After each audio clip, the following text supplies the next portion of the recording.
A brave and valiant warrior defeated the king of the underworld in another world. The hero who had protected the peace of the continent in recent years was praised by all. He simply smiled, thinking, "Finally, I can return to my world." Suddenly he was transported elsewhere, and an entity told him, "Very well, you chose to save the world once again." In that instant, the young hero was in the palm of a colossal entity's hand, a being with elven ears, pale skin, glowing blue eyes, and long white hair. Before such a presence, the hero seemed small. This wasn't their first meeting. He looked up and spoke directly to the being. "Every time I see you, it's about choices. Because of the reset, I always start from scratch, so what choice do I really have? Anyway, you're going to send me back to my world now, right?" The entity stared at him and replied briefly, "Yes, I will send you back." But then, the protagonist asked, "You kidnapped a talent from another dimension, made me work for 20 years, and you're not giving me any compensation?"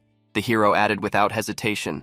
"Like, for example, letting me keep my memories, or maybe a little magic?" The entity then revealed, "While you were here, time in your dimension stood still. Your time was preserved, so you lost nothing." That explanation made the young man grit his teeth in frustration. In the end, he sighed and gave in. Deep down, he knew he had no choice.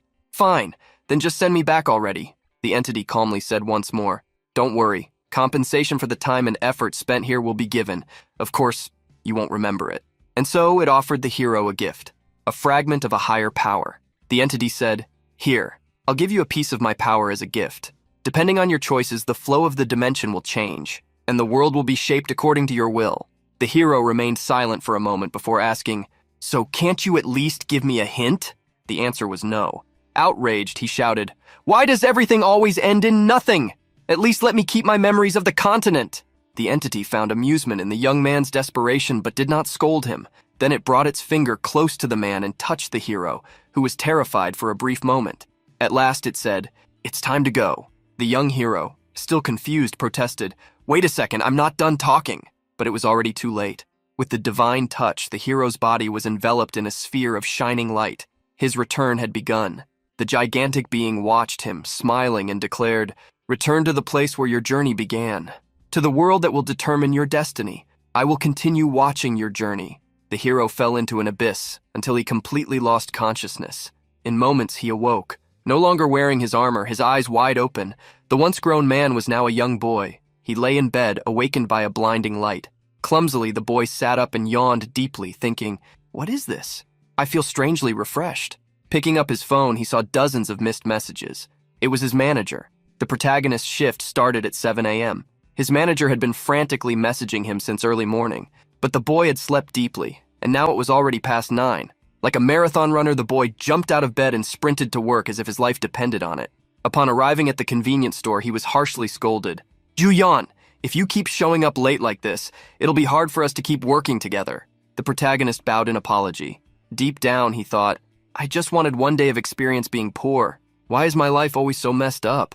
Behind the counter, he could only sigh. With rent overdue, not even 2 part-time jobs are enough. And this job won't last much longer either. A vague thought crossed his mind. If only I had awakened. Suddenly, something startled him. A notification appeared before his eyes. Exclusive skill activated, Skill Master, X. He was in shock. But now, a brief explanation about the awakened. Those who had come to be known as users. 5 years had passed since augmented reality, as if pulled from a fantasy novel, engulfed the world. Fields began appearing across the earth, and the world began to revolve around the new resources extracted from them. Users were granted powers to conquer and explore these monster-dominated fields. Even minor tasks in these fields could earn money. That's why everyone dreamed of becoming a user. Even if it meant stepping into a completely unknown world, there were just too many sweet rewards to ignore. Of course, not every user became rich. Some awakened with powerful, high-level unique abilities right from the start. Others didn't. At the top of them all was the #1 user in the world. The first to reach level 70, his name was Muhammad Al, the wielder of an SS rank unique ability, Dragon Speech. One day, Muhammad posted a video on his personal channel. Thousands of people clicked on it and couldn't take their eyes off the screen for even a second. The #1 warrior was bravely battling monstrous beasts. It was the dream magic of every mage, the kind of spell any fantasy fan had always wished to cast. At the height of the battle, he launched his final attack, Meteor Rain. The audience was in shock. Some students watching the video excitedly said, "Good thing I got to see that with my own eyes. That's insane."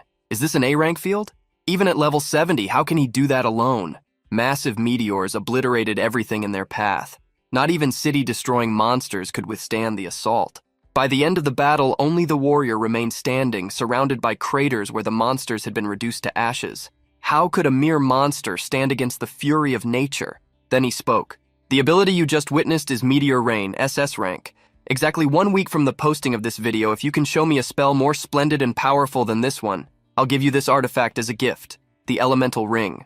The first and only SS rank artifact ever revealed to the public. The dream accessory of any user with magical abilities.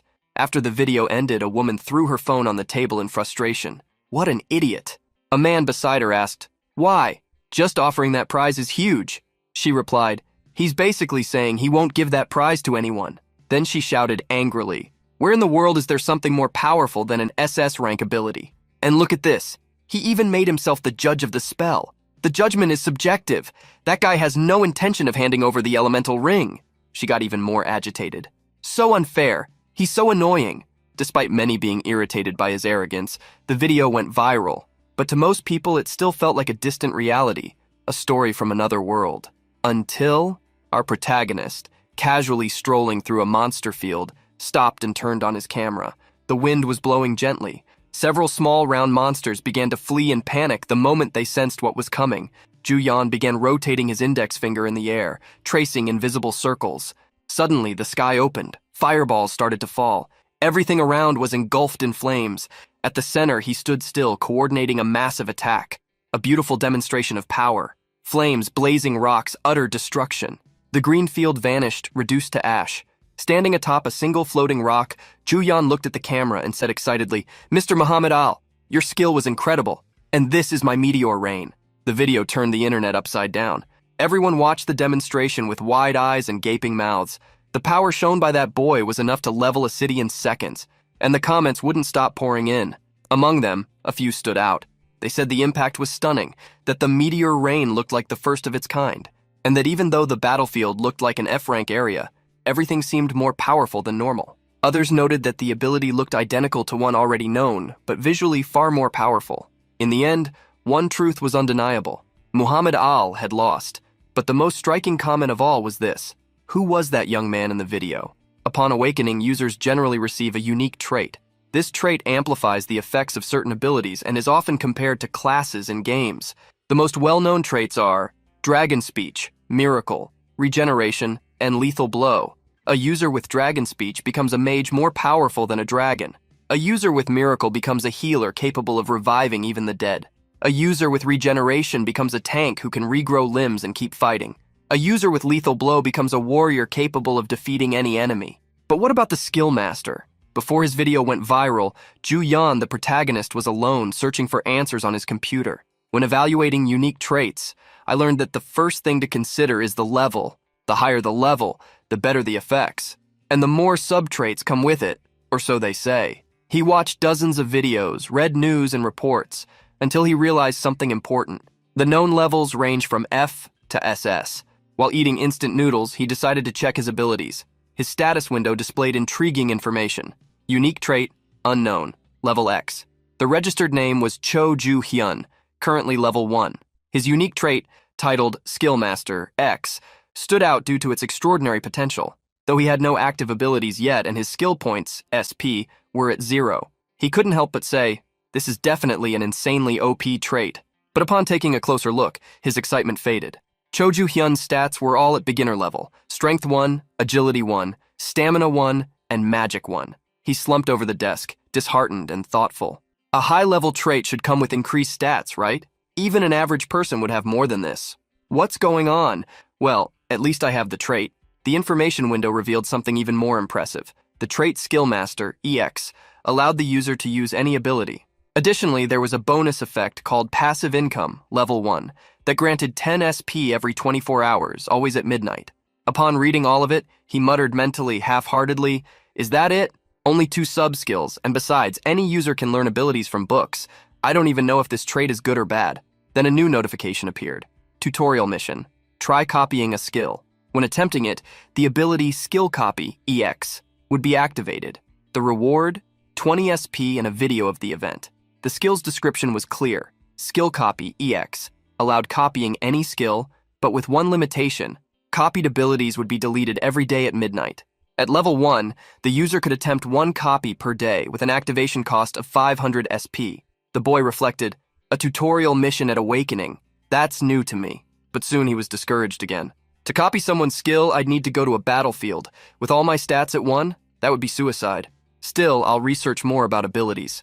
Until he stumbled upon a video of Muhammad Al, the hero with the Meteor Rain ability. The system kept throwing up more information windows. One of them described the powerful skill Meteor Rain S, capable of summoning 20 meteors, with one extra for every 10 magic points, over a wide area. To use it, 120 magic points and a mana cost of 1500 were required. Its power would also increase by 50% if the user possessed a magical trait of grade S or higher. Right after that, another notification appeared. Tutorial event activated. The tutorial map would only open once, and all copied abilities could only be used within it. Moreover, all of the user's stats would be temporarily increased by plus 999 during the event. This took Juyan by surprise. I can copy that just by watching a video? Meanwhile, someone was watching the demonstration video of Huyan taking a sip of his drink. It was none other than Muhammad Al himself. A woman appeared with a remote and turned off the TV. She drew the hero's attention and revealed, "Giving away the elemental ring like that? Is that really a good idea?" Muhammad stared at the glass. "What are the chances it falls into someone else's hands? I only got that skill a week ago." The woman replied, "There are many similar skills out there." But he didn't believe it.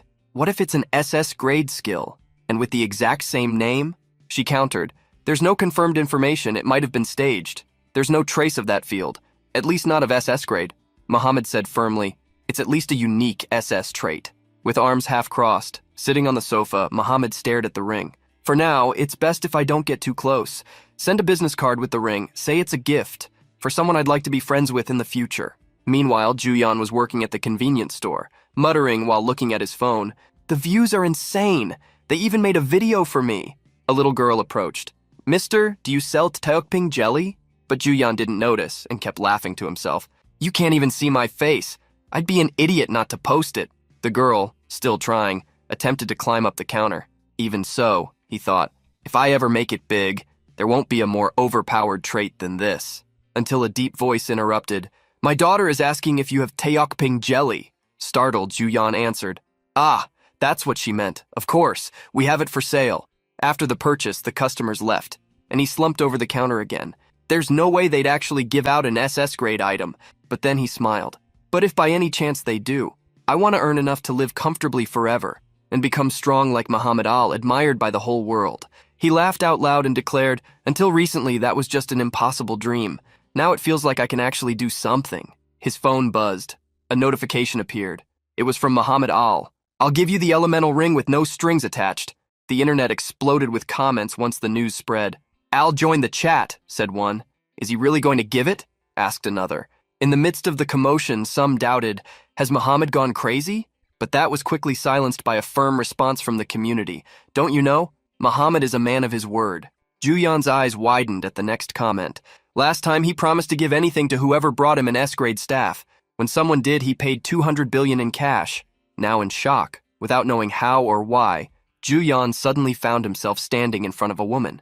She introduced herself. "I'm Lee Suyan, secretary to Muhammad Al. I'm here to talk about the delivery of the elemental ring." Soon after, they got into a car, and Juyan remained frozen, still in disbelief. She continued talking to him. "We'll escort you to your home.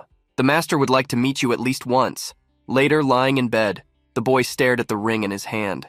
"This isn't fake, right?" He quickly opened the status window of the newly acquired item. It was the Elemental Ring S, a rare accessory offering impressive bonuses, plus 30 magic, plus 500 mana, plus 10% mana recovery, and a 20% increase in skill power. Additionally, it reduced mana cost by 10% and recovered 2% of total mana upon defeating a living creature. As if that weren't enough, it granted an extra plus 10 magic if the user had an S-grade or higher magical trait.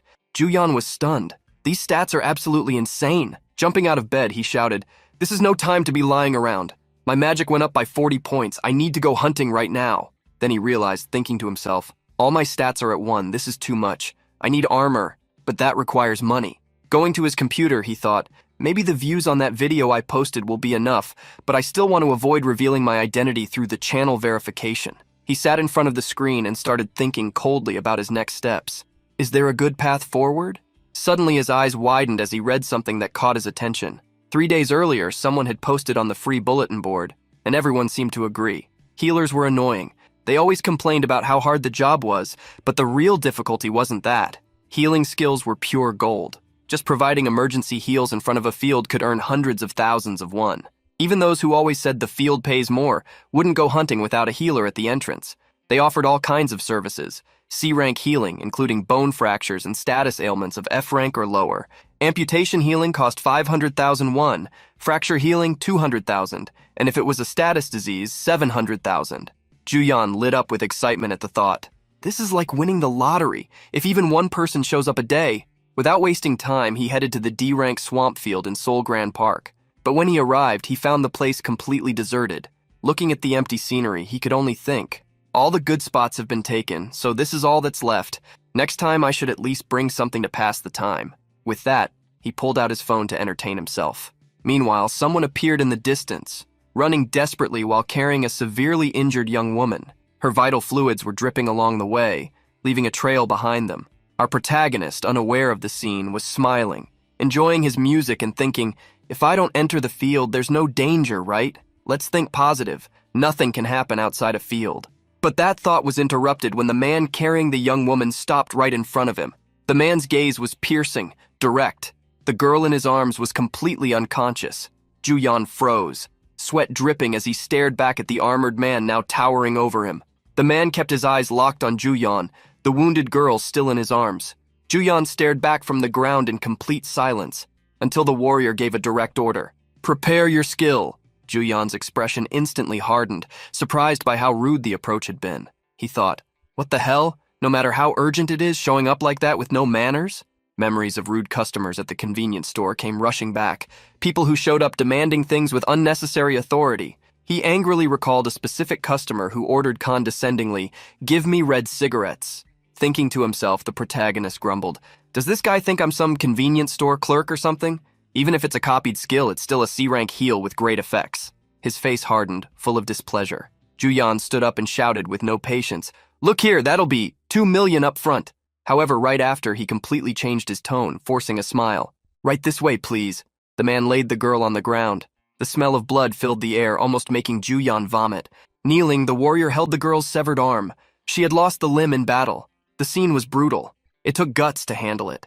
With determination, the warrior repositioned the arm and ordered the healer to act fast. Trembling, Juyan looked at the unconscious girl on the ground, thinking, I've only seen stuff like this in movies. This is the first time I'm seeing it for real. His fingers shook. He was terrified. Will the skill even work properly? But then he gathered his courage, reached out his hand, and cast away all hesitation. A powerful light burst from his hands as he declared, I need to make this work. The system responded. Light of recovery. Rank C, Juyan cast his power on the girl's body while the warrior held the arm, trying to reconnect it as the healing took effect. Later, lying in bed, Juyan let out a long sigh. Remembering the duo from earlier, a chill ran down his spine. That crazy guy asked for healing 3 times. 2 more and I would have been screwed. If it weren't for the elemental ring, I'd be screwed. A system notification popped up. Mana fully restored. Plus 20 upon equipping the ring. Juyan stared at the ring with a serious expression. Injuries like that, what the hell is going on inside that field? Soon he clenched his fist, determined. Anyway, one thing's for sure. Suddenly, thousands of cash bills began falling from the sky. Juyan's eyes widened, more excited than a kid at an amusement park. That's when he made up his mind. I can finally quit my part-time job at the convenience store. Money was no longer an issue. But now, a new question emerged. Now that I've got cash, what should I do? Opening a yogurt cup, he pondered. Stocks, investments, crypto. Eventually, he decided now wasn't the right time. Then he did something unforgivable. He threw away the foil lid of the yogurt without licking it. Even with loads of money, losing your manners was a disgrace to ancestral tradition. Juyan quickly came to a conclusion. I need to earn SP to level up. As he savored the yogurt, he felt a taste of luxury he had never known before. He began scanning through his status window and stumbled upon a new mission, tutorial mission. Try to increase the level of the sub-attribute passive income. The description was clear.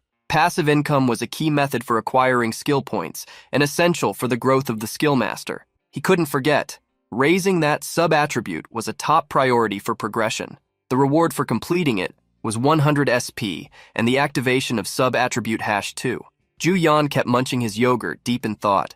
So that's why attributes have levels. I can increase them using SP. It takes 100 SP to level up passive income. He continued analyzing the data on the screen. At level 1, the sub-attribute passive income granted 10 SP every 24 hours, at midnight sharp. Below it, another tutorial mission popped up. Try to increase the level of the sub-attribute passive income. Reward: 100 SP and activation of a new sub-attribute.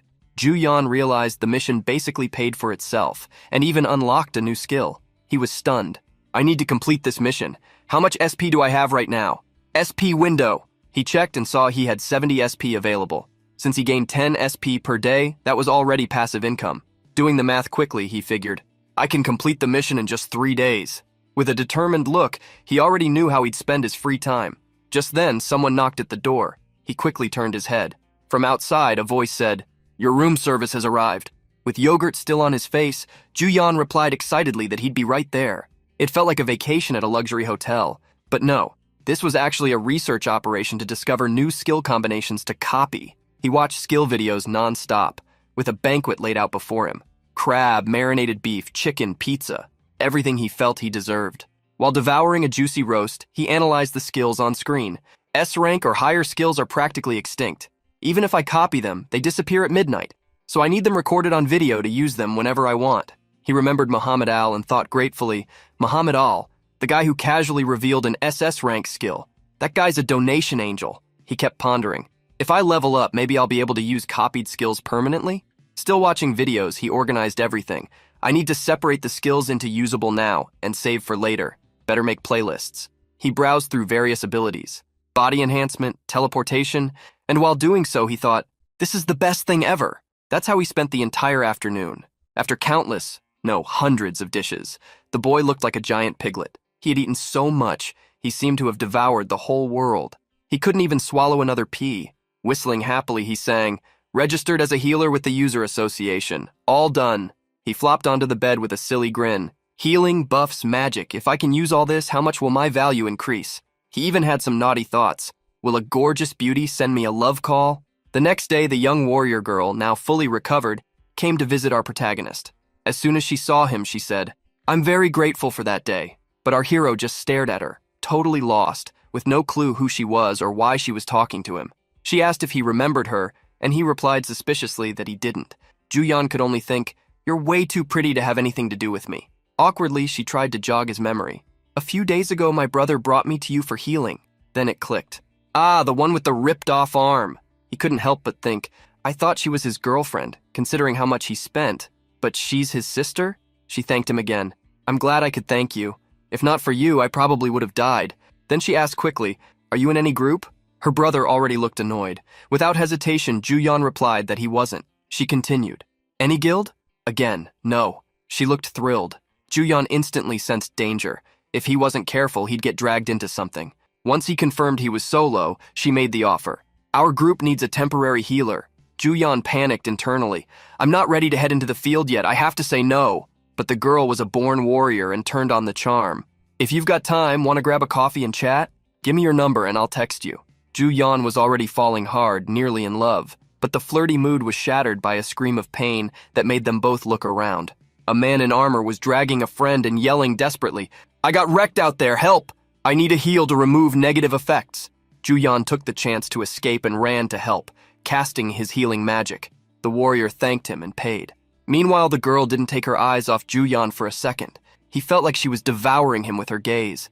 Turning slowly, he looked at her and said almost in tears, Sorry, but group battles are too much for my level. Trying to calm him, she replied, We have an S-rank tank and an S-rank mage. We'll carry you, no problem. But Ju Yan was quicker. He grabbed his money, rolled up his little mat, and bolted. As the boy ran away apologizing, she tried to stop him, but it was too late. Frustrated and teary-eyed, he thought, Even you, an S-rank, nearly died in a D-rank field not long ago. As he fled, wads of money flew through the air along with his tears. There was only one thought in his mind. When will I ever get to join a party with a babe like that? Night fell. and the city lights contrasted against the dark outside. From the balcony of his luxury suite, Ju-yeon lay back comfortably, enjoying the view while sipping a cold drink. A cheerful smile spread across his face. Finally, the long-awaited day has come. At exactly midnight, a notification popped up on his phone. You've received 10 SP thanks to passive income level 1. Would you like to upgrade passive income to level 2?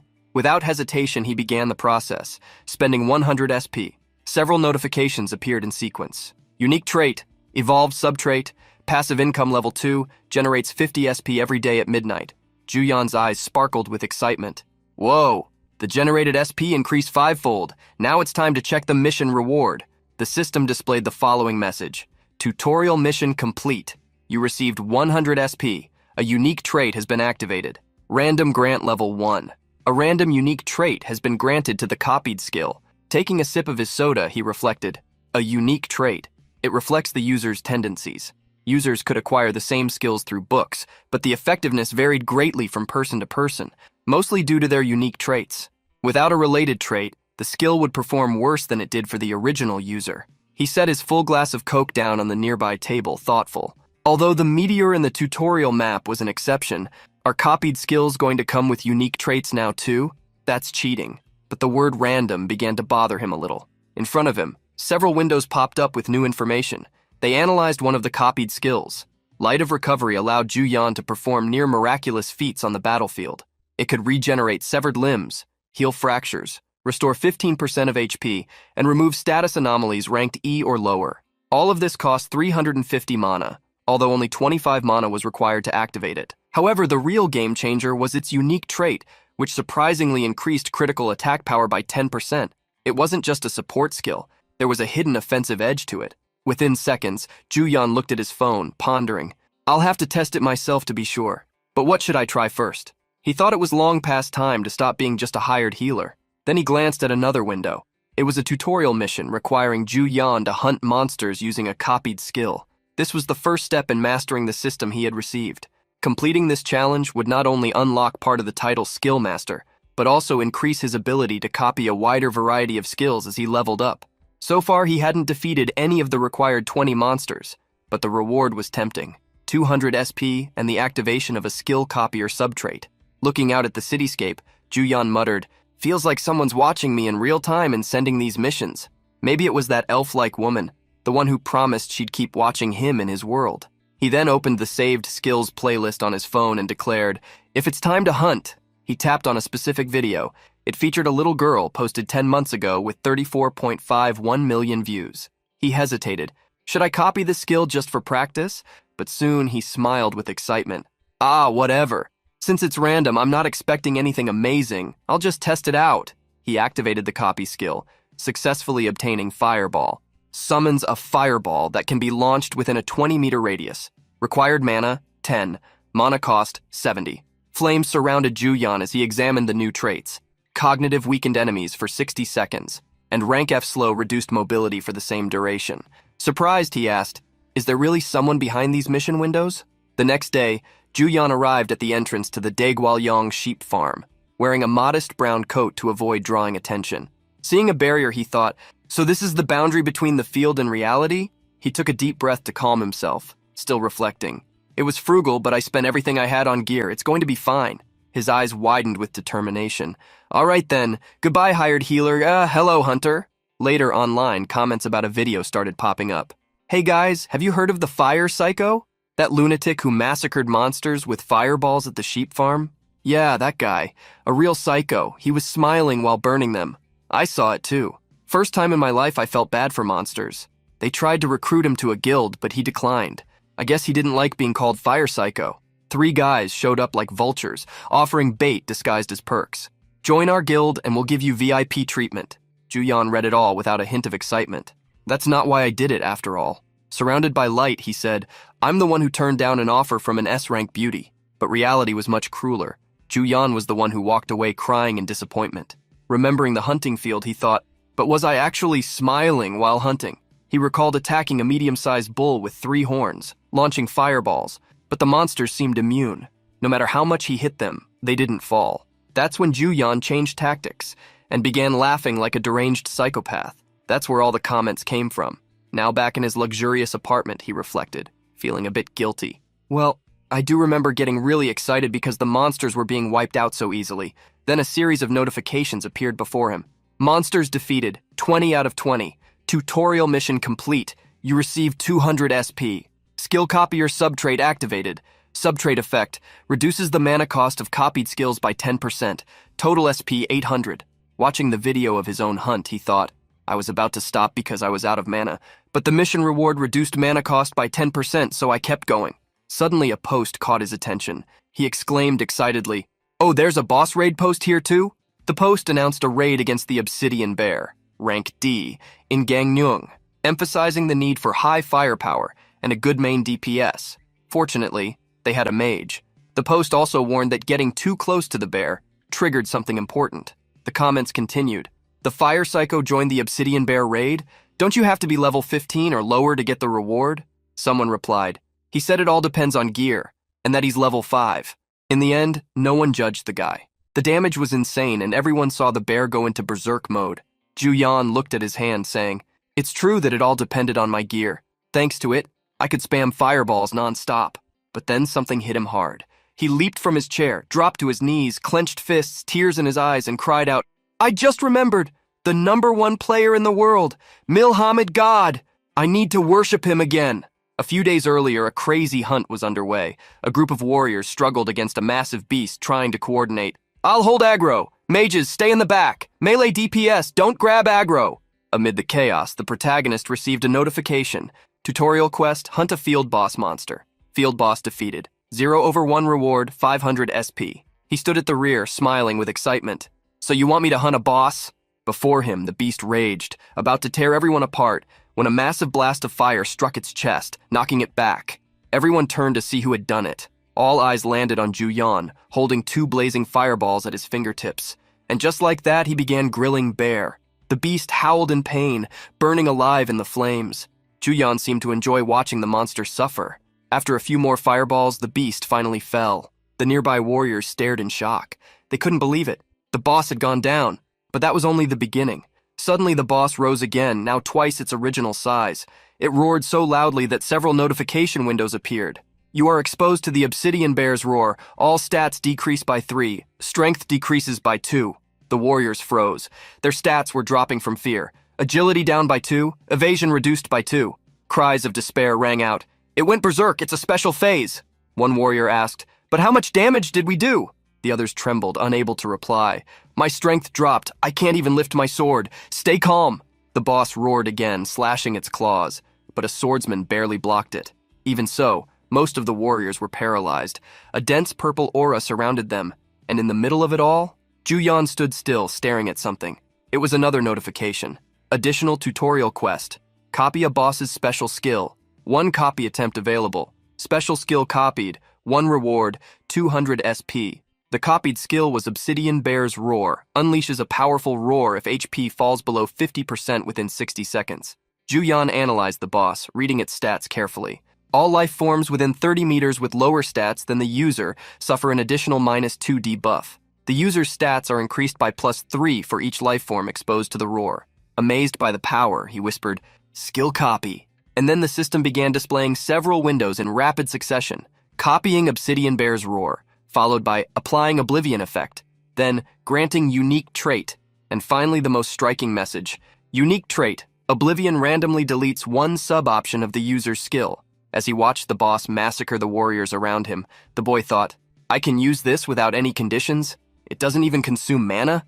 That's just insane. His eyes glowed red and his tone changed as he declared, this skill disappears at midnight anyway. If I don't use it now, I'd be an idiot. Then he activated the skill. Obsidian Bear's Roar. Once again, the warriors were exposed to the bear's attack, but this time it was unleashed by the protagonist himself. Everyone was stunned. Nobody knew exactly what had happened. The warriors could only groan, he roared again, my stats are trash now. Meanwhile, the boy became much stronger, gaining +9 in strength, +9 in agility, and +9 in vitality. In front of him, the bear, just like the warriors, was also feeling the consequences of the attack. They were all completely frozen, trying to comprehend what had just happened. Seconds later, Ju Yan raised his hand and pointed his index finger upwards. Then he created a massive fireball and launched it at the boss without hesitation. The warriors watched the scene wide-eyed, in disbelief, as the protagonist received several notifications. Juyan leveled up after defeating the field boss. Victory was confirmed by the system, which showed that the special boss's skill had been copied and that the tutorial was now officially complete. As a reward, he received a total of 700 SP points, and he unlocked level 3 of the copy skill. Now in sub-training mode, his eyes sparkled with excitement. Filled with adrenaline, he thought to himself, "This is really thrilling." Finally, the enormous monster collapsed to the ground, now truly defeated. The warriors shouted in excitement, "That was insane!" Startled by the sudden reaction, Juyan pulled up his hood to hide his face, trying not to be recognized. As he was being cheered on, a strange sensation coursed through his body. It felt familiar, but he couldn't pinpoint where those jumbled memories were coming from. Soon after, the system announced to all players, "Absorbing the soul of the obsidian bear." All the bodies began to glow, including Juyan's, and each player received a permanent point in strength. While this happened, Juyan thought, "So this is the soul of a field boss? They say a boss's level is at least 10 higher than the field itself. If someone tries to make up for the gap by getting help from a more experienced player, the contribution system prevents anyone from looting. The boss's body just disappears. In the midst of all this danger, where you risk your life, there's only one reason why players face these bosses: rewards." Suddenly, someone shouted excitedly, holding a pair of leather gloves. "A boss item dropped!" The great boss lay lifeless on the ground. All around it were various items and gold coins. Items worth hundreds of coins, along with the valuable materials the boss's body yields. A field boss is literally a body made of gold. Juyan was excited. "Wow, my strength finally hit 2. And besides that, everyone who joined the fight got a permanent stat boost from the boss's soul." At that moment, a group approached Juyan, calling him a mage. They thanked him for the hunt. "Excellent work. That attack was a huge success. This time the MVP was the raid leader, a mage, as expected of the fire psychopath." But one of the last remarks didn't sit well with Juyan. Soon after, the warrior who picked up the gloves approached him. "I was ready to get hurt when the boss went berserk, but your damage was so insane we got through unscathed. Everyone worked hard." He then opened the item's status window. The black dragon gloves were a piece of armor offering E-grade defense and a +3 bonus to strength. The real highlight, however, was the special skill. When HP drops below 30%, Berserk mode is activated, increasing all stats by +2. This powerful ability, however, could only be used once every 24 hours. Thoughtful, the ally extended the gloves to Juyan, admitting, "This item is great overall, but the activation condition is a bit tricky." Juyan was disheartened. Being under 30% HP is like walking a tightrope over a cliff. The warrior then added, "The boss items and materials will be distributed by the player association. Any objections?" At that moment, a group approached the protagonist and the other players. A man in a white suit appeared in the background and declared, "I want to buy the boss item. I'll pay 90% of the appraised value in cash." He was flanked by several bodyguards in black suits. A young woman pointed, "Is it them?" Some of the warriors didn't seem to recognize them. So she explained, "You know, they say these guys show up like ghosts to buy boss items whenever one drops. They're being called boss item hunters. Apparently, they take everything, but if they pay in cash, it's a good deal for us." Juyan wasn't thrilled about it. "What are these top-level guys plotting? There are all kinds of crazies out there." Then the man in the white suit snapped his fingers. Immediately, another man beside him opened a suitcase full of cash and announced, "Payment can be made right away." Juyan's eyes sparkled at the sight of the money. He quickly changed his mind. "Well, no matter what they're scheming, cash in hand is always the best deal. Now I just have to hunt like crazy." And the deal was closed. Later, Juyan was back near the hunting grounds, offering his services as a healer. "Heals for sale," he announced half-heartedly. But something visibly weighed on him. He couldn't stop thinking, what's the point of earning nearly 10 million won? The image of a young saleswoman came to his mind. She had led him to a set of armor, and with an excited smile said, "The armor you're looking for is over here." But when Juyan saw the item's price, it felt like his soul was ripped from his body. Still full of excitement, the girl added, "Only 2 sets left in stock." But the boy was already trembling, desperate. With tears in his eyes and running away from the store, he shouted, "Just wait a little longer, please. I swear I'll be back." Alone and nearly catatonic, Juyan murmured, "If I had the obsidian bear's roar with oblivion applied, I could just focus on hunting." Then, he mentally summoned the tutorial quest reward window. Before him appeared the interface titled, Tutorial Quest Reward Window. Among the listed items, the skill copy subtrait was highlighted, now part of his abilities. The mission stated, Collect special skills from boss monsters whose souls you have absorbed. The collected skills can be copied at any time. He reflected, thanks to the mission reward, I can now copy boss skills. However, there was a catch. He kept reading. Obsidian Bear's Roar unleashes a powerful roar if HP drops below half within 60 seconds. Juyan remarked that having to drop below half HP to activate the roar was a bit too much. Still, he had a lot of fun with the copied skill in another field before it vanished. He remembered himself laughing like a madman, shouting, "Burn, all of you!" Stretching, he muttered to himself, "All right, since there are no clients yet, let's spend some of those saved-up status points in SP." He considered his options. If I'm going with the fantasy theme, Swordsman would be the way to go. But this isn't a game with extra lives. I don't have a choice. Then something on the screen caught his eye. His magic stat rose from 41 to 48, and if he used 500 SP, he could evolve the skill, not just making one copy, but two. Juyan looked at the status window with gleaming eyes. 2 copies available, awesome. Right after, a notification popped up. Tutorial mission daily quest activated. By completing different types of tasks, he could earn SP, and the reward this time was 300 SP. The Master Sub-Trait skill was also activated. The first daily quest appeared. Reward of 80 SP. Curious, he wondered, what happens if I copy the same skill twice? The boy decided to test his theory by activating the copy skill while watching a video, trying to copy the healing light. A new trait appeared. A unique trait called Conservation, which reduced mana cost by 5%. He thought, if I copy it again, will only the trait change? Or will I get 2 different versions of the same skill? Without hesitation, he tried once more. And it worked. It was a jackpot. Proudly holding up his advertising signs, the boy got ready to sell. It's now or never. Heals for sale. XP buff plus 5%. Duration 5 hours. Only 1,000,001. Several explorers were wandering nearby. Juyan took a deep breath and shouted for all to hear. 5% XP buff. Lasts 5 hours. Only 1,000,001. This kind of deal doesn't come around every day. Today's buff is limited time only. Of course, that drew attention. Murmurs began spreading among the crowd. Is this real? Does that EXP buff really exist?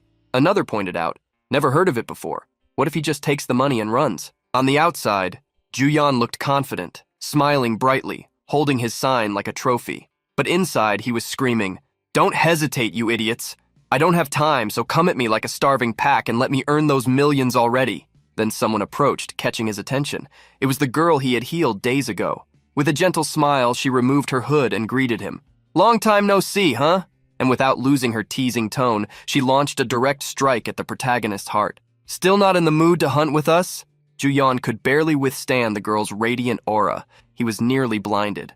Wasting no time, he declared, "As you can see, I'm only open for the services listed on the sign." The girl didn't seem very pleased with the response. She just looked at him and sighed. Then she smiled again and teased. "Healer, you haven't gotten your first customer yet, right? Appa and I will buy the buff." Her brother, standing right behind her, didn't seem thrilled about this decision. Although surprised, Juyan kept his composure, held up his sign, and replied modestly, "Welcome. Right this way, please." Seeing the boy's demeanor, the brother commented suspiciously, "I get the feeling this has happened before. Or is it just my imagination?" Juyan cast the healing light on the two of them, and the magic happened right before everyone's eyes. Once he finished, the girl handed him a card. "Call me later, please." The card read, Kim Hye-ji, and right below was her phone number. She hadn't given up yet and stated, "We really do need a skilled healer." As the siblings walked away from Juyan, the beautiful girl shouted for everyone to hear, "Hey everyone, this buff is real! It lasts 5 hours and gives 5% more experience, I guarantee it!" Within seconds, chaos erupted. Everyone wanted the boy's buff. Seeing the amount of money he could make, Juyan couldn't hold back. "She helped me so kindly, thank you so much. Hye-ji, you're amazing." Trying to control the crowd, the protagonist shouted, "All right, form a line. As soon as my mana recovers, I'll cast the spell." As Kim Hye-ji and her brother walked away, he watched her with a puzzled expression. Finally, the armored man spoke. "You called me a complete idiot before, and now, why do you keep approaching a newbie without any equipment?" She simply replied, "I already told you. Our party, with me dealing explosive damage and you tanking, has a good balance between offense and defense, but..." Thinking about Juyan, she added, "We need a healer." As she crossed the barrier into the monster zone, she concluded, "Besides, he has a new kind of XP buff. There's a good chance he has a really useful, unique trait." But her brother was still skeptical and said, "He's still just a newbie." Facing hundreds of lizard monsters, the young mage sighed. That makes it even more meaningful. Before others realize his potential, and the battle began. The young mage shouted, "Firestorm!" A jet of flame swept through everything ahead, incinerating the monsters. In the background, her armored brother could only sigh. She winked at him, trying to calm him, and said, "Who knows? A player like him might become an incredible ranker in the future." After finishing the buffing job, Juyan returned to the shop and bought his first armor. "Happy," he declared. "That's why I work hard and earn money." The system notified that the set effect was activated. Leather armor with 5 pieces equipped. All attributes increased by 2 points, and the armor received an extra enhancement level of +1. Reading the details, the boy reflected, wouldn't it be better to have passive income rather than depend on hard work? He then upgraded his passive income skill from level 2 to level 3. The cost was 200 skill points, but it also generated 200 per day, always at midnight. Juyan's cheeks blushed. Even so, he wore a terrifying grin from ear to ear. Excited, he did some calculations. Now I'll accumulate SP even while standing still. Let's see. Level 2 trait costs 2,000 SP. Soon the boy got discouraged. Level 3 daily quest cost 3,000 SP, and he went into shock as he continued analyzing the windows. Level 3 skill copy cost 4,000 SP. SP could also be earned through daily quests. He calculated a total of 9,800 SP. Since he earned 200 per day, it would take him a grueling 49 days to complete everything. He had to come up with a strategy to stop thinking about it. Still, he kept looking up at the sky, murmuring and glowing faintly. Passers-by thought Juyan was pretty strange. One of them thought, "Wow, he talks to himself a lot," while another found his face familiar and muttered, "Have I seen this guy before?" Juyan also realized something and shouted, "I need to raise my stats if I want to make good progress." Ignoring the men staring at him, he shouted even louder, "I better go face a field boss now." The protagonist had almost forgotten, but remembered to wear his old brown cloak, since his face was becoming somewhat known as a healer. And to complete the disguise, he put on glasses and declared, "Time to act as the hidden master again." Soon the boy was in a completely muddy hunting field. Trying to clean his boots, he muttered, "Damn, why does this field have to be in a swamp?" It was the Gararim Bay field, rank F. Analyzing the area's condition, the boy thought, with terrain like this, melee DPS and tanks are useless. Juyan compared that place to the field he had been in before. The sheep ranch was clean and nice, probably because it was for beginners. Holding his cloak, he walked slowly through the swamp and murmured, "If only there weren't a level cap in this field. I wouldn't have such a hard time collecting boss souls." There was a curious fact. The level cap for rank F fields was level 19. Only 5 boss souls per rank could be absorbed. Juyan remembered a lesson he had read. The most important one for any field boss raid, and that applied to all kinds of raids, was that these battles were extremely difficult and dangerous. That's why there was a rule number 1 that could never be ignored. Never join random groups recruited by the community. Ever. If someone told you not to join, it was because you really shouldn't. Completely ignoring this advice, Juyan muttered, "They told me not to join community pugs, but it worked out against the Shadow Bear, so it should be fine now too." Arms crossed and with no motivation to continue, he soon announced, "I want to go home." He saw some warriors talking with beautiful female warriors. Biting his lip hard, his red vital fluid dripped from his mouth, and the young man thought with tears in his eyes, "Did I come to a raid or to watch a group date?" Soon someone approached him. When Juyan turned around, the other warrior was shocked to realize he was a guy. The cloak and the fact that he had been facing away had fooled him. But there was something else. Juyan felt frustrated and thought, "All I did was reverse my name in the nickname, was that the problem?" But then he realized what was happening. Wait, did I accidentally take one of the girls' spots in this 5v5 date raid?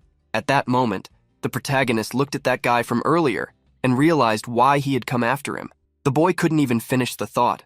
That raid was a complete mess. In the end, Juyan just mentally stated coldly to the leader of that group, "You should have checked more carefully before recruiting players." The blonde guy in armor, apparently the leader, was holding a girl in his arms and soon announced, "All right, now that everyone's here, let's start the briefing." Each warrior was already paired up with someone. In the back, the protagonist observed the scene with his arms crossed and a sulky expression, thinking, "Looks like this won't end with just a group meetup." The blonde continued explaining, "Some of you may already be familiar with the strategy, but I'll explain it once more just to be sure. The boss of Garorim Bay, the mud crab, gets faster each time it's hit with a debuff, so don't apply any. Even self-inflicted debuffs like vital fluid loss affect it, so we need to defeat it without causing any injuries if possible. Applying debuffs increases the mud crab's stats, and if it accumulates enough, it uses a special ability." Excited, the blonde said, "I've captured the mud crab in Garorim Bay 8 times already, so relax." An excited girl replied, "I trust you, Appa." In the back, the protagonist pondered, what if its special ability is gaining stats from debuffs? Suddenly he got excited. If that's the case, then it's a buffing debuff. This could be more useful than I thought. Meanwhile, the warriors kept flirting, which only made the protagonist even more annoyed. That's when a monster appeared. It looked like a shell with a mouth full of sharp teeth. The blonde warrior charged forward and cut them in half. He was skilled, or at least he looked like it. In reality, the beasts were tiny. Juyan watched the monsters with a dazed expression. The other warriors kept attacking the small creatures like their lives depended on it. The scene was so absurd, the protagonist thought, acting almighty while hunting something that looks like a clam chowder ingredient. Thinking they were doing great, the blonde turned to the girls and declared, "As your senior, I'll protect you all, so don't worry." But then, a real monster appeared. Giant tentacles burst from the ground, spreading in all directions, and the first to flee was the blonde warrior. Juyan stared at him in disbelief. "You said you protect them. Where are you going?" Some archers sprang into action. One of them called out, "The mud crab only appears after enough monster corpses pile up, so make sure to eliminate all the trash mobs too." A rain of arrows fell upon the monsters. Everything seemed under control. The team appeared to be managing the creatures, even if they looked troublesome at first. Watching closely, the protagonist muttered, "Whew, they're really soaring out there." The beast lay on the ground covered in arrows. The protagonist thought, "I get that they have enough skill to act smug in an F-rank field, so when's the main course showing up?" That's when a massive worm emerged, devouring the fallen monsters. Its size was dozens of times greater than the ones taken down by the archers. The real challenge had begun. Everyone switched to defense mode. Shouts echoed, "We're starting the raid now, get into formation." More and more monsters emerged from the depths, one of them a giant crab. Panic broke out. Assessing the situation, someone shouted a warning. "The mud crab only moves sideways, so keep it in front of you and only move forward and back."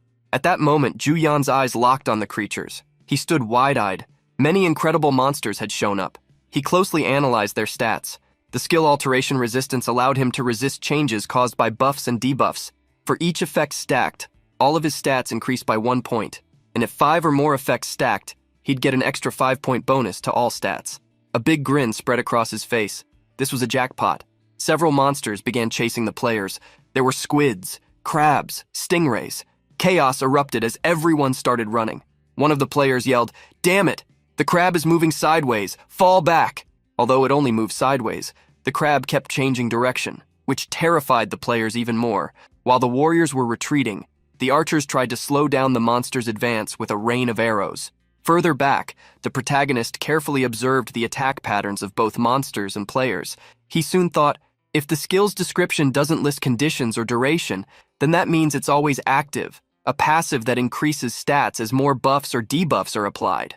The boy looked genuinely excited by his analysis. Meanwhile, farther back, the blonde warrior tried to coordinate attacks. "Only use physical attacks, please!" The protagonist looked at him with disdain. "Why is the main tank all the way back here?" And then he recalled what the man had said earlier. The boss of Gororum Bay, the mud crab, gets faster with each debuff applied, so never apply any debuffs. Especially self-inflicted ones like vital fluid loss. They count too. We have to take it down while causing as little injury as possible. So, Juyan thought to himself, if the physical attacks keep going like this, it's going to cause vital fluid loss. That's a debuff too. The archers were still in position, launching arrows non-stop. A volley struck the crab's tough shell. The protagonist observed, the tank draws aggro while the others attack from a distance, but something felt off. So that's why the team leader assigned so many ranged attackers. But this is way too slow. How are we supposed to defeat that thing with its monstrous shell without hurting it? Soon the blonde stepped in. He strutted forward and started stretching his arms, announcing, "I guess it's my turn now." The protagonist just thought, "Shouldn't you already be out there?" The blonde then called to a girl, "Hyoju, give me a buff." The girl struck a cute pose and replied cheerfully, "A buff filled with Hyoju's love, coming right up." From a distance, the protagonist simply observed, "Their little performance is out of this world." He closed his eyes and reflected, "Better let them keep playing around over there. All right, the answer is to wipe everything out all at once." At that moment, a wave of lightning burst from the protagonist's right side. It was Hyoju applying her skill to the blonde swordsman. Juyan's face went pale with surprise. That was an SS rank skill called Radiant Power. It applied 4 random buffs to the target, 1 for every 50 mana points spent. The activation cost was 1000 mana. If the user had a unique buff trait of rank S or higher, the effect's duration was doubled. Moreover, if the mana used was 150 or more, only A rank or higher buffs would be applied. When used on oneself, the skill doubled in duration, and its effects were increased by 50%. Now the blonde's body was glowing with golden energy. Ju Yan's eyes widened. An SS rank buff skill in a place like this? Earlier, at the shop, the store clerk had asked excitedly, "Excuse me, customer, do you happen to record broadcasts or something like that?" The boy got nervous, thinking she recognized him from the video. Without hesitation, he quickly replied that he didn't do that kind of thing. The clerk then explained, "I heard it's trendy now among those wandering the fields to record videos for UserTube." That's when he realized she just wanted to make a sale. The young vendor promptly announced, "We have a recommended item prepared especially for customers like you." The protagonist tried to stop her. "No, I really don't." But it was too late. She had already launched into her pitch. With the most advanced anti-shake OIS function, you can record vivid and realistic battle scenes. If a large-scale fight breaks out and you can't handle it, you can always upload an epic video of your final moments for your future loved ones to see. Of course, being a user-tuber, Ju Yan became interested. "What did you just say?" Back in the present, he adjusted his glasses while observing the girl's skill. The glasses were the item Ju Yan had bought specifically to record boss fights. The boy then declared, "I can't believe bringing this just to record the boss's skills ended up being this useful. Using change resistance, which increases stats as buffs are applied, along with radiant power, a buff skill. If I use them together, I'll be unbeatable." His eyes gleamed. "This is amazing." Then he wondered why a buffer like that would be in a place like this. The swordsman, very late, finally drew his sword and announced, "Now I'll draw its attention." The protagonist couldn't hold back and laughed at the scene. Before leaving, the blonde looked at him and said, "Yeonju, please hit the beast with a powerful attack." At that moment, the boy launched numerous fireballs at the giant crab. All the monsters were engulfed in flames. The protagonist mentally apologized to the swordsman. "Sorry for ruining your heroic moment, but I'm taking the main course. I saved my trump card just for this." In seconds, Ju Yan clenched his fist and a series of explosions erupted like fireworks. It was a D-rank skill called Explosion. It detonated embers in a 20-meter radius. To use it, he needed at least 25 mana points available, and it consumed 250 mana total. Its unique trait, Chain Explosion, F rank, made it so targets hit by 5 or more overlapping explosions took 10% extra damage. Suddenly, a wonderful and familiar smell filled the battlefield. Someone commented, "This monster smells like those dishes where you mix rice inside the crab shell, put the meat on top, and take a huge bite." The crab, now belly up with a giant hole in its center, looked fully cooked. If it weren't a monster, it'd be a perfect meal. Even so, the smell was tempting. In the background, the blonde warrior stood stunned, but he didn't give up. He advanced with his sword in attack position and shouted, "Everyone fall back! It might go berserk any moment!" The swordsman started slashing the creature's remains in a frenzy. It was a pitiful scene to witness. A glowing halo emerged from the crab's head, signaling its defeat. Several items appeared around it. The beast had been slain. A system alert appeared. Absorbing Soul of Field Boss, F rank Mangrove Crab. The reward was the addition of 1 mana point. In the background, Hyoju was shouting excitedly to the blonde, "You were amazing!" But everyone else, including the protagonist, thought his actions were pathetic. Suddenly, an unexpected notification popped up in front of the protagonist. Change resistance. A had been registered in the boss skill list. He couldn't contain his excitement. "Awesome, I got everything I wanted. Now I just need to go back and test how radiant power and change resistance synchronize. It's going to be perfect." But just as he was about to return home, a group of warriors approached him. They all seemed to have something to say to Ju Yan. One of them said, "Your unique trait is at least rank A or S, right? That was a crazy hard carry." Another added, "Thanks. I managed to grab the soul easily thanks to you." A girl even asked for the boy's number. Ju Yan was surprised by the sudden attention. Soon after, he got an invitation. "If you don't have any plans after this, how about we go out for a bit?" In the background, the blonde swordsman shouted, trying to control the situation. "Guys, you're getting too excited! We still need to split the loot. Come back here!" The blonde began tearing up, touched that at least one person hadn't abandoned him. "Hyoju, at least you stayed by my side." But the girl responded cheerfully. "Yeonju was the one who carried the fight. He should get the biggest share, right?" The blonde was stunned. Then everyone began chiming in, "I think so too. I don't mind giving everything to Yeonju. Honestly, I didn't do anything." In the back, another player added, "If Yeonju's getting everything, he can have my share too." Meanwhile, a man in a black suit was observing everything from afar. In front of him, the boss crab lay defeated. A bit ahead, the blonde swordsman was on the ground, with the girl who had the S-rank skill behind him trying to comfort him. The rest of the warriors walked alongside Ju Yan, excited about his performance against the boss. The man in the suit then contacted someone through a device. No boss item dropped at the Garoram Bay incursion. All right, we're heading to the next incursion field. Without anyone noticing, he vanished from the scene, slipping away behind the defeated blonde. Hyoju, in turn, was gazing at the sky. Her expression suddenly changed. She had spotted something dangerous, though the scene didn't reveal what it was. On another day, Juyan was roasting some boars in a monster field using his fireballs. Suddenly, the system notified him. Daily mission complete. 300 SP received. Exhausted, he threw himself to the ground to catch his breath. Staring at the clouds in the sky, he thought, how long is it going to take to level sample to level 3? He remembered the buffs he had received. The effect of SS rank radiant power and A rank change resistance. He had been surprised at the time, and questioned whether those attributes were real. Then he reasoned, combining A rank change resistance with SS rank radiant power gives insane buffs, but the problem is, before finishing the thought, he opened his status window. The level 2 sample window appeared. This skill restored both copy counts at midnight and cost 4,000 SP. He quickly reflected, with sample at level 2, I don't have enough copies. My stats go up, but I don't have real skills to use. I guess the only way is to upgrade sample to level 3. Juyan began flailing on the ground. The boy needed more SP, so he threw a tantrum and shouted, earning SP through daily missions sucks, it's so slow. He pouted and, looking at the sky, begged whoever might be watching. Come on, isn't there a decent admin out there who'll give me a good mission? Nothing happened. He stayed on the ground waiting for something. Eventually, he sighed, as if that's ever gonna happen. What am I doing with my life? But suddenly, several notification windows appeared before him. He sat up excitedly, staring at one of them. The notification said that the main mission tutorial, B, had been activated. The boy needed to complete it to receive a reward of 4,000 skill points SP, and to unlock 4 unique subtraits. But soon his expression changed. Juyan wondered in disbelief. 4,000? What kind of main mission is this? Suddenly a shadow covered him. He looked up, terrified.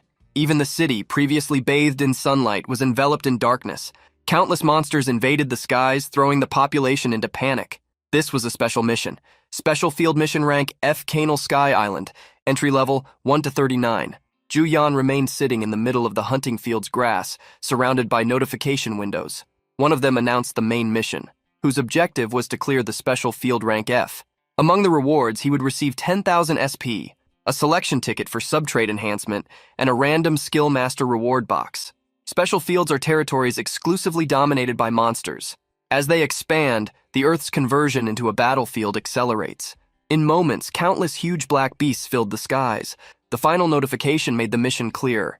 Clear the special field for the survival of Earth and humanity. Everything was in chaos.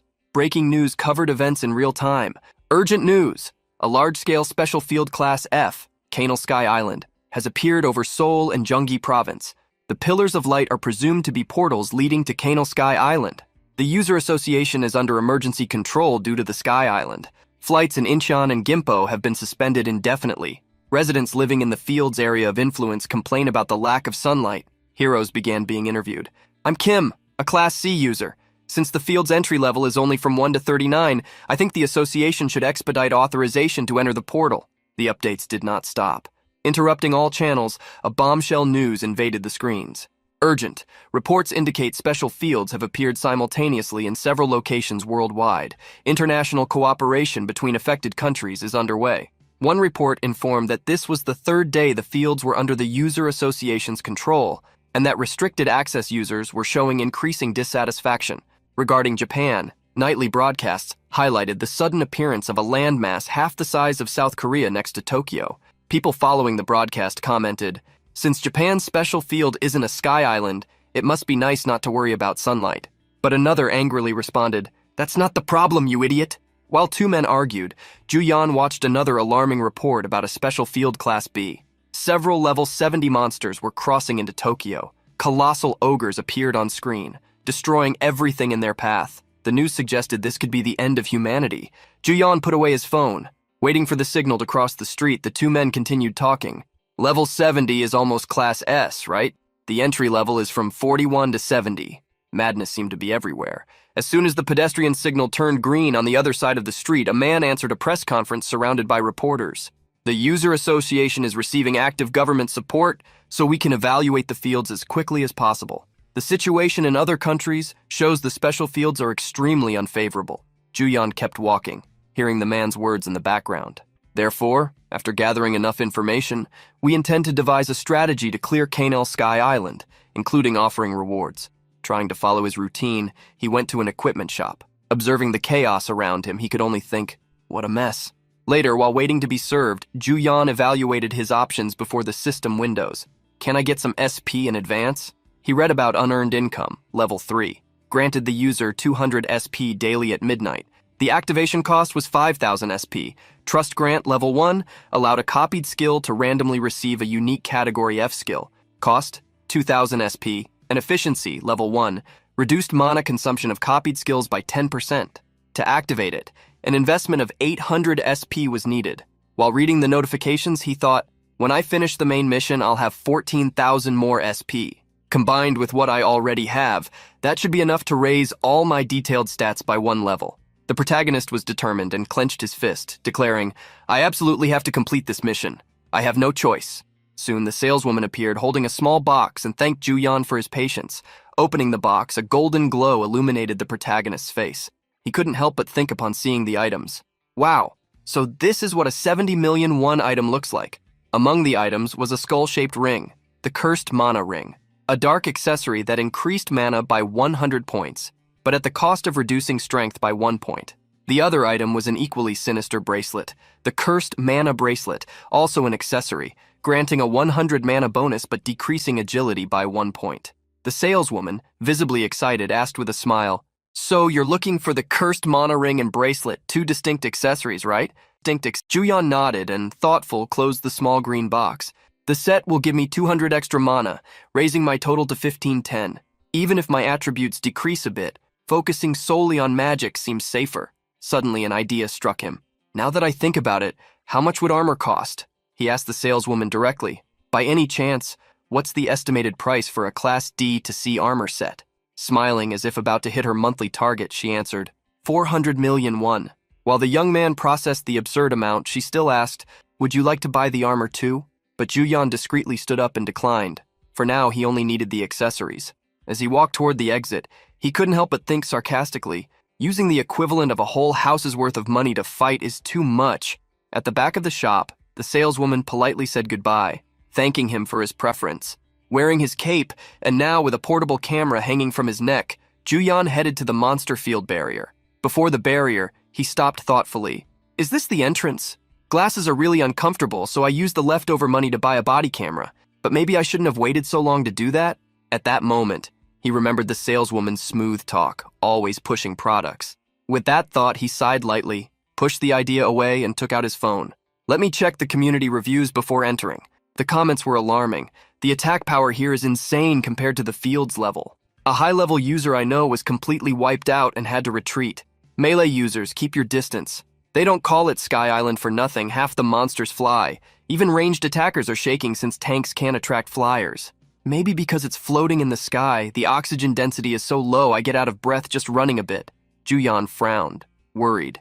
Judging by these reactions, this seems more like an S-class field than an F. Even so, he advanced toward the barrier separating the human world from the monster world. Smiling, he said, well, those who failed and ran away probably exaggerated. It can't be that bad, right?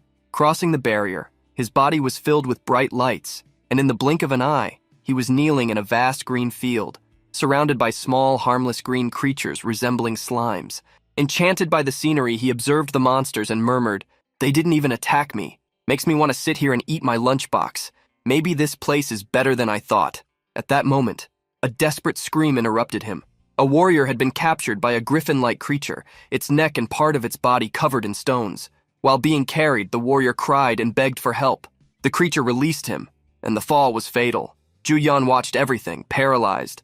He had no time or chance to help. Other creatures began to surround him, flying in the skies.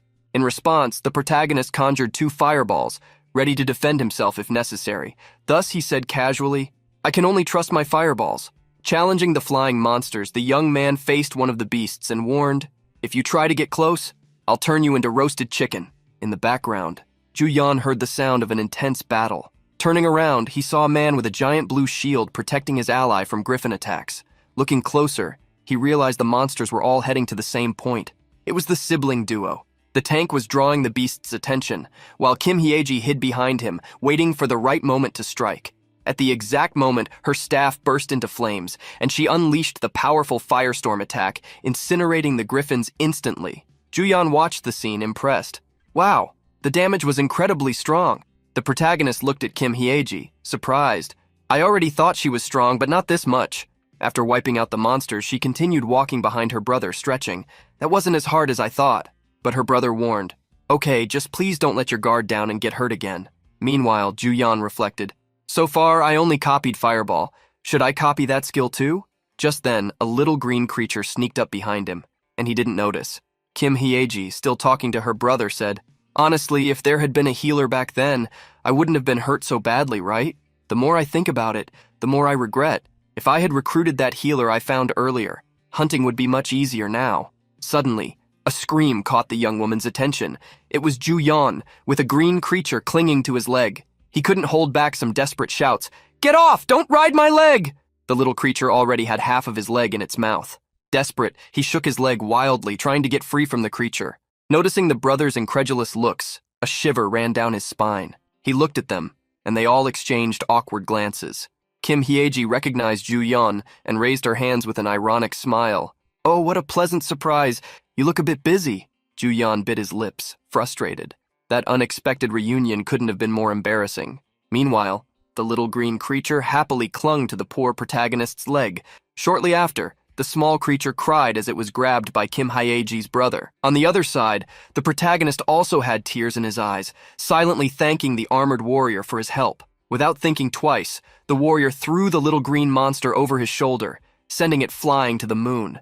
Sitting on the ground, clutching the boots he had just bought for an enormous fortune, the protagonist cried with emotion, "Damn, these shoes are expensive." Meanwhile, the tank, whose name had not yet been revealed, watched the scene with a mixture of surprise and discomfort, thinking to himself, "Is this the healer I met at the park? Is Hyeji really going to try to get him back in the group again?" The warrior looked at his sister, trying to understand what she was planning.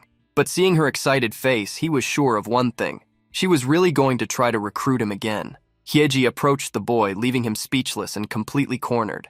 "Healer? Wow, what luck to find you again like this." Grabbing the protagonist's arm with some enthusiasm, she smiled and said, "If we keep bumping into each other like this, it's going to seem like fate is trying to put us in the same group." In the background, her brother just sighed regretfully, while Juyan shuddered inside. He thought anxiously, "I just wanted to do some hunting today." Desperately, he tried to free himself.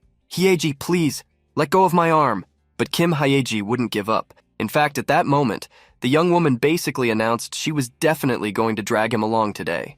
As the beautiful girl shook the protagonist like a doll, the boy realized he had no choice this time. He thought, without any enthusiasm, "I guess I'll have to use my last copy of Healing Light." With a resigned sigh, he said to the excited girl, "Okay, today I'll be your healer, but I need to do something first."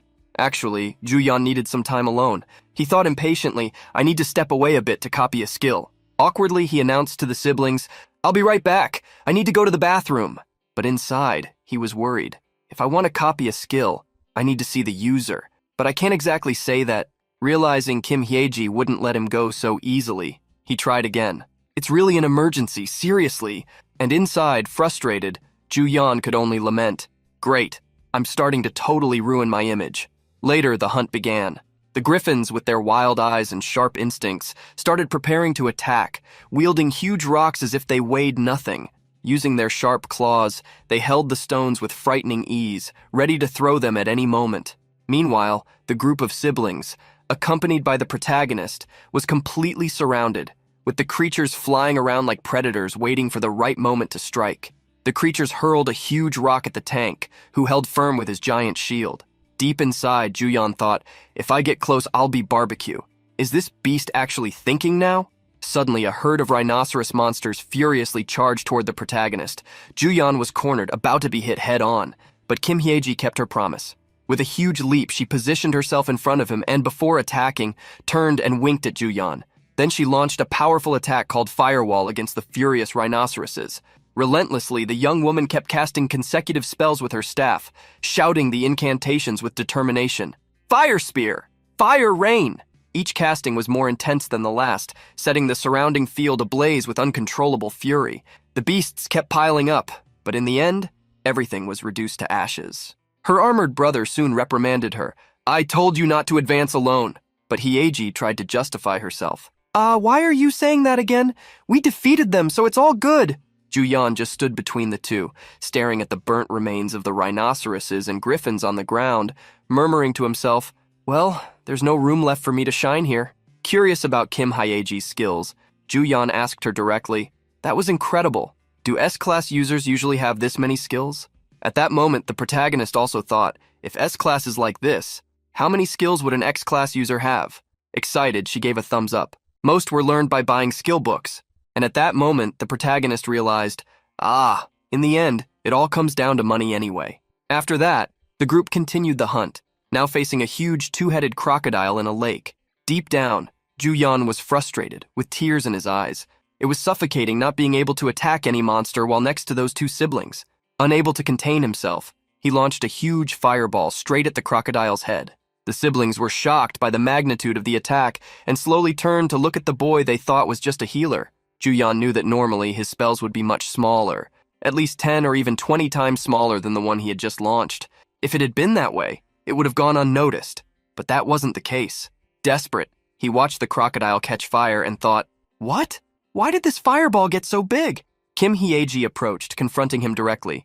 "Juyan, be honest, your magical power is greater than mine, isn't it? Are you really a healer?" He tried to hide it.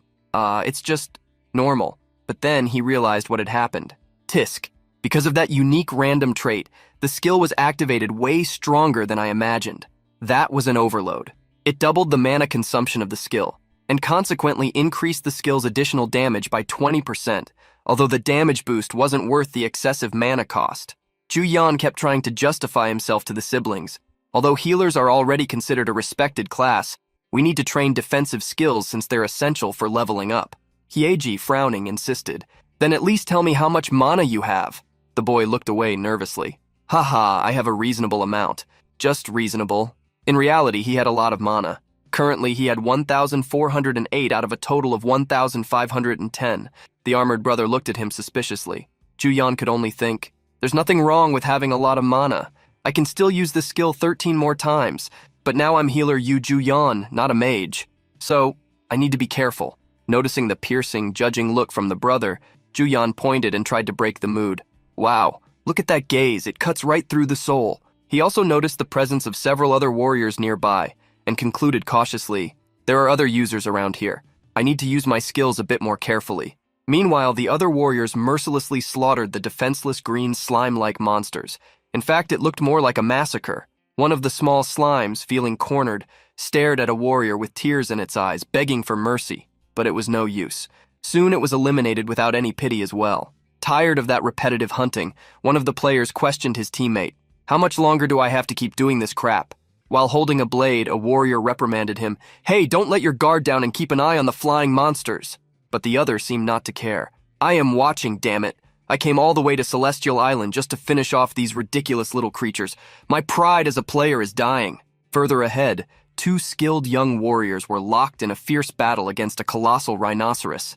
In the background, one of the friend of the guy with his pride hurt, wielding a spiked club, pointed and said, "Oh yeah? Then go fight one of those big guys and get yourself killed." Suddenly, a system notification appeared for all players on the field. The number of living creatures eliminated on Celestial Island has reached the conditions to summon the boss. But the warriors continued the massacre, paying little attention to it. "Let's finish him fast, and then you can pay me back. Now it's my turn." The ground of the island was covered with bodies, green slimes, stone griffins, rhinoceroses, all fallen, lifeless. It was a brutal confrontation.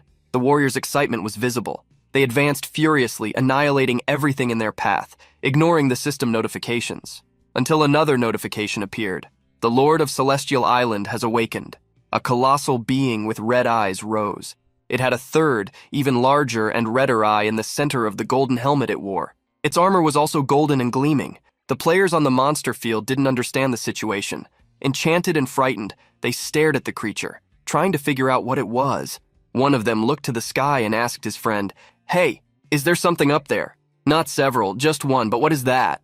The creature floated above the skies, and its gigantic body was now fully visible. It had 4 wings on its back and 2 long, sharp swords strapped to its waist. Its body was extremely muscular, looking like it had been carved from stone. 3 warriors watched the apparition, wondering if it could be an angel. The mysterious being still hovered motionless. Suddenly, it raised its arms and countless golden chains detached from its body, spreading out in several directions. A giant notification appeared for all players. Celestial swords summoned. For each living being eliminated on Celestial Island, damage is amplified. The number of swords summoned increases as the field is dominated. Condemnation activated on Celestial swords. Juyan watched everything carefully. Reading the notifications, he panicked. He shouted, alerting everyone, "It's an area attack!" Soon after, countless super-sharp swords began falling from the sky toward all players. Acting quickly, Kim Hyeji's brother, whose name was still unknown, raised his blue shield to block the giant sword attacks. The pressure was intense, but he held, albeit with difficulty. The blades accumulated around his shield, trying to break through the tank's barrier. Elsewhere on the field, chaos reigned.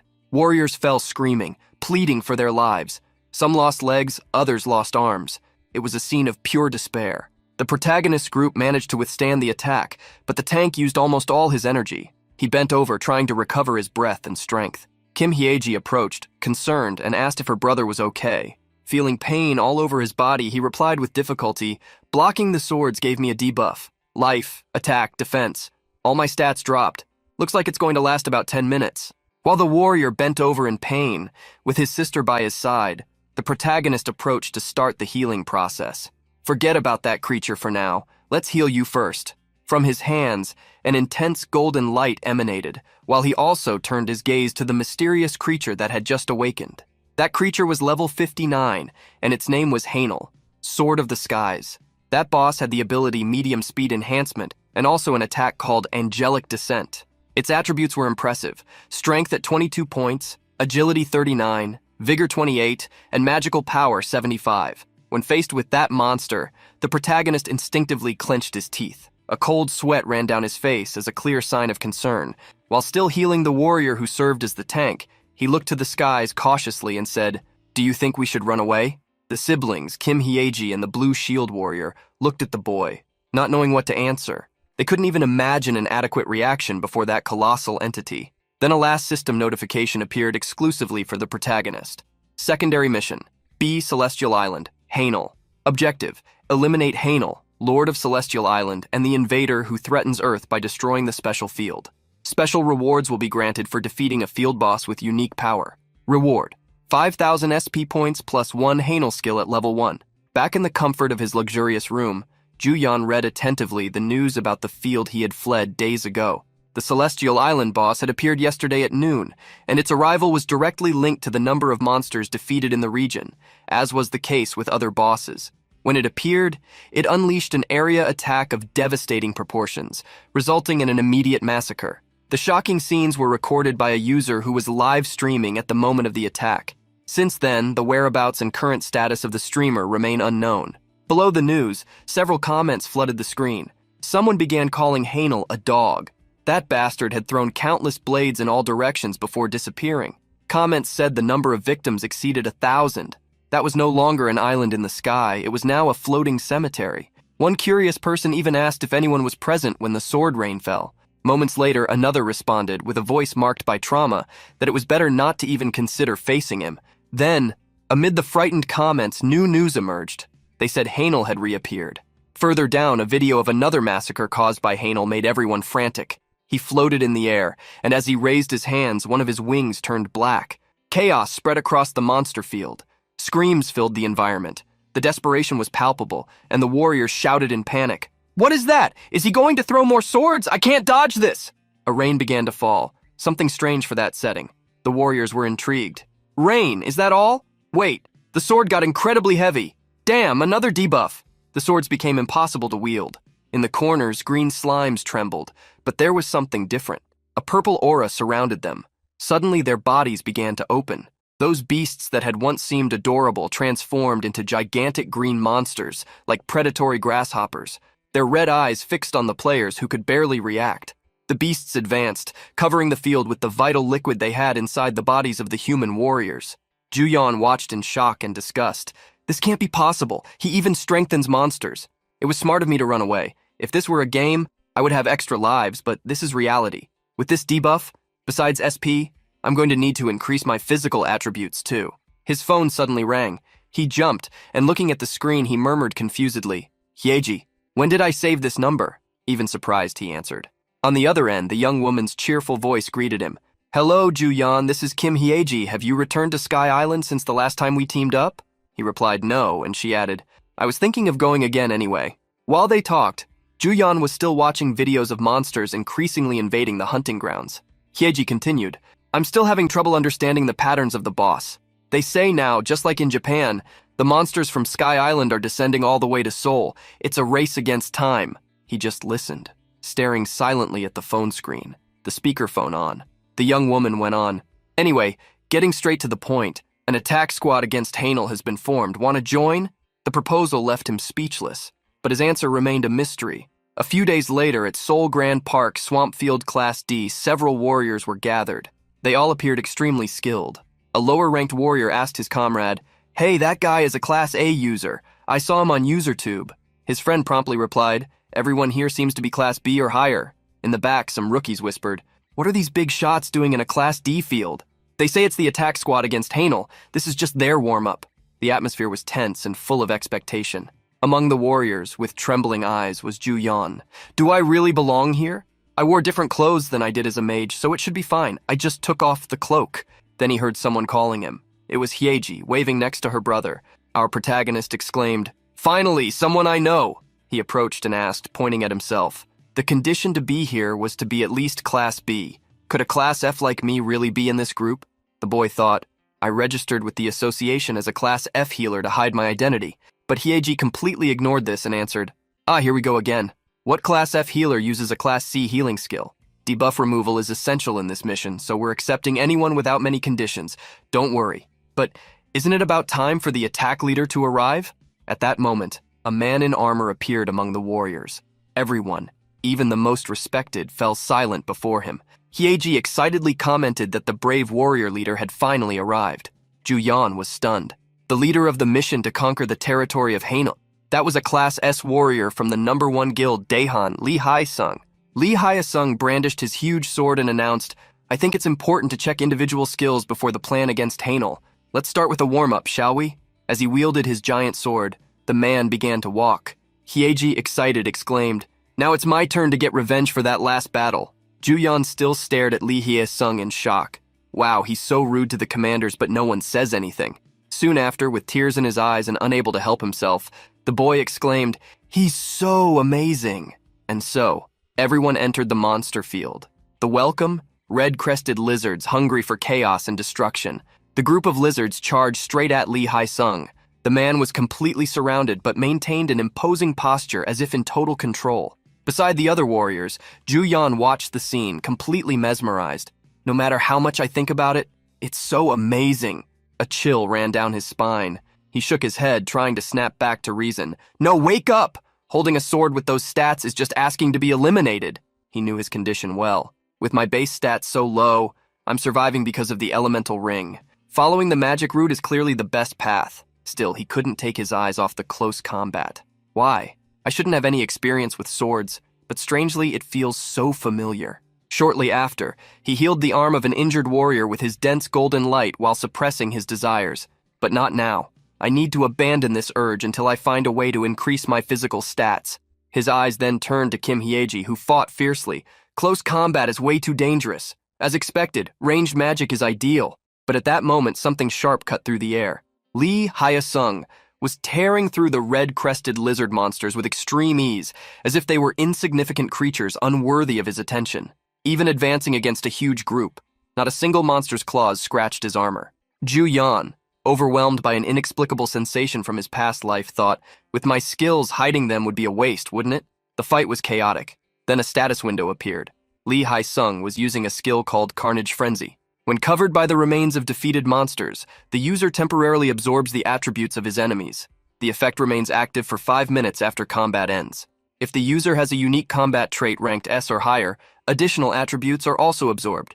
If strength is 50 or higher, magic power increases by 10% of total strength. If endurance is 50 or higher, agility increases by 10% of accumulated endurance. Lee Hae-sung seemed insatiable. He buried his colossal sword in the head of one of the fallen lizards, still alert to his surroundings. Our protagonist, in a complete trance, whispered mentally, "Got it, an insane skill that instantly boosts physical attributes."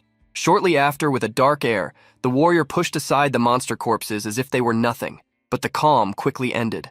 A new enemy appeared, a giant lizard, armored and wielding a long, sharp sword, evidently the leader of the others. The monster was the Swampfield boss of Solgrand Park. The beast roared deafeningly, announcing its presence. There was no doubt. It was the feared, poisonous Lizard King. One of the warriors shouted, "It's a boss!" Everyone took their combat positions. With hungry eyes and a destructive aura, Lee Hai-sung activated another skill called Broken Limit. For 60 seconds, the user's attack power is raised by an entire level. If the user has a unique combat trait of rank S or higher, all attributes are increased by 5 points. The magic energy cost was 580. The minimum magic power required was 20. His body shone with a red aura. Wielding his sword, he charged at the beast leader. The boss ran towards him coldly and fiercely, but before it could even attack with its arms still raised, Lee Hai-sung cut it in half with a quick and silent strike. Soon the system alerted, absorbing the soul of the poisonous Lizard King field boss. Health +1. Then a special message appeared for the protagonist. Boss skill Jade Beauty registered in the list. Kim Hyeji's brother, watching his armor clean and spotless, murmured, "So that's how they finished it," the girl replied, disappointed. "I almost took him down alone, you know?" The brother mocked. "You almost finished him alone? Yeah, sure." Furious, Kim Hyeji punched the warrior's arm. The protagonist then asked the mage, "Do you also get rewards even without hunting?" She explained, "Usually not, but if you contribute to the attack somehow, it counts." Ju Yan kept dispelling debuffs the whole time, so it was considered a contribution. Surprised, he thought, "I was wondering how healers level up, but seriously, that's the easiest job in the world." With the battle over, Lee Hai-sung sighed and sheathed his sword on his back, covered in monster fluids. He announced, "I'll hold one last meeting and organize everything before distributing rewards. Previously, the mages attacked together, but we still don't know if the defense of the strengthened monsters is more effective against magic or physical attacks. Let's split based on the type of ranged attack, physical or magical." The warrior's words echoed in the protagonist's mind, who was still analyzing his skills. Catalyst Class B. This skill amplifies effects on enemies that are poisoned. After 3 consecutive applications, the poison becomes lethal. Mana cost, 800.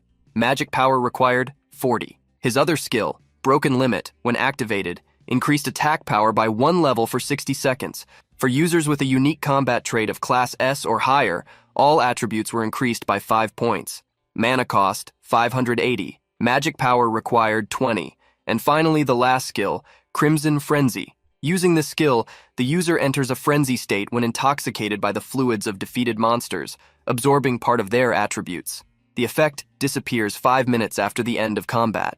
If the user has a unique combat trait of Class S or higher, additional attributes are absorbed every 10 monsters eliminated. If strength is 50 or higher, magic power is increased by 10% of the strength value. If endurance is 50 or higher, agility is increased by 10% of the endurance value. The protagonist, now excited, couldn't contain his excitement. Lee Hai-sung is doing better than I imagined, and he's even distributing rank S skills. Lee Hai-sung then called the healers, preparing to analyze their participation in the battle. When the warrior faced the group's healer, the protagonist stared at him with a passionate intensity in his eyes, but with such a disturbing face that he ended up scaring the warrior. Lee Hai-sung, surprised, thought to himself what was wrong with that kid. But internally, the protagonist was already thrilled. "I got everything I needed. Now I just want to go home." A few days after the Canal D raid, the protagonist had just finished bathing and was lying on the bed mumbling, "I'm so tired I could start my next life already." He opened the status window thinking, "When will I be able to gather all this?" Then he realized he had finally accumulated a total of 4,000 SP. Seeing the amount, he gave a slight smile. "Looks like I'll have enough before smashing Canal's head." That made him remember the hard times when he used to rush to do daily missions for a measly 500 SP. The boy sighed, with elephant-sized dark circles under his eyes. "Why do those rank E missions show up so often? I can't even rest."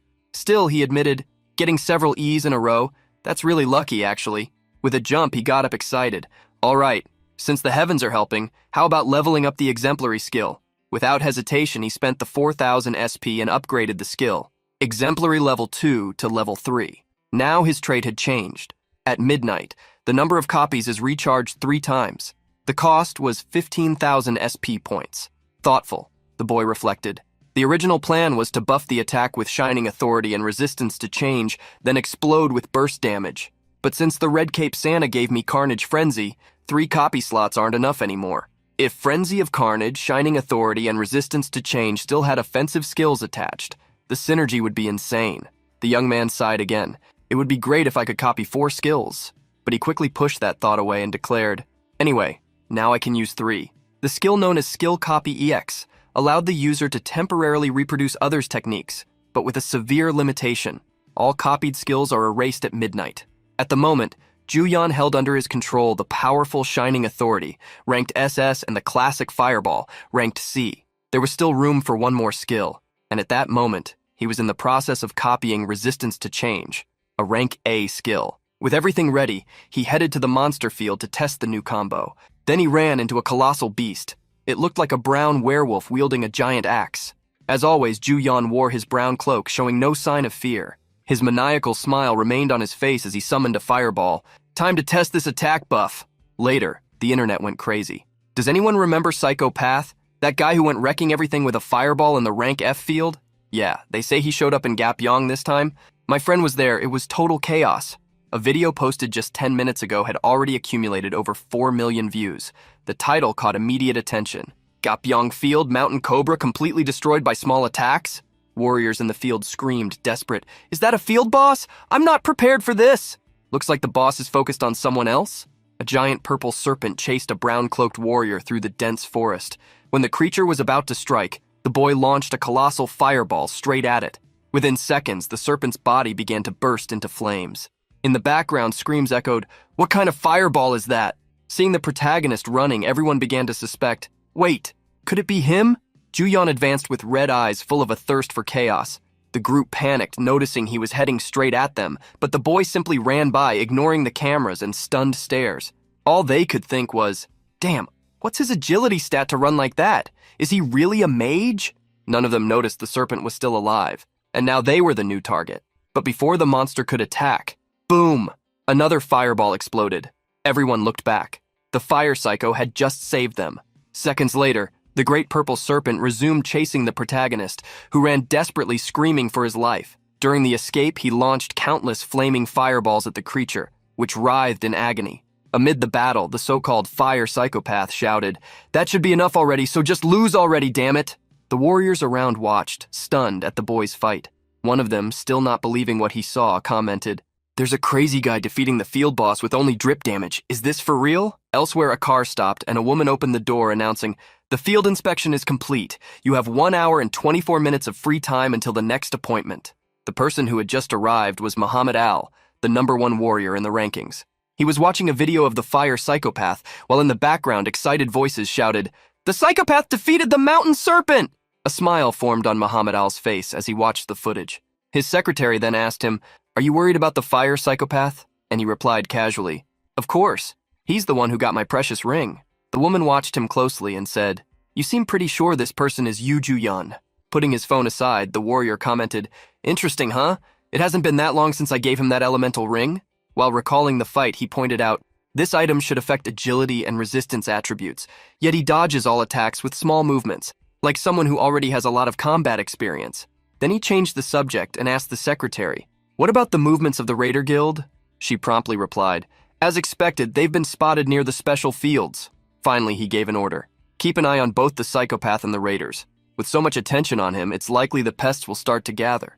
Saying this, Muhammad Al headed toward his huge mansion, leaving the secretary behind. As he walked, he thought to himself, "I hope they don't cause trouble for my friend." In a distant office, a man in a white suit watched the same video of the battle against the purple serpent, completely euphoric. A sinister, tight smile appeared on his face as he murmured the name, Fire Psychopath. Currently, Juyan was attracting a lot of attention. Later at night in the hunting fields, Juyan was also watching the video of his own fight. Frustrated, he vented, "These guys must be crazy. I did all the work, so why are they the ones making money? My image rights have become a joke? My face didn't even show up." But soon he had an idea. Wait a minute. If that's the case, why not post the video myself? I'll check my channel this time and upload the body cam footage too. Ambitious thoughts began to invade his mind. The title will be Level 10, Beginner Mage Defeating Rank E Field Boss Mountain Serpent Alone. If I also post the video of the attack on Kanal, the views will explode. To keep them from finding out I'm the psychopath, I'll create a separate account. And what if I end up gaining 1 million subscribers and get the gold plaque? He imagined himself lying on a mountain of money, laughing nonstop. Should I post a verification video? But before that, how am I going to collect materials in this darkness? He then opened the daily mission panel. This time, the mission required 3 main objectives in the special field. Collect 100 essences, defeat 20 monsters, and survive for more than 60 minutes. Upon completing all requirements, the participant would receive a mission bonus ranked B, plus a random item box as a reward. With a sigh of defeat, he lamented, "I thought there would only be daily missions of rank E or F. If I had seen this mission earlier, I wouldn't have come at night. I slept all day just because I defeated a ridiculous snake. If possible, I want to finish everything before the skills reset at midnight." Suddenly, he spotted a blue orb shining on the ground. Upon picking it up, a message appeared. Special Field Essence collected 1 of 10. Surprised, he exclaimed, "Ah, so this doesn't drop from monsters. That means I'll have to search every corner of this huge field running in circles like an idiot." Frustrated, the young man complained about the mission. "Seriously, if it weren't rank B, I would have given up already." At that moment, Juyan didn't notice a flying beast sneaking up behind him. He was attacked by a huge stone griffin. With a surprised face, he noticed the monster approaching and dodged with extreme ease, moving his body just a few centimeters. The beast charged at him with full force but missed and crashed into the ground, falling. The boy stood still, staring at the creature without reacting. Only then did he realize what he had done. What a scare! What was that? How did I manage to dodge like that? It seems my body moves on its own even before I think. Could this be the effect of brilliant authority combined with resistance to change? Well, I'll think about that later. Seeing the griffin trying to get up, the boy raised only his index finger and decided to end it quickly by launching his classic attack. Fireball! The explosion of flames was spotted by a group of warriors hunting nearby. One of them commented, "There are quite a few people hunting even at this hour." He then asked his companions, who wore black masks with red details, while sheathing his sword on Kanal. One of the men replied, "The reconnaissance team found him to the northwest." Walking over a pile of bodies, the man said, "Just thinking about catching Kanal first and seeing that bastard Lee Haisung come back empty-handed already gets me excited." One of the men asked him, "What if other users get involved in the attack?" Behind him, an entire battalion of masked warriors followed. With a psychopathic smile on his face, he put on his own mask and coldly replied, "What else can we do? Just finish them all off."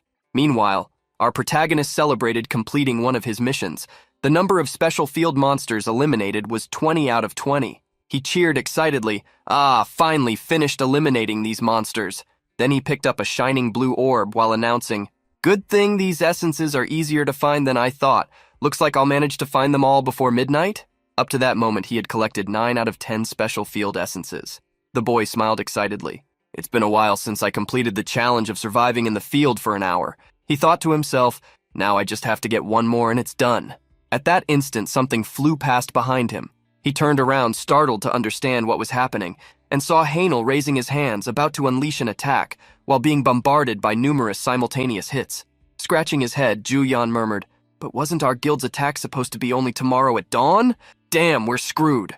On the ground, several archers were pointing their arrows at Hanel. It was a frantic hunt, and an attack leader shouted, "Focus on the wings, now!" Worried, the boy thought, "What do I do now? Like this, the boss will be defeated by another group. Looking at the situation, I think it's already too late to try contacting the others." Then he remembered a pending side mission, ranked B. The task was linked to the Sky Island. The objective was clear: defeat Kainal, the island master, an invader who had crossed the boundaries of Earth, and destroy the special field. With those memories, his face lit up with surprise. Come to think of it, the main and side missions only say I need to conquer the place. They don't say who or how much I need to contribute. Juyan thought, do I really have to defeat him alone? Then excited, he made a decision. That's it, I'll just watch. The fight between the warriors and Hanel was intense until the great boss began to fall, free-falling toward the ground.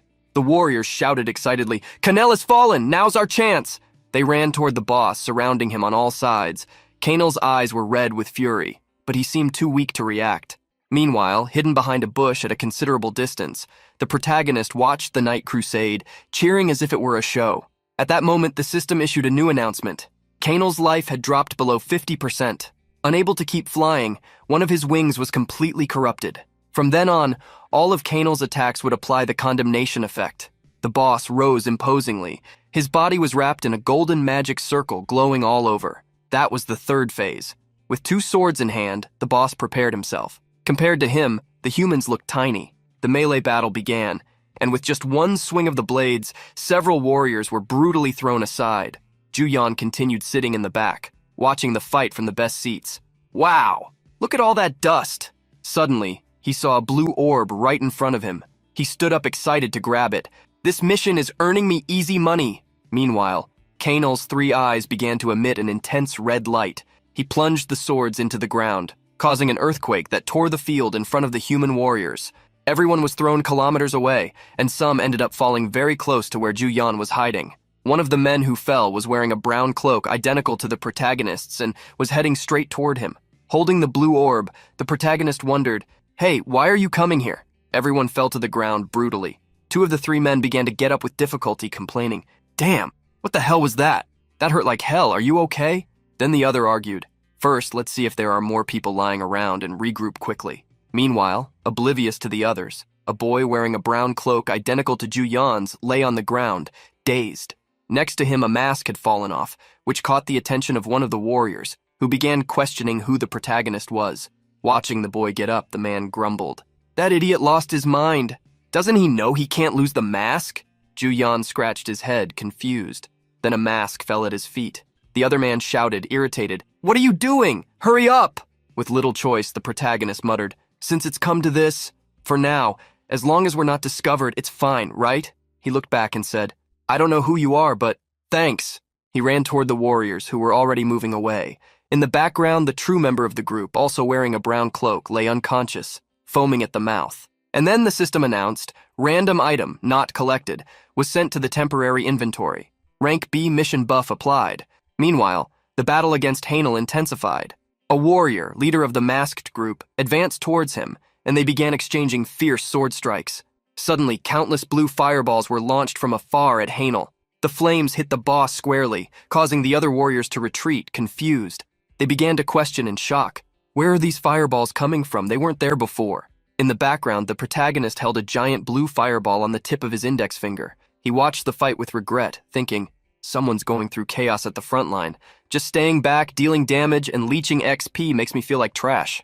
Shortly after, a status window appeared before him, revealing the active buff effects. For 24 hours, all his attributes would increase by 5 points. Additionally, experience gained would increase by 10%. His mana pool would gain an extra 300 points, and mana regeneration would improve by 10%. The boy realized the impact of the buff and thought, "My firepower got way stronger because of this buff." Still, Juyan followed the men's orders and acted as expected. However, the boy reflected, "If I don't use abilities, they'll get suspicious. But if I do, I'll stand out. If we weren't in the middle of a battle, they'd definitely have found me out by now." Meanwhile, Hanel was bombarded by a flood of blue fireballs. In the background, the protagonist barely controlled his excitement, which caught the attention of some masked warriors. But the protagonist didn't care. Now the boy could only think, "Honestly, keep blasting this punching bag with these stats is fun. Since I've made it this far, I'll just blend in and reap all the rewards." A new warning window appeared. If Hanel didn't lose at least 10% of his life during the battle, the Sky Island summoning order would be activated. When the summoning took place, the subordination bonus would apply to the monsters of Sky Island. Seconds later, an intense golden aura spread around Hanel. Some warriors resisted the pressure, but soon the monsters present started to get distracted. The stone griffins began staring at a group of warriors who had just entered the battlefield. Some rhinoceroses did the same. On top of a hill, the new group of warriors was confused. "What is all this? Is this a raid?" But the announced time wasn't now. The masked ones didn't like the intrusion. One of them pointed at the leader and warned, "Looks like people around are starting to notice." One of the newcomers tried to confront the group. "What are you doing here?" but was brutally cut in half by one of the masked. The leader, furious, declared, "If Lee Hai-sung finds out, it'll be a headache. Eliminate the intruders too." With that, all the masked warriors charged to eliminate the other players. The newcomers couldn't understand what was happening, or why they were being attacked by players. In the background, the protagonist watched it all incredulous. Besides stealing, they're killing players too? Damn lunatics. And to think they were such a crazy bunch. I need to get out of here fast. One warrior was about to be brutally killed by one of the masked. Fallen on the ground, the man saw a sword coming down hard toward him. At the last second, he was saved by Lee Hai-sung, who had just entered the battlefield, accompanied by several other warriors, including the brothers who had grouped with the protagonist. From afar, the protagonist stared at Lee Hae-sung, visibly shaken, and thought when seeing his face, "I'm completely screwed." The masked group leader confronted Lee Hae-sung firmly while mocking, "This disorganized bunch can't be the main raid group." Lee Hae-sung, the sword hero, wore a stern and thoughtful expression. Gripping the hilt of his sword, he advanced toward the masked leader, indignant as he said, "What kind of vermin are you invading a raid and behaving like this?" Raising his sword with pure hatred, he shouted, "Not only stealing the boss, but also killing innocent players." With clenched teeth and burning eyes, he shouted again, "You won't have a word to say even when you die here." Without hesitation, Lee Hae-sung began his attack against the masked group that had taken control of the raid and was eliminating innocents. During the chaos, one of the masked bumped into the protagonist and shouted, "Get out of the way, you bastard worm!" The fight grew intense, both sides wanting to eliminate each other completely. In the heat of battle, some warriors shouted to finish off all the traitors. Our protagonist panicked. "What do I do? Where do I hide?" But who seemed not to care about the chaos among humans was the real problem, the boss of the field, Hanel. He began his merciless attack, commanding his monstrous creatures against the players. The stone griffins and rhinoceros monsters charged to attack the humans, following their leader's orders. Noticing the monsters advance, the protagonist shouted mentally, "Damn, Hanel is attacking again." The heroes, desperate, began fighting frantically, murmuring among themselves, "If we miss the final blow on the boss, it'll be like cooking porridge and feeding it to a dog." Others shouted, "Eliminate the healers of the raid first." The creatures attacked indiscriminately, hitting both heroes and masked warriors. The protagonist, observing the chaos around him, said, "This turned into a complete disaster. I'm not even part of the raid group." Trying to find a way out of that mess, he thought, "Damn, we need to bring down Hanel fast to restore order. Our attack power is all scattered in this mess. Total damage is ridiculously low. There must be a better way to deal with this." That's when the boy stared fixedly at Lee Hae-sung. The sword hero's eyes were completely red with fury. He charged with everything for a new attack, and that movement made Ju-yeon realize something important. Meanwhile, in the background, the pair of brothers continued fighting the monsters. Kim Hyeji launched flaming attacks with her staff, while her brother defended her from the beasts with his shield. A masked warrior sneaked up, blade ready to strike at the young woman's back. She would have been killed if not for Ju-yeon, who launched an immense blue fireball at the enemy, saving her at the last moment. Confused, Hyeji looked in the direction where the blue fireball had come from. She saw a young man with a brown cloak, back turned. The boy had gigantic blue flames dancing on his fingers. The armored brother, unaware of what had happened, asked if she was okay, but Kim Hyeji kept staring at the mysterious hooded mage, perplexed. She then explained to her brother, whispering still in disbelief, "That hooded mage attacked his own team to save me." The tank's face twisted in shock. He understood what had just happened but found it hard to believe. Meanwhile, the protagonist kept dodging attacks from the heroes. Midnight was approaching. While dodging, he thought urgently, "Just a little more. I need to hold on until midnight." A warrior tried to hit him, but he barely escaped and grabbed his phone amid the chaos. Finally, it was midnight sharp. The time for the counterattack had come. With a firm gaze, he looked at Lee Hae-sung and without hesitation, activated his copying skill. The boy successfully copied the Blood Frenzy skill, SS class, causing all his attributes to increase by 20%. Wasting no time, the protagonist pointed his index finger at a row of monsters and launched a gigantic blue fireball. The explosion streaked like lightning in front of Lee Hae-sung, burning the monster he was fighting to ashes. Shortly after, a system window appeared before him, clearly notifying, "You have reached 20 eliminations. The effect of Blood Frenzy has been increased by 2%. Lee Hae-sung looked confused at the cloaked masked man, not understanding his intentions. But the boy ignored the furious glance and kept attacking the creatures relentlessly. Amid all this, he couldn't help but think, if the monsters keep spawning like this Blood Frenzy skill, which increases attributes by 2% with each elimination, is way more broken than Change Resistance, which gives a fixed increase. Countless windows kept popping up as Ju-yeon advanced, increasing the Blood Frenzy effect by 2% every 20 monsters defeated. Ju-yeon then faced the center of the field and shouted the boss's name. No monster remained standing. All had been reduced to ashes by the blue flames. The heroes now faced Hanel kneeling, full of doubts. Could the fight finally be over? But the protagonist knew the truth. Something was wrong. Suddenly, Hanel raised his face. His red eyes were threatening. He stood up and a spear appeared above his hand. The protagonist swallowed nervously and thought, "The final phase is about to start." With the spear in hand, Kano launched a devastating attack against all the players present. Instinctively, Kim Hyeji took cover behind her tank brother, who raised his shield to defend everyone from that terrifying attack. The pressure of the strike was unbearable. One of the blows came directly at Ju Yan. Desperate, the boy thought, if we don't resist, we're screwed. At the last moment, Kim Hyeji's brother jumped in front of Ju Yan, blocking the attack with his own body. The impact was so intense that the brown hood flew off the protagonist's head, and the mask on his face nearly shattered from the pressure. Shocked, the protagonist looked at the tank who had appeared before him. He hadn't expected that. Why would he protect him?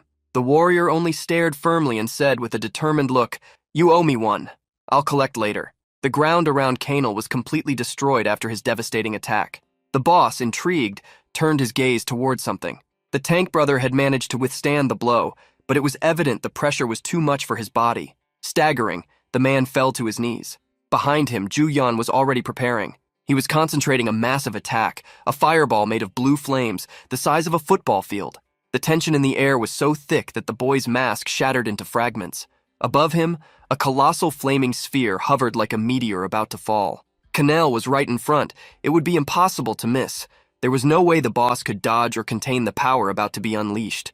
Ju Yan then pointed his arm at him and shouted, "Now it's your turn." The fireball was launched violently, passing by the kneeling tank and advancing directly at Kano. The impact was immediate and brutal. Kano was hit dead center, with no time to react. The entire area trembled. The heroes group went on guard while excited voices rose asking what had happened to the field boss Kainel. The boss, now kneeling, tried to stay standing by leaning on his spear, but soon collapsed completely. Around him, numerous items began to drop. The group rushed toward the defeated body. Lee Hae-sung was the first to react upon seeing Kano, realizing the field boss had been completely eliminated. The masked leader of the group also approached. Lee Hae-sung immediately looked at him suspiciously. The warrior raised his sword at the masked man and shouted angrily, "If you don't want to be eliminated, get out of the way!" With a furious expression, the masked leader thought, frustrated, "This is getting annoying." Unable to contain himself, he pointed out, "No one here can deny that our mage is the MVP, right?" He continued in thought, "I need to deal with this brat soon and reclaim the final boss rewards." Ju Yan, now unmasked, scratched his head while looking at everyone. His face was fully exposed, but the hood of the cloak still hid his identity. Soon, the protagonist's system announced that the main mission had been completed, and that in 10 seconds, he would be transported to the tutorial field where he could choose his rewards. Ju Yan froze in place, unsure how to react. The masked leader looked at Ju Yan thoughtfully. "Wait a minute. I didn't know one of our mages had this level of damage. I've never seen him before, but there's something strangely familiar." Suddenly, the protagonist ran toward the masked group and Lee Hae-sung. He passed through the warriors with extreme ease until he reached Kano's body. Lee Hae-sung shouted, furious, that this young man was a damn bastard. But the boy picked up an item from the ground resembling a necklace and announced, "Everyone saw it clearly, right? I captured Kano." At that moment, the masked leader recognized who the mage was and cursed mentally. "That brat? Damn, this must be a joke. He's the fire psychopath?" Showing the necklace to everyone present, Ju Yan declared out loud, "Then this is mine! Thanks for the raid!" Then both the masked leader and Lee Hae-sung attacked the boy with their swords at the same time, furious. But their swords cut only through the air. Ju Yan had disappeared. Confused, the men exclaimed, "Damn! I didn't even feel the sword hit anything!" Lee Hae-sung screamed, veins bulging in his face. "That bastard is trying to trick me!" The masked leader only thought, indignant, "I was made a fool!" Soon he shouted, exploding with rage, "What do you think? Now both I and everyone here have been made fools by this guy." Lee Hae-sung could only grit his teeth and think, furious. Being tricked because of a boss item. This is unbelievable. Seconds later, the protagonist appeared in an empty space, resembling the cosmos. Looking around, he could only think, did I just get tricked? Soon, several system windows appeared before him. The most important said the main mission had been completed. Other notifications listed gained SP, skill increases, and stat improvements. The last one informed that the soul of the special field boss, Kanel, from the Kingdom of Heaven, had been absorbed, granting 1 extra point in all attributes and the enemy's special skill, called Descendant. Surprised, Ju Yan exclaimed, "Is that all? Just a reward notification?" Then a small being, resembling an elven fairy, appeared waving her hand and greeted him. "Hello, brave warrior." The little fairy had colorful wings and looked at Ju Yan with a hungry gaze. Then she revealed, "I am Ego, your tutorial assistant." She floated before the boy, tiny in stature but full of presence. Confused, Juyan asked, "What do you mean, tutorial assistant?" Ego explained. "Since your main mission was completed, I was summoned to guide you during the tutorial." This surprised the boy. "What? I've never heard of a tutorial assistant before. I didn't see anything like this on the internet. Could this be an exclusive event for those with unique high-level traits?"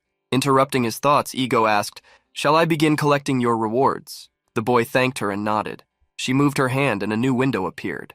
Reading the message about detailed trait enhancement choice number 1, Juyan reflected on the explanation. Trait enhancements worked like a second-class evolution. Confused, he murmured quietly to himself, "A second class?" Ego answered, clarifying what that meant.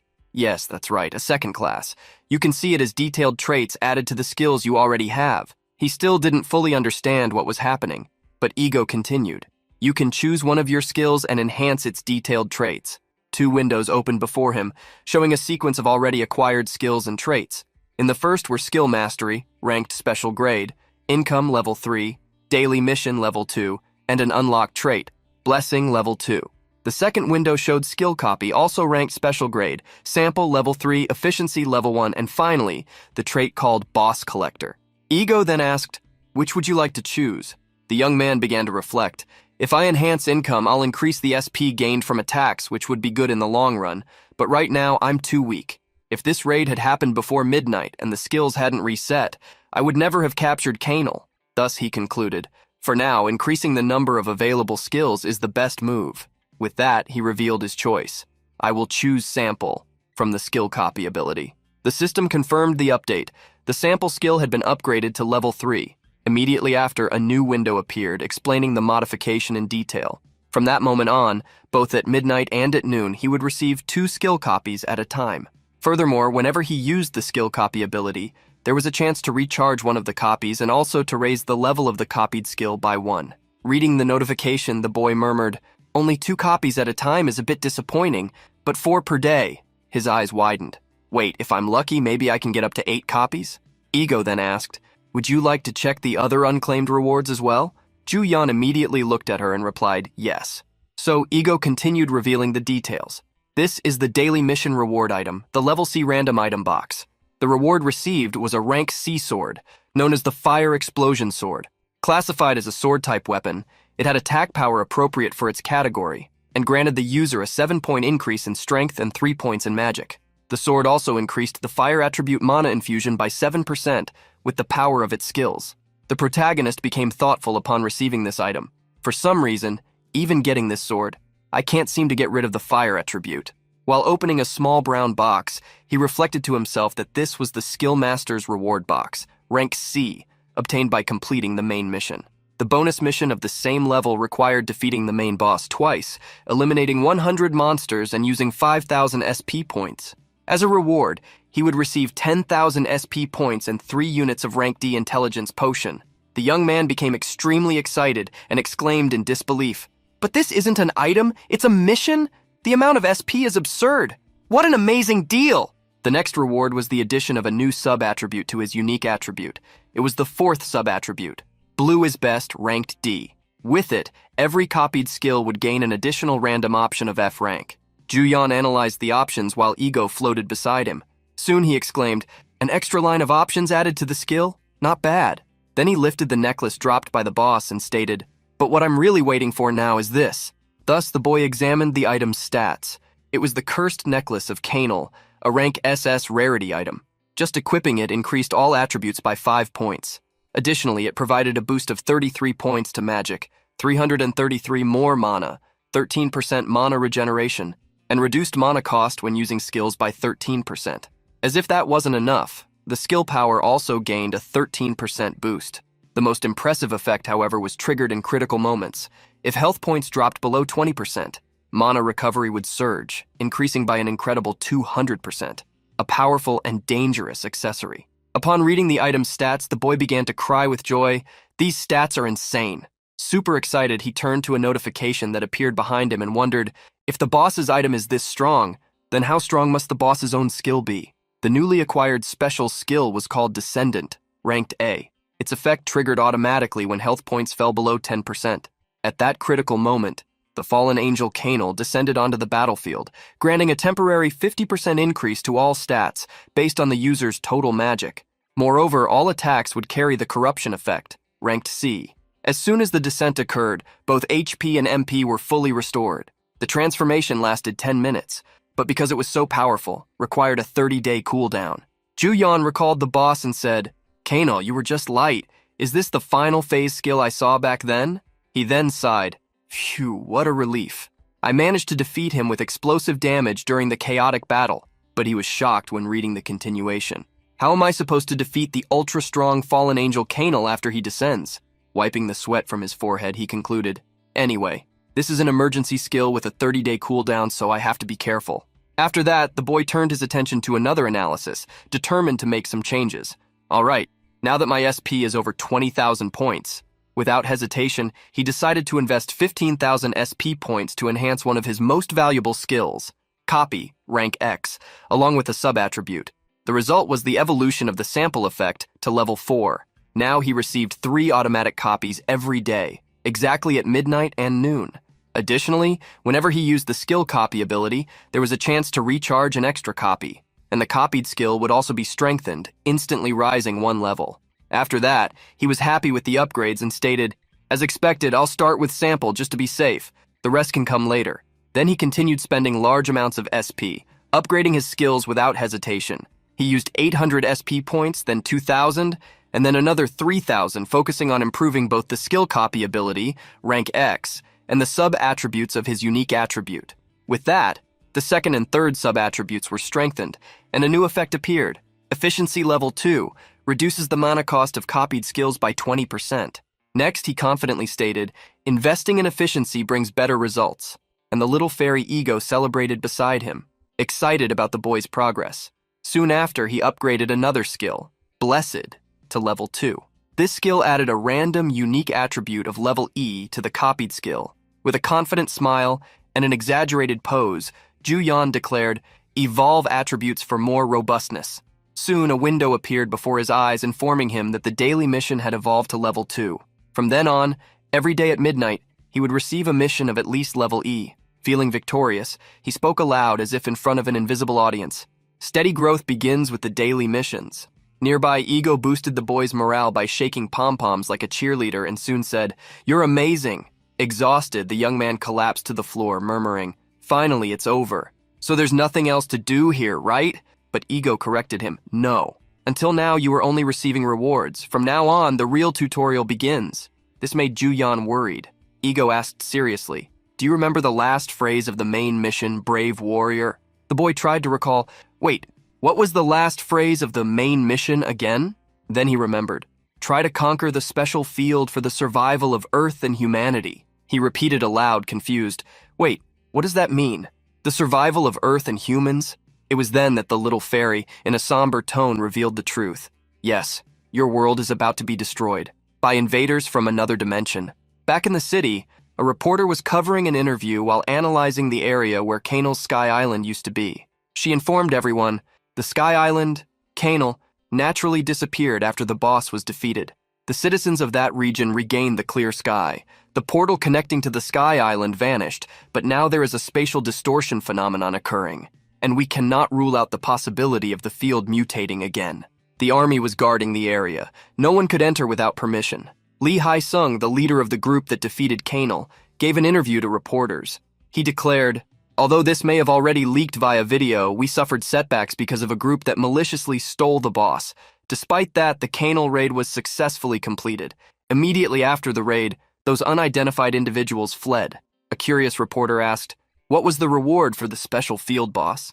Lee Hai-sung replied firmly, "First, I confirmed that all stats increased." Another reporter insisted, "Did any boss items drop?" This clearly irritated Hai-sung, who turned, and while leaving announced, "That's all." At that moment, someone watching the interview turned off the TV. Kim Hyeji was at home, sitting on the sofa, having watched the entire interview. She sighed. Something was bothering her. Meanwhile, during weight training, the young woman's brother said seriously, "That guy, if Lee Hai-sung gets his hands on him, he could very well end up eliminated." The girl was persistently trying to call the protagonist, but all she heard was the automated message saying the call couldn't be completed and would soon go to voicemail. Clearly, it wasn't the first time Hyeji tried to reach Juyan. Concerned, her brother commented, "You're still calling him? What if your predictions are wrong?" She replied without much care. Who knows? Let's suppose that cloak is a standard mage's gear, and if his main attack is a fireball, then it's a different story. Suddenly, Kim Hyeji received a call from Ju Yeon. She got extremely excited and answered, putting the call on speaker. Without beating around the bush, she asked, "Hi, Ju Yeon. I'll get straight to the point. Are you the mage who helped in the raid against Kainal?" Ju Yeon tried to dodge. "You suddenly asked that as soon as I pick up? Actually, I didn't even participate in the raid." But Hyeji insisted. "I noticed the magic equipment you use is similar to the mages in that raid, so I tried to contact you, but you disappeared before I could talk to you." Ju Yeon kept denying. "I didn't even go to the raid location." Still, Kim Hyeji was sure it was Ju Yeon that day. He couldn't convince her otherwise. Trying to get out of the situation, Ju Yeon said firmly, "Anyway, it wasn't me. I feel bad for being invited and not participating. Sorry about that." Then he ended the call. "I can't talk now because I'm taking a bath, so I'm hanging up here." The two siblings stared at the phone with the same thought. Seriously? That's how he's going to act? In the bathtub, Ju Yeon hung up angrily and muttered, "I guess she won't call again now." Kim Hyeji was very persistent and called every minute, which was driving Ju Yeon crazy.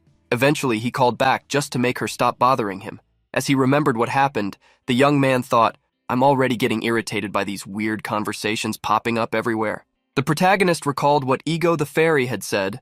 "Remember, your world is about to be destroyed by invaders from another dimension. But don't worry, you have a special power, the Skill Master. This power is an authority subordinate to reality-altering skills, granted only to celestial beings.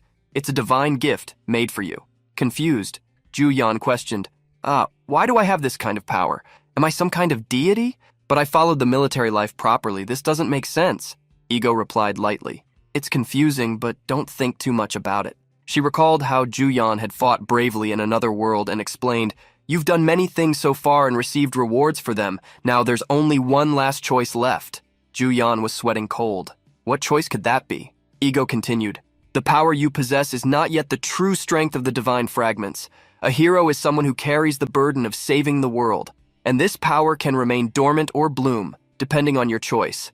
Will you settle for surviving and carrying this power's weight, or will you choose to save the world and bear the burden granted to you?" She tried to calm him. "Don't worry. Salvation is not necessarily the hero's duty. It's just one of many options you can choose, as always." Back in the present, still in the bathtub, he sighed. "Honestly, for someone like me who was just a lazy guy until recently, talking about salvation, whatever. After the bath, I'll eat chicken and drink beer." At Kim Hyeji's house, something on her tablet caught her attention. She was analyzing and listing Ju Yeon's skills while calling him the fire psychopath. "Perfect. According to my sharp intuition and brilliant analysis, yes, Ju Yeon Yu definitely has psychopathic tendencies, but I still haven't found solid proof, so..." While Kim Hyeji was thinking intensely, her brother approached. Ignoring his presence, she kept murmuring, "No matter how much I think about it, I need to meet him face to face." Soon her brother asked, "Why this obsession with that guy?" The girl revealed, "Even those ranked S are in field zones where death can come at any moment. If I'm going to be eliminated anyway, I want to be the best in this field. For that, I need someone exceptional like a psychopath on my team." Her brother gave up trying to understand his sister's thoughts and sighed. He touched her shoulder and said, "If you want to be the best, don't act impulsively all the time." She replied, convinced, "With all the information gathered, I can make some assumptions about Ju Yeon. Anyway." She then started reviewing her detailed analysis out loud, explaining step by step. "He disappeared after causing chaos without leaving a trace, so he's probably extremely cautious. His level is probably not above 40, so he would choose a less populated and lower-ranked zone. Since he avoids our patrols, he probably wouldn't choose known areas in Seoul. He seemed desperate for money, and judging by his appearance, he probably doesn't own a car, so he likely walks or uses public transport. If that's the case, adjusting the search range," she concluded, "Mr. Ju Yeon will soon appear to hunt in a Class D spider cave near the metropolitan area." Her brother just sighed. "Are you stupid? Things can't happen so perfectly like that." Following the girl's sure intuition, the siblings headed out to a hunt. What the tank brother witnessed next was simply illogical and scary. His sister Kim Hyeji was face to face with the protagonist. She had hit the nail on the head about where the boy would make his next hunt. Ju Yeon tried to explain, stammering in front of the determined girl. "This isn't what you think. I'm not really hunting, I just came to sell healing items." Deep down, the tank brother just thought, "Seriously? You actually came?" Kim Hyeji smiled, trying to put him at ease, but her expression betrayed that she wasn't buying the story. "Come on, I already know everything, so stop pretending, just tell the truth." Still, Juyan couldn't reveal his true identity. He insisted on the lie, even though the girl clearly didn't believe him. "What are you talking about? I'm just a common healer, that's all." Kim Hyeji didn't believe a word and confronted him. "Ah, you're really going to keep this up?" The protagonist then got irritated. "Why are you acting like this with me? This is pathetic." For the brother, the situation was complete chaos. He just thought, a hunter being manipulated by a brat. Soon the discussion was interrupted by the tank, who decided to announce his offer loudly. 500. Juyan turned confused. The tank completed. "I'll give you 500 per hour, let's go." Then he tried to console the seemingly defeated protagonist. "You'll just waste time trying to convince Kim Hyeji to change her mind. It's not worth it." While dragging Juyan away, he reminded him, "We agreed you were going to pay off my debt, right?" The young man tried to argue but couldn't. What the tank said was a fact. In the end, Juyan just accepted he had lost. "All right, fine. Let's go. I don't even know what this debt means, but I'll go because you're offering me 500 per hour." Excited, Kim Hyeji exclaimed, "Okay, then let's go straight to the field now." But Juyan hesitated and asked, "Wait, before that," the girl interrupted. "What now?" Embarrassed, he finally revealed, "I just need to go to the bathroom." The siblings froze, speechless. Then the tank recalled notes made by his sister, one in particular. Juyan suffered from irritable bowel syndrome. In disbelief, he thought, "You really confirmed that too? Damn, this girl is scary." Meanwhile, the protagonist cried inside.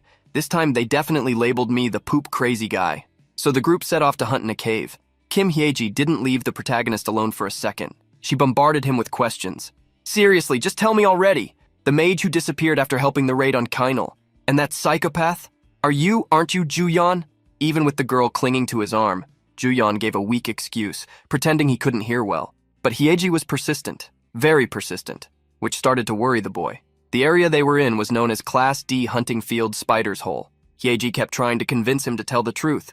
"If you really are Juyan, I want to repay you for helping. Since I work in the same field, I promise I'll keep it a secret, I swear." Meanwhile, the tank brother led ahead, alert to the path. Juyan, sweating, wiped his face while thinking, the way she said it, it's almost certain that Mage Cheater is the same fire psychopath. The boy recalled the moment when her brother demanded his favor. "A deal is a deal. I said you were going to pay me back, remember?" Juyan could no longer deny it. Everything was now more than obvious. He simply had no escape. Meanwhile, a huge red spider moved above the warriors' heads, but no one noticed, and the conversation continued.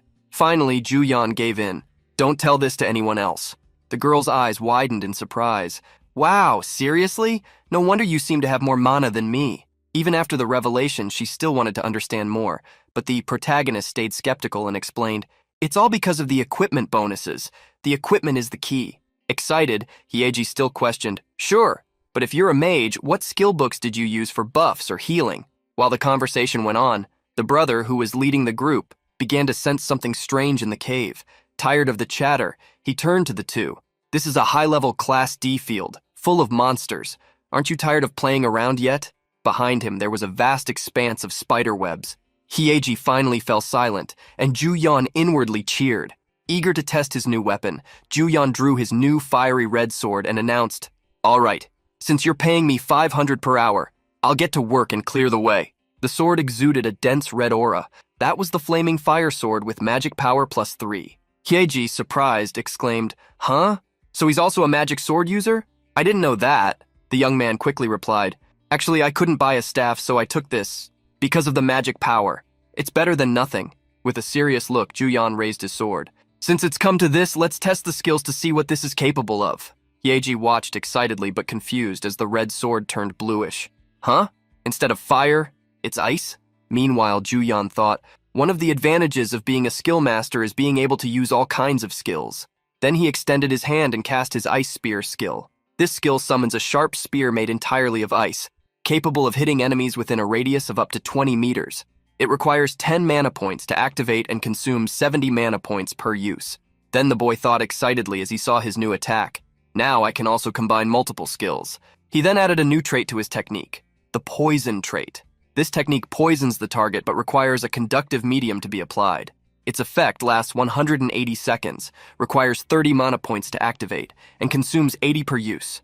The poisoned ice spear was launched directly into the giant web in front of him, hitting dozens of spiders, but there were still hundreds in the background. The hail of poisonous ice continued non-stop. Juyan's eyes glowed with an intense green as he clenched his fist and declared, "Catalyst!" This skill amplifies the poison effects on enemies. If the target is under the effect of more than 3 layers of poison, the effect turns into critical poison, causing even more damage. To activate it requires 40 mana points and consumes 800 per use. Sheathing his sword, he reflected that it was a good idea to improve the attack using the Catalyst boss skill. The impact of the attack left the brothers stunned.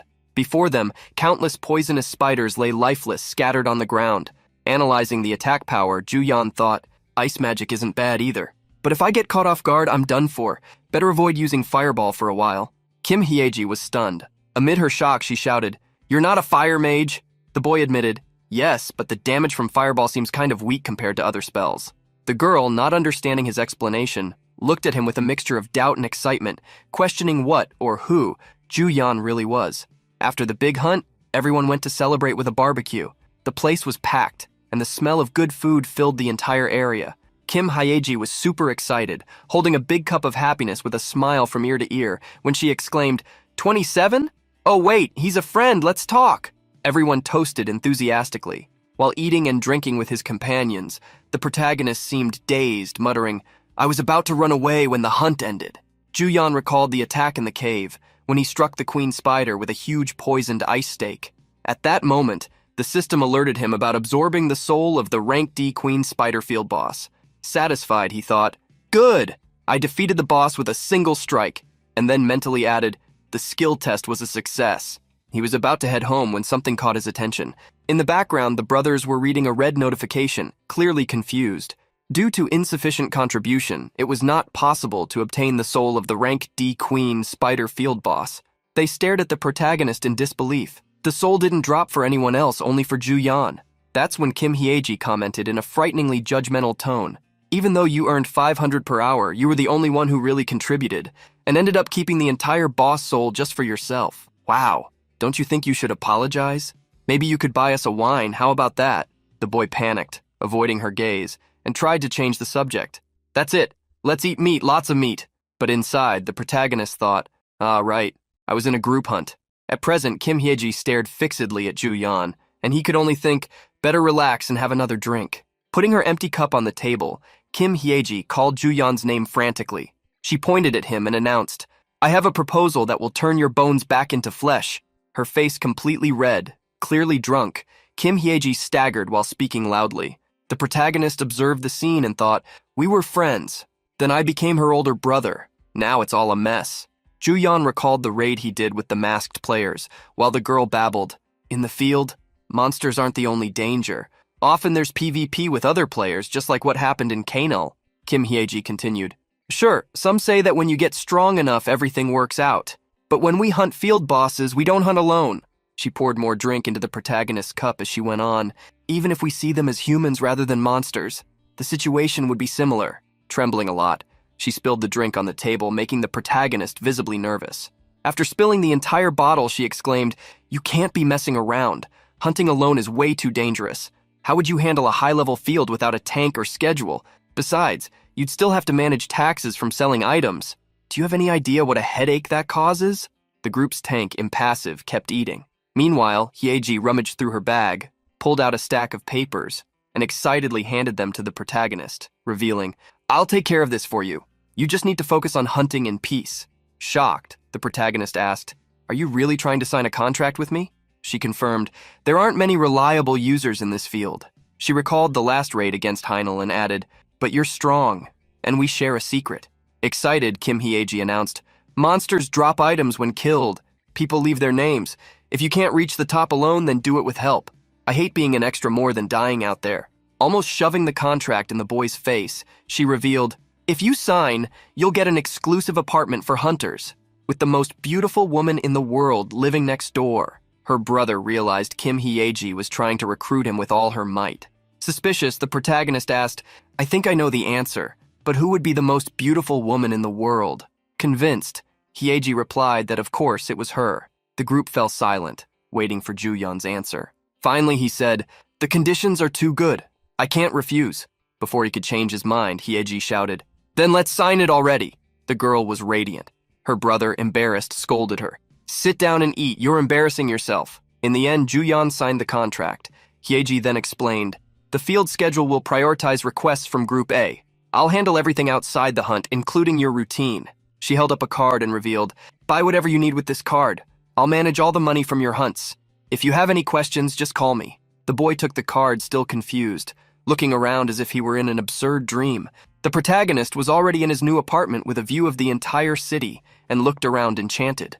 Soon he exclaimed, the explanation is perfectly clear. And then he burst with happiness, imagining his prosperous future. This is amazing. The contract is wonderful. Hunting alone was chaos. And best of all, even though I was avoiding her because of the previous situation, honestly, Hyeji is beautiful, and she offered to be my manager. Soon after, he thought internally, I don't envy you anymore, Muhammad Al.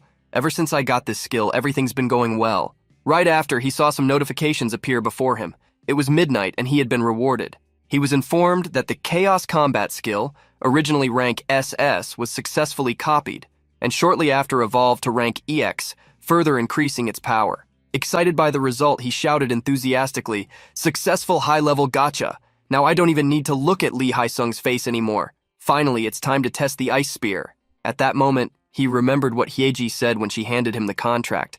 You're strong, after all. And he thought to himself, if I use Fireball along with Blood Combat X, my attack power will be insane. That's when the boy shouted for Kim Hyeji. She turned around surprised. She was about to leave him alone. And then Ju Yan exclaimed determinedly, get ready to enter the field. Today, I'm the one carrying you. On the phone screen, the video of the little girl with fireballs was still open. Excited about what was to come next, Ju Yan mentally concluded, maybe I've been too relaxed and careless. While Hyeji was getting ready, her brother was watching her. Worried, he asked, are we really going to a C-rank field, just the three of us?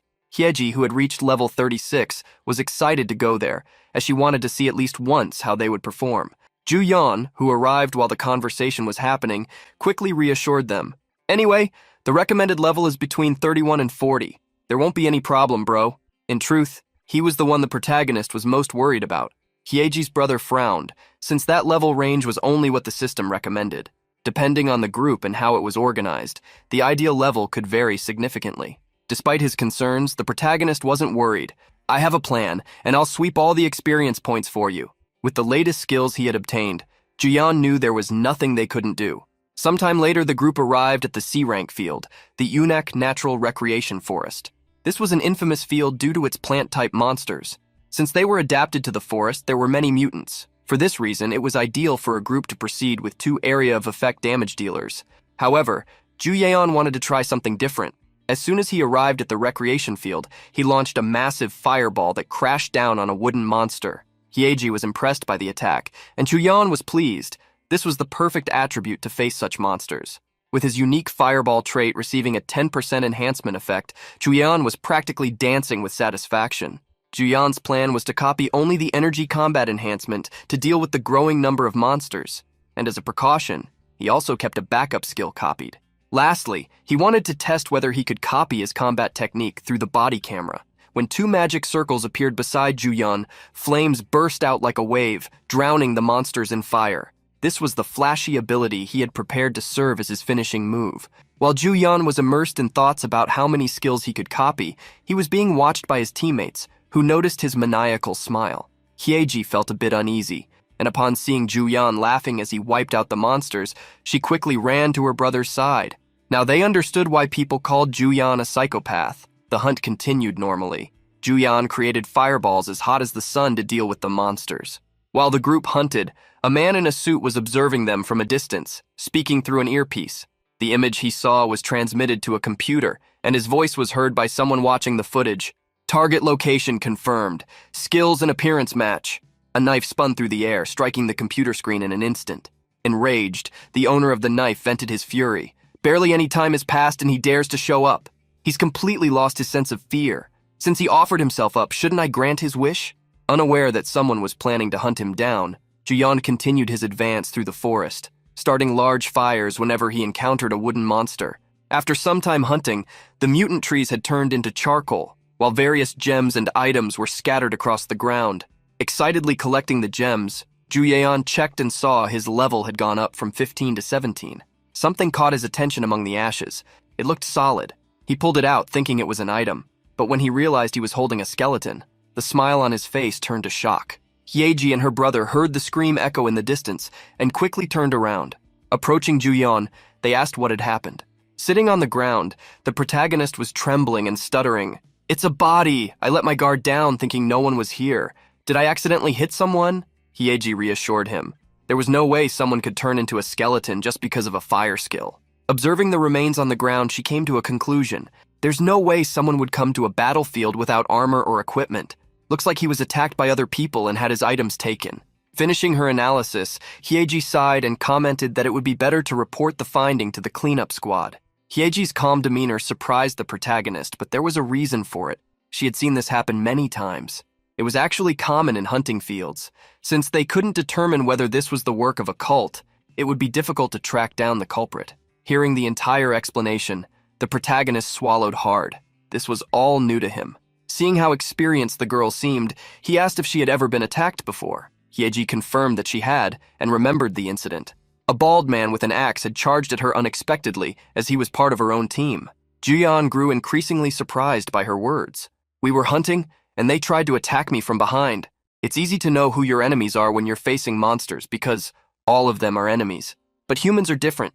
You never know when they'll turn on you to steal your items or your body." Hyeji smiled and blushed slightly as she looked into Juyeon's eyes, finishing, "And honestly, I'm quite pretty, aren't I?" Juyeon couldn't believe she could be so vain even while discussing something like that. Returning to a serious tone, she explained that it had been the first time she'd had to defend herself and eliminate another person. Hyeji's brother, who had supported her at the time, fell silent as he listened to the story. Quickly, Hyeji recovered and smiled again. "Those bastards basically ran straight at me begging for it, so the outcome was nothing unexpected." Having told the whole story, she asked Juyeon to be careful, since there were always a bunch of lunatics in the hunting fields. "When things get dangerous, you can hide behind my big brother, got it?" Though he couldn't reveal just how high his strength stat was, the protagonist scoffed arrogantly. "Honestly, even if Keinel showed up right now, I don't think I'd have any trouble." Hyeji couldn't help but laugh at his confidence. As the three interacted, a small sphere rolled to Juyeon's feet. The protagonist was surprised to see it, and upon identifying it through the system as a pheromone bomb, it exploded. In an instant, a fog with a charm effect spread through the area, bewitching the group. At the same time, wooden monsters began walking toward them. The wave of monsters shook the ground as it surged forward like a horde. The tank quickly moved, positioning himself in front of Juyeon and Hyeji. However, before he could raise his shield to block the monsters, Juyeon passed by him, charging at the horde. "I can handle this many!" But it wasn't just monsters. Hidden in a corner, a bandit holding a crossbow took aim at Juyeon. Without warning, an arrow struck Juyeon. However, to the shooter's dismay, the arrow that hit Juyeon's neck simply bounced off, causing no serious injury. When the arrow fell to the ground, Juyeon smiled. He had already realized it was an ambush. With his stats, he didn't care about being hit by a mere arrow. But just as he showed confidence, a poison began to spread through his body. The paralysis effect was triggered, along with slowing and pain effects that would last for 3 minutes. In an instant, Juyeon dropped to his knees, trembling. From a dark corner of the monster forest, the one leading the attack smiled. "It's hunting time." Seeing Juyeon get hit and writhe in pain, Hyeji ran toward him. While trying to wake him up, she was so desperate that she didn't notice the approach of a massive mutant tree. At the very last moment, just before being struck, she noticed the monster's presence. Hyeji unleashed her fury with a spear of fire. The scalding magic tore through the trunk and wood, quickly reducing it to nothing more than a twisted husk. However, only one of the monsters had been taken down. Behind it, the horde was still standing.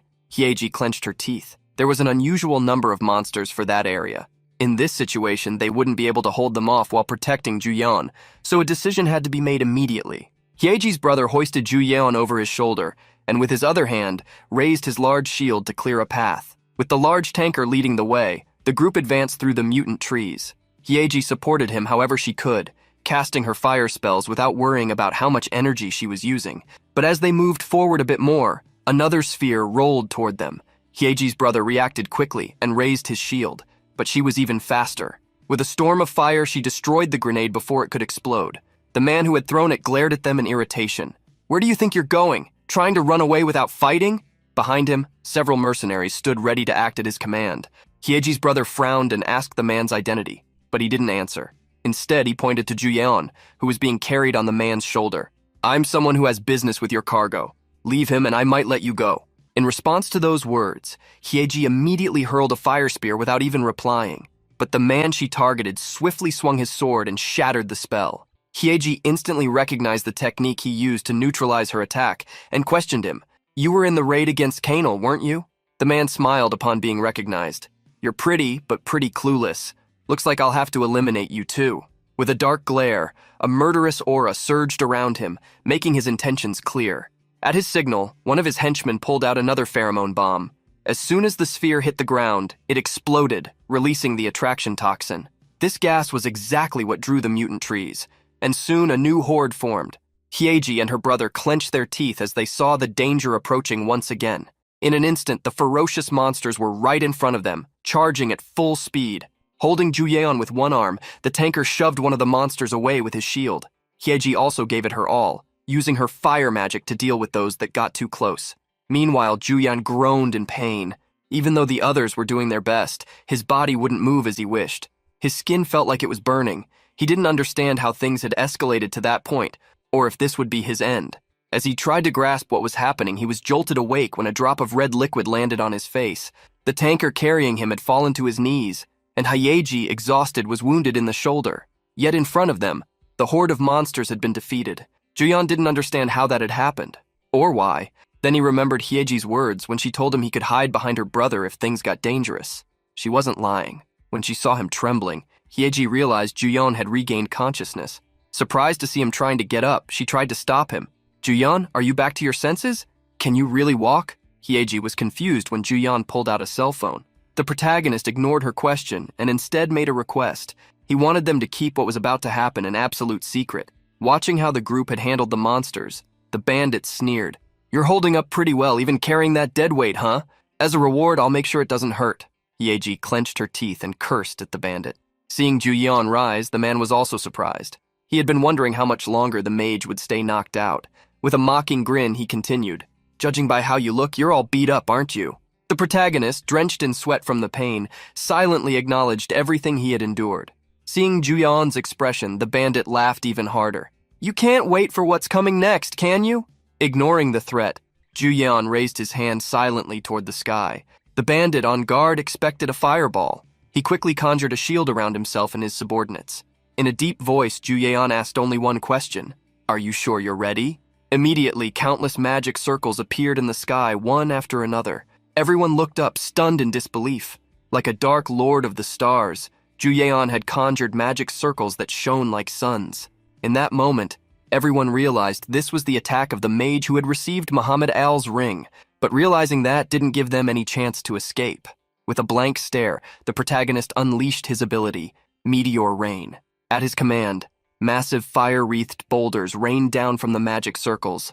Before he was struck, the bandit dispelled his shield and charged toward Juyeon.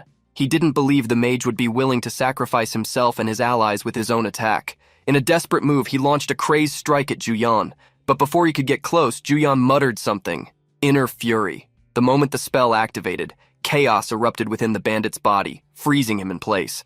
Unable to take even one more step, the meteor shower fell, a sight no one present in that hunting ground had ever witnessed before. In an instant, it felt as if the very sun had descended upon the earth. As soon as the meteors fell, they dissipated, leaving behind only craters of destruction. In one of those craters, a person and his swords were also reduced to nothing. The bandit who had dared to attack Juyeon. Seeing what had happened, the sibling duo was shocked. They hadn't even been affected by the attack. Having unleashed such a devastating power, Juyeon felt weakness wash over him. He let himself fall backward onto the ground and lying there celebrated. "We survived!" He knew that if it hadn't been for the teleportation ability, he wouldn't be alive to tell the tale. Before that expedition, he had spent a long time debating how to allocate his skills. At the time, he had 4 available slots. Since he had already copied Fireball and Explosion as part of his combat technique, 1 slot was left open. That's when he came across a video online about teleport arrow combinations. Although he wasn't confident he could pull off the same trick, he decided to copy the ability just in case. Teleportation was a unique trait. You needed to designate a target, and when activated, both the user and the marked target would be transported to another location.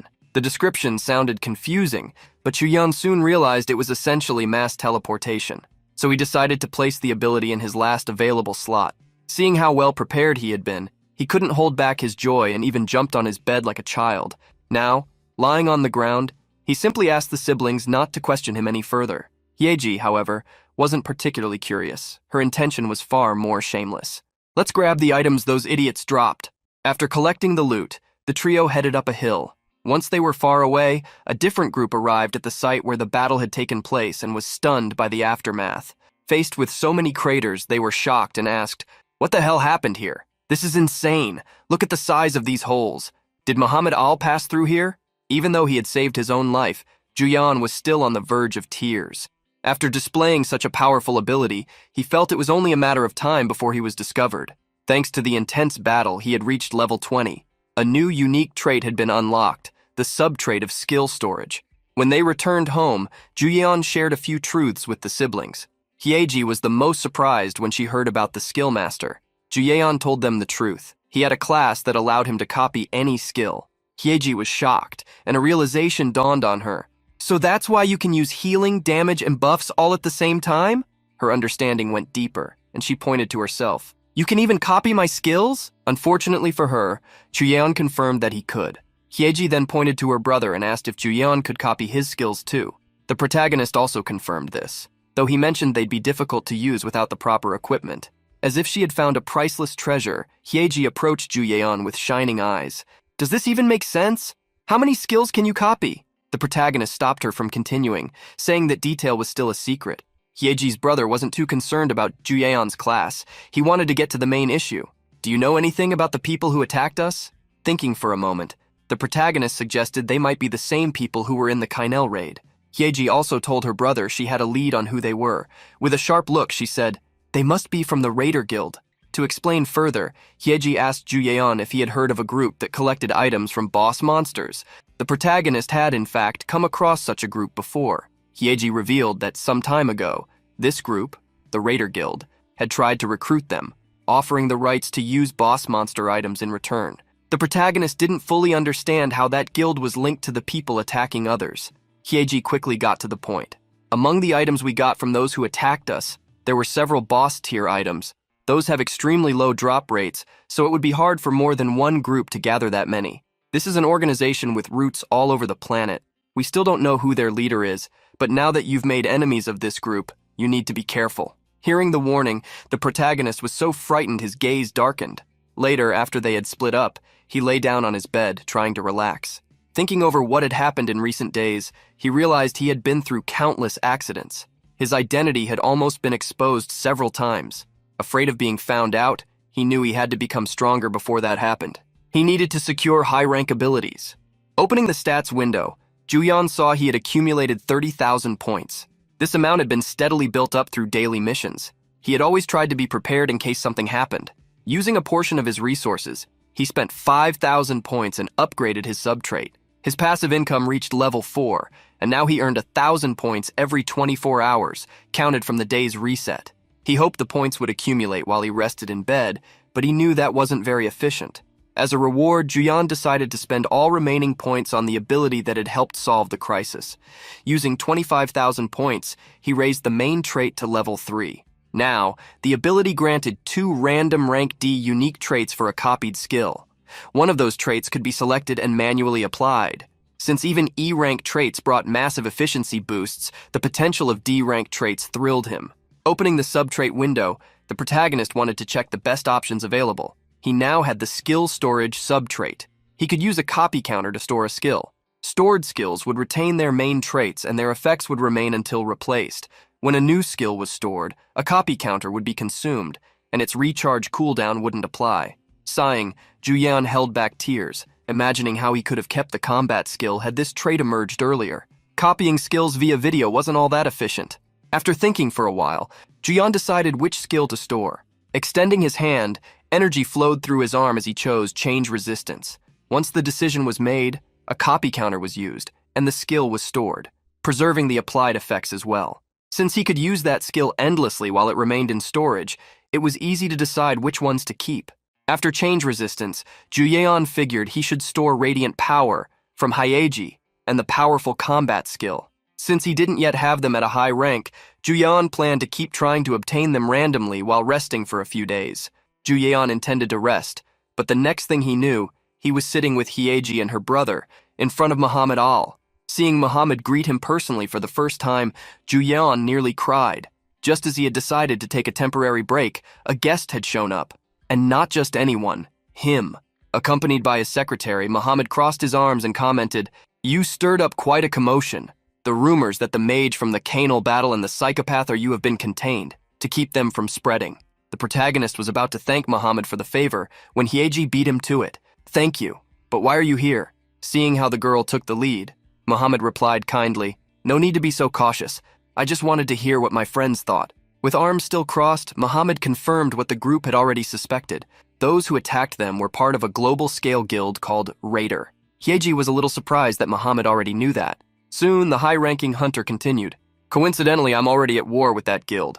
Because of that, I managed to gather some intel. They're currently gathering in secret at the ski resort in Gonjiam, looking for a lost treasure left behind by the Raiders' leader." Upon hearing about something involving a massive amount of money, the group of hunters was stunned. Hyeji once again spoke first. "Why are you telling us something so important? Shouldn't you be acting on your own?"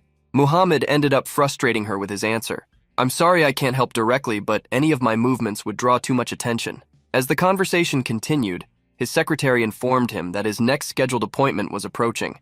Pressed by her, he sighed, annoyed to see such an important moment end so quickly. Before leaving, he gave Juyeon a final message. "What you choose to do with this information is up to you, whether it's defeating the enemy at my side or just protecting yourselves. I simply want to know what your answer will be." In a vast ruin with crimson floors, an army was gathered before a dark portal that slowly opened. From that portal emerged a woman. In her hands, she dragged a monster, showing no concern for its size. As the monster's entire body left the ethereal realm, those awaiting her could see that it was dozens of times larger than the woman who had successfully hunted it. A masked man immediately bowed before her. "Welcome, Miss Lin Xiaoling." With a pleasant smile, the woman with black hair streaked with white, tied in a ponytail, made a simple gesture upon seeing the man. Without expecting an attack, his body was launched into the wall on the other side of the hall. She took the opportunity to correct those who still addressed her merely as Miss. "The former guild leader has left this world, so now I'm officially the leader of the Raider Guild, right?" With the support of the special field, the Tower of Destruction, the new leader of the Raider Guild, Lin Xiaoling, made sure everyone started calling her boss. Leaving the monster aside, Xiaoling issued a command to her now subordinates. "The monster's whereabouts have been identified up to the 20th floor. Analyze the materials from all of them."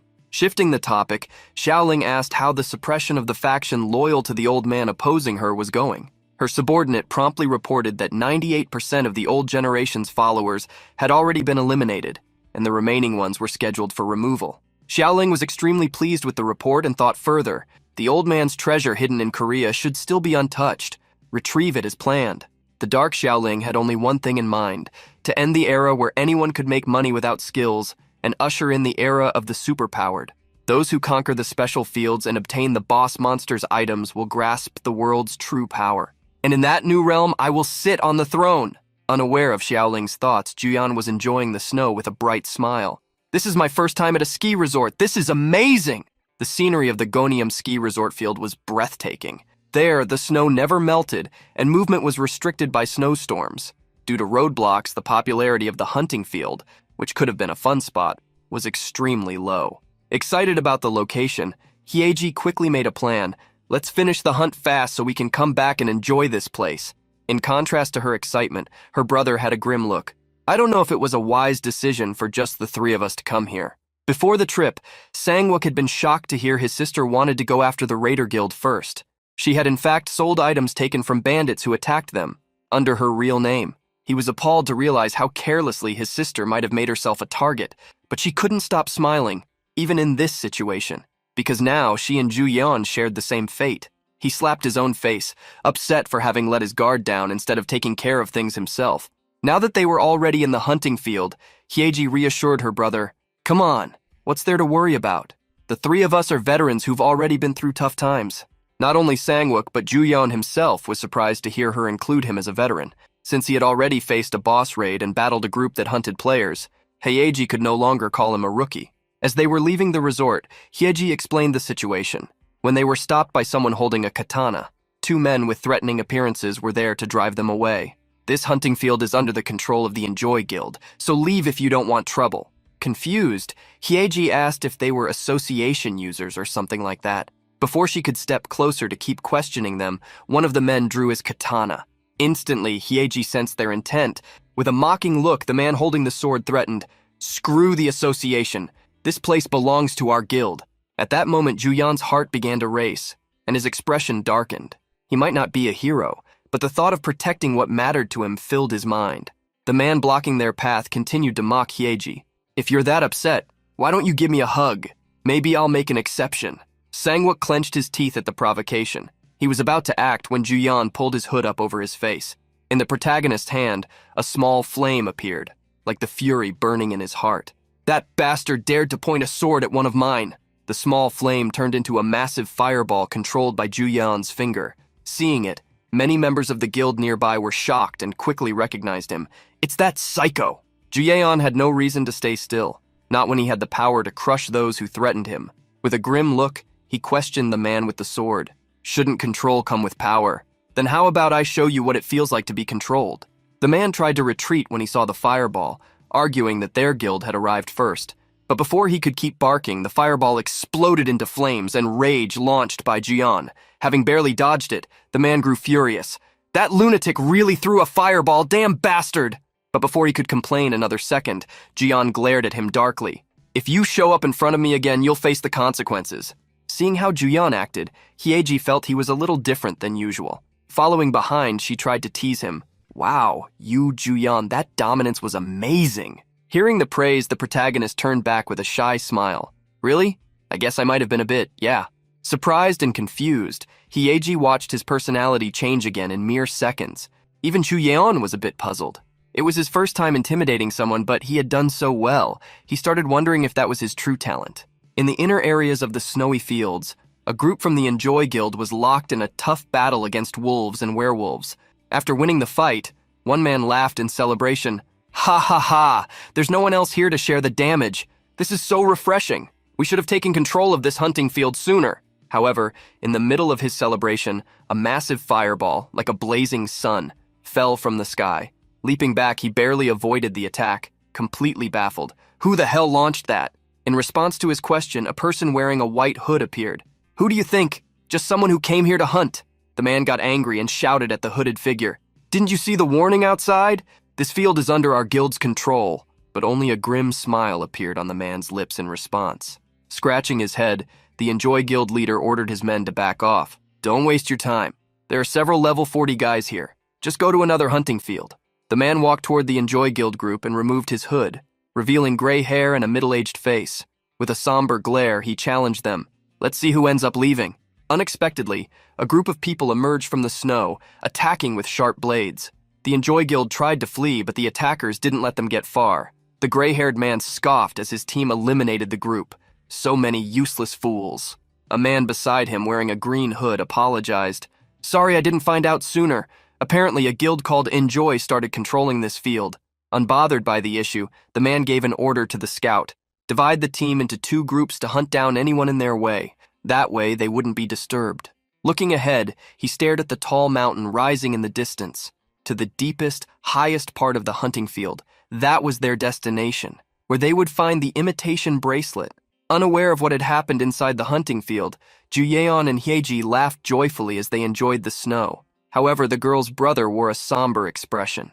"We managed to get in now, but we need to start thinking about the next step. The Raiders Guild isn't as small as ours. A preemptive strike is necessary. First of all, how are we going to distinguish them from the Enjoy Guild?" His question made the group pause in thought, stopping in their tracks to find a solution. The protagonist came up with a possibility. The Raiders Guild was known for focusing on treasure, which meant they weren't interested in the experience provided by monsters. Knowing that made Juyeon smile mischievously as he devised a clever plan. The Raiders Guild, which had taken control of the snowy field, remained as discreet as possible, even hiding their faces with masks. As the group walked toward the mountains, they heard a noise. Unexpectedly, a group of wolves and werewolves appeared. The number of monsters, increasing by the second, quickly formed a horde. At the top of a snow-covered hill, Juyeon and the others took in the magnificent view. He was simply returning the favor, using the same kind of pheromone the raiders had used against them last time. Sangwook was a bit confused by the method, as they weren't sure whether the people below actually belonged to the raiders. However, The protagonist disagreed and explained why. If they see a horde of monsters and don't run, it can only mean two things. Either the group is prepared to farm experience points, or they have business important enough to risk it. Hyeji analyzed the group's abilities down below, confirming that all of them seemed to be at a level higher than recommended for that hunting ground. Such people were there despite being unable to gain any experience. That simple observation led them to conclude the group was there for something important, and it wasn't the monsters. After the raiders group defeated all the monsters, the protagonist decided they had to follow them. But before taking the first step, he wanted to leave them a little present, and threw another pheromone grenade. Following Juyan closely, observing his actions and emotions, Hyeji wondered if he had always been like that. To her surprise, he felt like a completely different person. The man in the green cloak climbed a hill with a woman by his side, following a marked location on the map. Moments later, the two led the rest of the group to a hidden cave among the snow. Following from afar, Juyan considered himself lucky to see them reach their final destination. Confused, Hyeji asked what they would do next. However, Juyan had only planned up to that point. Faced with the situation, Juyan felt uneasy, not because of her, but because of himself. Even though he was about to ambush someone who had previously attacked him, he felt completely calm. After being lost in thought for so long, Juyan was startled when Hyeji called him. He excused himself, saying he was just reflecting, and refocused.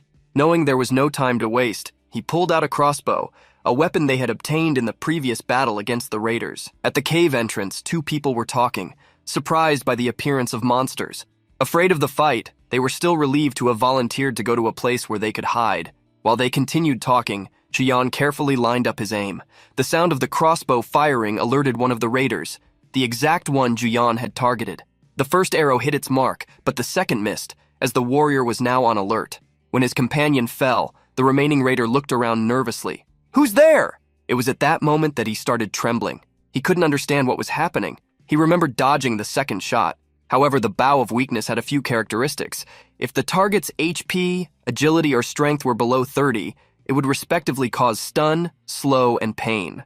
Seeing that only the slow debuff had been applied, the protagonist concluded that at least the man's HP and strength were above 30. A shame. He had wanted the guy to get a taste of all the debuffs. The Kim siblings let Juyan handle the situation while they watched from behind. The bandit fell into despair as Juyan approached, speaking in a sinister voice. "Looks like I'll have to bring your HP down to 0 manually." Moments later, a scream echoed from outside the cave. Inside, the trio led by the man in the hood had found a chest, and inside it, a bracelet.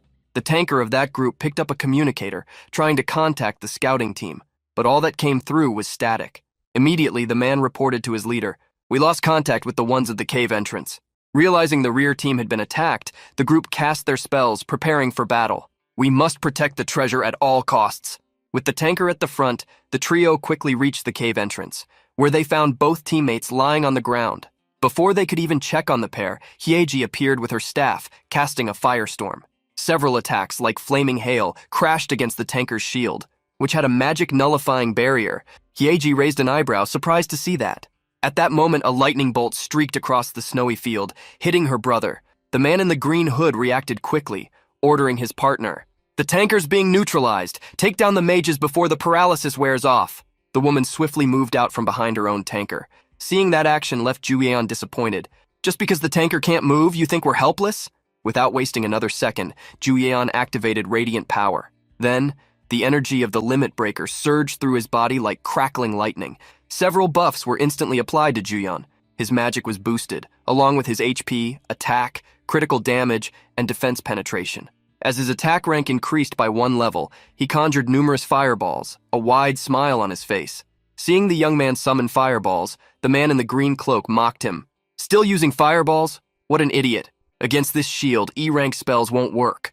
However, contrary to his words, Juyan's fireballs scorched the air and exploded upon the enemy, sending her flying back to where she came from. Amidst the blasts, both she and the tanker were defeated. Only the man in the green cloak remained. With ashes covering his face and clothes, his jaw dropped in disbelief. "What? There's no way fireballs can bypass that much damage reduction." Reaching out his hand, Juyan declared proudly, "I'll put your treasures to good use." As soon as his hand closed, a series of explosions erupted, destroying everything in front of him. Elsewhere, the man with silver hair was still dealing with a monster horde. He had previously informed his team that once the situation was resolved, they would regroup with the other squad on the mountain. That was when a massive explosion rose into the sky with such magnitude that it caught his attention. Upon seeing the blast, he shouted in desperation, "Quick, move to the mountain, now!" As soon as they defeated the 3 remaining members of the raiders group, Juyeon and the others began looting. With his arms full of items, Juyeon's eyes sparkled like a child in a toy store. How can all of them carry around so many boss monster items? Although all the items were incredible, Yeji showed concern. "I'm worried about the growing number of items I have to get rid of. I'd like to avoid revealing my location to those guys." While thinking about how she could dispose of the items, Yeji saw her brother pick up the shield the other tanker had dropped. He then looked at her with the eyes of a pleading puppy. With a suspicious glance, she met her brother's gaze and eventually nodded at his silent request. "You don't have to sell that, you can use it, big bro." As Juyeon stored various items, Yeji walked up to him and handed him something. In the girl's hand was a bracelet adorned with a gold-painted snake. It was the mimicry bracelet, an S-rank dual-grade item. It didn't count toward the accessory limit and mimicked the effect of another accessory the user owned, applying 50% of its effect. Surprised to see Hyeji giving him the item, the protagonist asked if he could really keep it. With a wink, Hyeji explained why she didn't mind. "It's not like we have that many items worth mimicking anyway. It's better to give something like this to someone who already has S-rank accessories. You're the ace of our team." Receiving both the item and the compliment, Juyeon was stunned. He bowed repeatedly, thanking the young woman who kept a proud smile on her face. While Hyeji was being praised, her brother asked if they could leave already since the second team could arrive at any moment. The sibling duo began to move away, but before leaving, Juyeon looked back. He noticed something attached to one of the bodies, a small body camera. For safety, he decided to destroy it. In a dark room, a vase of flowers flew over the shoulder of a masked man, exploding against the wall. In front of him, Lin Xiaoling wore a smile, but her fury was unmistakable. "What did you say? I think I misheard." The man quickly dropped to his knees, begging for forgiveness. Even while grinding his teeth in fear, he was forced to repeat it. The mimicry bracelet had been taken by someone else. Xiaoling's furious aura radiated as she stared at him with a dark expression. "We sent combat units capable of clearing out an entire boss field, and you lost the item?" The man tried to explain. The group guarding the monsters had survived, but the advance team sent to retrieve the bracelet had been wiped out by the enemies. He revealed that when they reviewed the body cameras from the team that fought the monsters, they found evidence of pheromone bombs being used. Curious, Xiaoling asked about the body cameras of the Annihilation team. However, she was told that all of them had been destroyed. That much she could understand. It meant the remaining team had failed to retrieve the boss monster's item. Internally, she was impressed by the group that had confronted them. They had used skills and items to divide them, and had even removed the body cams from her subordinates to prevent battle analysis. Since the man had mentioned an explosion, Xiaoling concluded that the culprit was the infamous psychopath. She pushed him to the ground with her foot and gave him one final warning. "Don't let this mistake happen again. Analyze that bastard properly, or next time, instead of handing over the bracelet, you'll be handing over your head." Meanwhile, Juyeon and the others had returned to the apartment. During a meeting, Hyeji rested her hand on her chin, sharing her thoughts. "I want to hold on to the boss monster items for now, instead of selling them." The protagonist was surprised by her decision, since they could upgrade several pieces of equipment with the money they'd make. However, Hyeji tried to convince him, saying they needed to avoid being tracked. She revealed that the last time, she had let her identity be exposed just to protect Juyeon, but continuing like that would be problematic.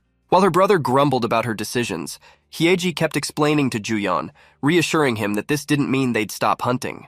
As she wrote a few things down, she asked Juyeon to confirm that he was really at level 20. She explained that the appropriate hunting fields were divided into 10-level brackets, so she asked, "What's the level limit for F-rank fields, where you can still get rewards?" Raising his hand like a good student, Juyeon answered that it would be level 20. Moving on to the next question, she wanted to know how many field bosses he had already defeated. Using his fingers, Juyeon began to count carefully. He had fought D-rank bosses like the Spider Queen and the Lizard King, the Mountain Python, which was E-rank, and some F-rank ones like the Black Bear, the Flattened Crab, the One-Eyed Crow, the Digging Mole, and Canal, though that one didn't count since he was a special field boss. In the end, Juyeon realized he had defeated only a few F-rank monsters. Having made her notes, Hyeji reminded him that once he surpassed the recommended level, he wouldn't be able to collect boss souls anymore, so they needed to hurry. Displaying several locations on a holographic map, Hyeji laid out the plan to attack boss monsters in less popular fields to avoid drawing attention. Coming up with a solid plan left her excited. And since we're following this plan, we might as well collect all the E-rank monsters too. As planned, the group headed to the first field, where they faced their first boss monster. The monster of the sand dune, in the Great Sonori field, seemed to collapse and reassemble with every hit it took. Surrounded by small fireballs, the protagonist faced off against the boss. Not long after, the fragment of the sand giant was absorbed, and Ju Yeon gained another health point. Feeling how much he had grown, Ju Yeon raised his arms in celebration. Impressed by how quickly he defeated the monster, Hyeji asked how many minutes had passed. Taking out his phone, the protagonist smiled when he saw he had beaten the boss in just 5 minutes and 45 seconds. Excited, Hyeji jumped up and hugged Ju Yeon around the neck. "Congratulations, you reached your goal. We should throw a party to celebrate collecting all the E-rank fragments." Blushing from embarrassment, the protagonist smiled shyly, saying there was no need for a party. He had advanced quite a bit thanks to the mimicry bracelet. He thought Hyeji assumed he had copied the elemental ring with the bracelet, but in truth, he had copied the cursed necklace, which increased his magic power, mana, skill power, and general stats. With a total 15% boost to all attributes, Ju Yeon felt more powerful than ever. Tears in his eyes, he kissed the bracelet, blessing the 15-point boost to all his stats.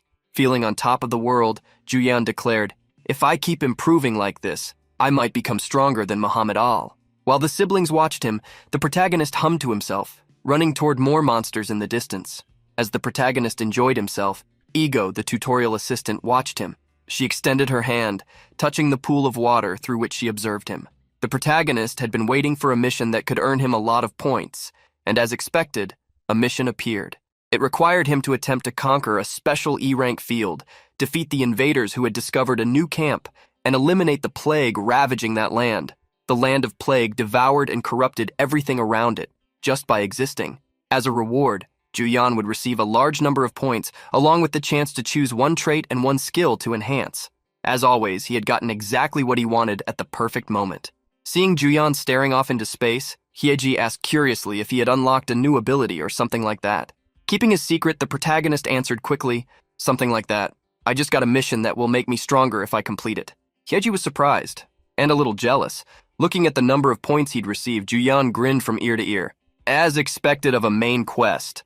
To gather more information, he grabbed his phone and started researching the specific field mentioned in the mission. He found out that the location was 3 hours away by plane. When he looked up the region's climate, the protagonist was stunned. His jaw nearly dropped. At that very moment, the temperature there was an astonishing -40 degrees Celsius. Upon hearing that they would need to clear a special field for Ju Yeon's mission, the mage Hyeji was left speechless. She tried to remind him that he had barely managed to conquer regular boss fields. The protagonist understood her concern, but there was nothing he could do if the mission was completely ridiculous. She still tried to remind him that, even though he was stronger, he had no experience leading a raid. There was also another problem. If the special field was in another country, getting access wouldn't be easy without recognized status. Hyeji knew that only a select few individuals could enter such fields. Large groups, like guilds, weren't allowed. Ju Yeon sensed a strange atmosphere between the siblings, who seemed eager to drop the topic. Instead of insisting, Hyeji preferred to move on to the second phase of Ju Yeon's strengthening plan. As if she knew him completely, she confidently stated, "Instead of combining multiple skills, you usually apply a buff to enhance your attack, and then defeat enemies with a fireball." The protagonist realized she was right, and was quickly questioned as to why he didn't increase the number of high-rank skills he could replicate. Sighing, the protagonist said there wasn't much he could do since high-rank users kept their best skills secret. Hyeji acknowledged he had a point. Unless it's someone attention-seeking like Muhammad Al, most people prefer to keep them hidden. Thinking of something, Hyeji asked the protagonist, "Don't tell me you've never heard of buff sellers. They do something similar to what you did selling healing. They make money by selling buffs." The only problem Hyeji saw with this plan was that she had never seen anyone sell buffs ranked S or higher. The protagonist began to reflect on the topic and soon remembered someone who had given him a phone number. Seeing Ju Yeon deep in thought, the siblings watched him closely. The protagonist pulled out his phone and showed it to both of them. "I know someone who can help." In the celestial realm, Ego looked into space with a smile. "My lord, the hero has accepted the second mission." A transcendent voice responded, brimming with magic. His memories should start returning soon. That will bring Earth one step closer to salvation. The transcendent being noticed that Ego had a distant look and asked what was troubling her. Ego had a wish. to see once more the hero who had saved the world she came from. The transcendent voice tried to explain that she was already seeing that person at that very moment, but ego didn't fully agree. A person is made of their memories, and the hero has none of his past. So how could he be the same man I knew? The transcendent being, who had sent Juyeon back to his world, stayed silent for a moment before answering, "My true self is focused on preserving the balance between dimensions. Even though this version is speaking with you, it's just a projection. So is this really me or not?" Ego responded immediately, "To me, you're still the same." Her answer served as the being's argument, "Then that person is still your hero." Looking downcast, Ego wondered if the hero would still make the same choices as before. But the transcendent being knew that couldn't be predicted. Everything must unfold according to his will and choices. That's the vow I made to the world I created. If he is the hero you miss, then go to him.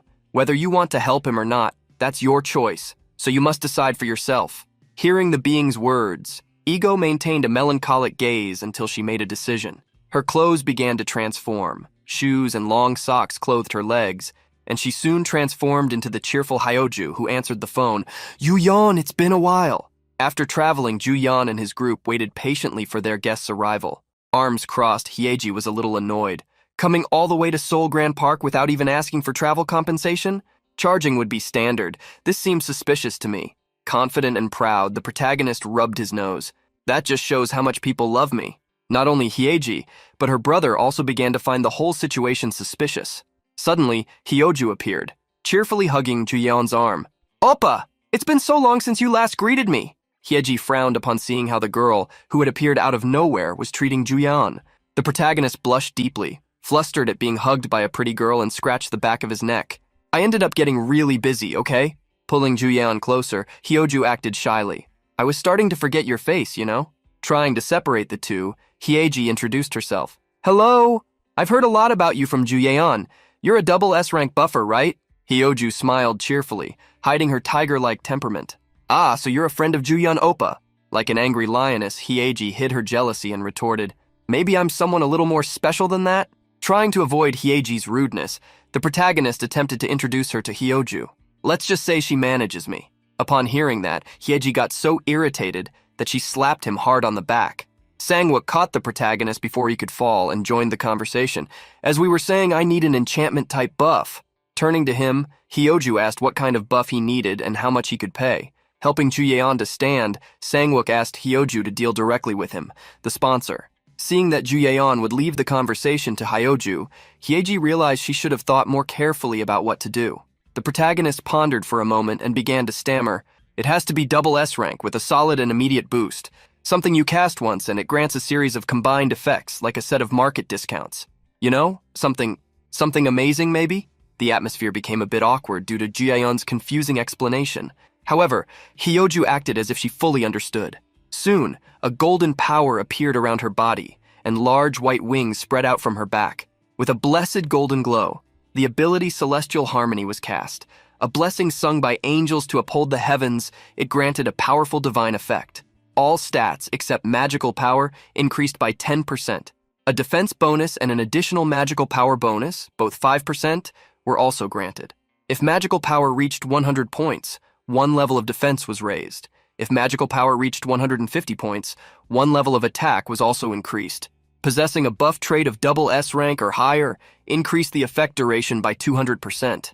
All effects were amplified by 50% if magical power exceeded 150 points. Such an ability required 90 points of magical power and cost 1,500 mana points. The protagonist felt the enchanted bonus strengthen his body. This blessing also increased his skill's efficiency by 20%, doubled the duration of his buffs, and reduced the cost of his skills. Having granted such a powerful skill to her beloved hero, Hyoju smiled, satisfied. A long time ago, when she first gave this buff to Juyeon, Ego had been worried because there were many better defensive buffs. She wanted to know if he truly wanted that one, but her hero had given her the best possible answer. The best defense is relentless offense. In this life, Juyeon returned the same smile from that day. "Thank you, this buff is perfect." Without Juyeon knowing, some rumors were spreading about him on the internet. In one video, someone claimed they would never support him again. A commotion was brewing, reminding people of what had happened with the Enjoy Guild, along with gossip about the events in the popular fields. In one video, someone complained, "He's knocking down and domesticating boars. Look, Here's footage of him destroying a guild in Bengmasan the other day. The video's spread only fueled the criticism. The plague land was a special grade E field. Its average temperature hovered around -30 degrees Celsius.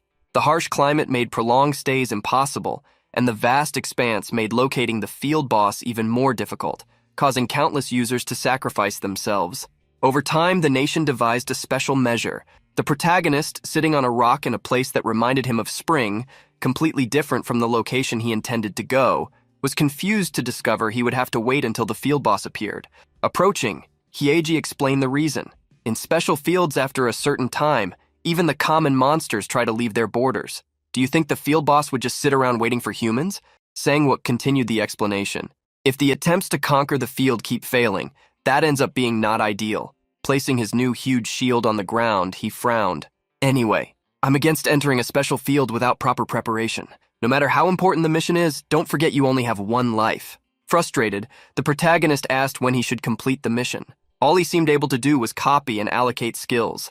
Hyeji, supporting Juyeon, contradicted her brother. If you only care about safety, you'll never be a complete user. Noticing Juyeon's strange movements, she asked what he was doing. Realizing Hyeji was talking to him, the protagonist revealed, I'm trying some skill gotchas since my copy skill cooldown is available, but no good ranked skills are appearing. Watching some videos on his cell phone, the protagonist copied the battle skill once again. This was a skill that intoxicated the user with the monsters defeated, temporarily making their body absorb the monster's stats. The effect always disappeared 5 minutes after the battle ended. If the user possessed S-rank traits, absorbing 10 monsters guaranteed additional stats. If strength exceeded 50 points, during the skill activation, magical power would also increase by 10% of the strength amount. If stamina was above 50 points, agility would increase by 10% of its value. Having exhausted all his copying attempts, the protagonist felt frustrated. However, when he least expected it, the battle skill, which was double S rank, evolved.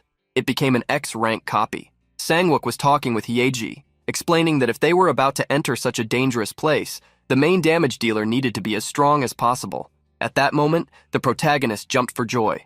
I finally got an X-rank skill. Now I won't have to see Hyeseung's face anymore. The two siblings felt like they had seen something similar before, but quickly returned to the main topic.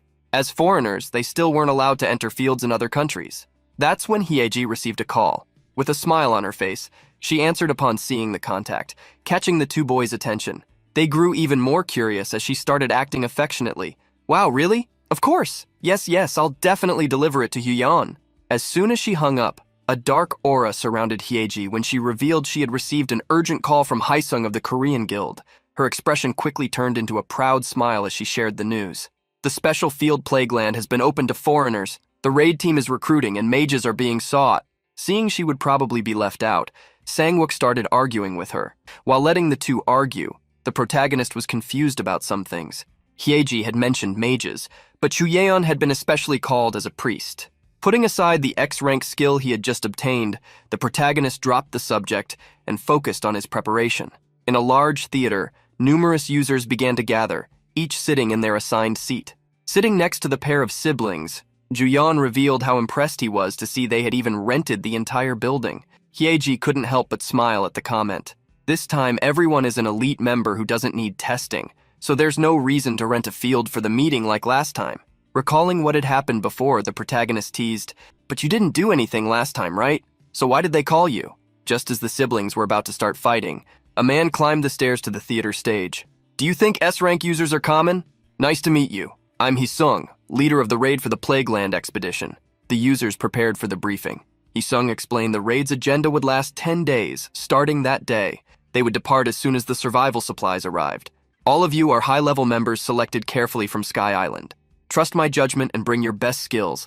I will conquer Plagueland with all of you. Listening to Haesung's speech, the protagonist started clapping enthusiastically. This caught the man's attention, who frowned and looked at him. Before we share the details about the field, let's have a brief introduction session. The protagonist was surprised by this start but kept watching. Haesung began.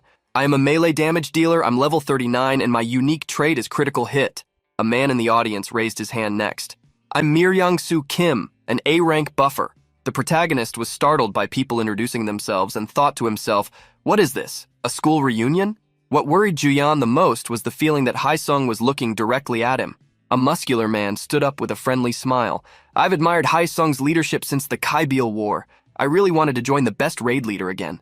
The man in front of the stage was basically confessing his admiration, but the protagonist didn't understand why Haesung ignored him. Soon, Sangwook also introduced himself. After the tank's introduction, it was his sister Hyeji's turn, who presented herself as a fire mage, revealing her unique trait, the flame of the apocalypse. During the introductions, and with Haesung's gaze sweeping over everyone present, the protagonist felt that this presentation was especially aimed at him. The protagonist made a decision and stood up, creating a large fireball. Hello, I'm Yu Juyan. Some may know me as a psychopath. I'm a double S-rank mage. Nice to meet you all. Seeing the flashy introduction, Haesung smiled while grinding his teeth. After the introductions, the lights came on, and some people began leaving the theater. Whistling, Hyeji stood and asked Juyeon if he wanted to eat something. The protagonist was surprised since she had just eaten. As the trio prepared to leave the theater, Haesung approached. Juyeon was actually expecting him to come. Approaching the protagonist, Haesung went straight to the point. You were the one who took the item from the field boss and were with the masked group on Sky Island, weren't you? The protagonist didn't expect such directness, and Hyeji was surprised, unsure how to intervene to help Juyeon. The protagonist crossed his arms, defending himself with valid arguments. I was the mage who contributed the most to the raid that day, but I wasn't with those guys and I didn't take anything. I just found some suspicious individuals searching for Kanal. Since I couldn't stop them, I only approached to get a share, but they confused me and thought I was part of their group. The protagonist put Haesung on the spot, stating that usually the one who contributed the most deserved the best prize. Crossing his arms, Juyeon issued an ultimatum. If that bothers you, I won't join the raid. Juyeon knew that if they were going to work together, things needed to be clear, and if things didn't work out, he was ready to find another way to complete his mission. Haesung revealed the reason for his suspicion. In the battle against Kainel, 2 of our guild members perished. I needed to confirm whether you were with them or not. In that case, I have no objections to you joining. Despite Haesung's words, the protagonist knew he didn't fully trust Juyeon. They both felt the same. After Haesung left, the protagonist sighed as Hyeji approached. Wow, that was really cool, Juyeon. Sangwook sighed, seeing that things ended up smoother than he expected. Hyeji confronted her brother, who didn't want her to contact Haesung. You didn't want us involved, right? Aren't you disappointed Haesung didn't oppose it? In response, the brother shocked even the protagonist with his comment. Honestly, I thought Haesung was going to attack Juyeon, but things ended better than I expected. Having resolved everything in the theater, the protagonist headed for the stairs, leading the group to the exit. Seeing his look, Hyeji asked if something was wrong.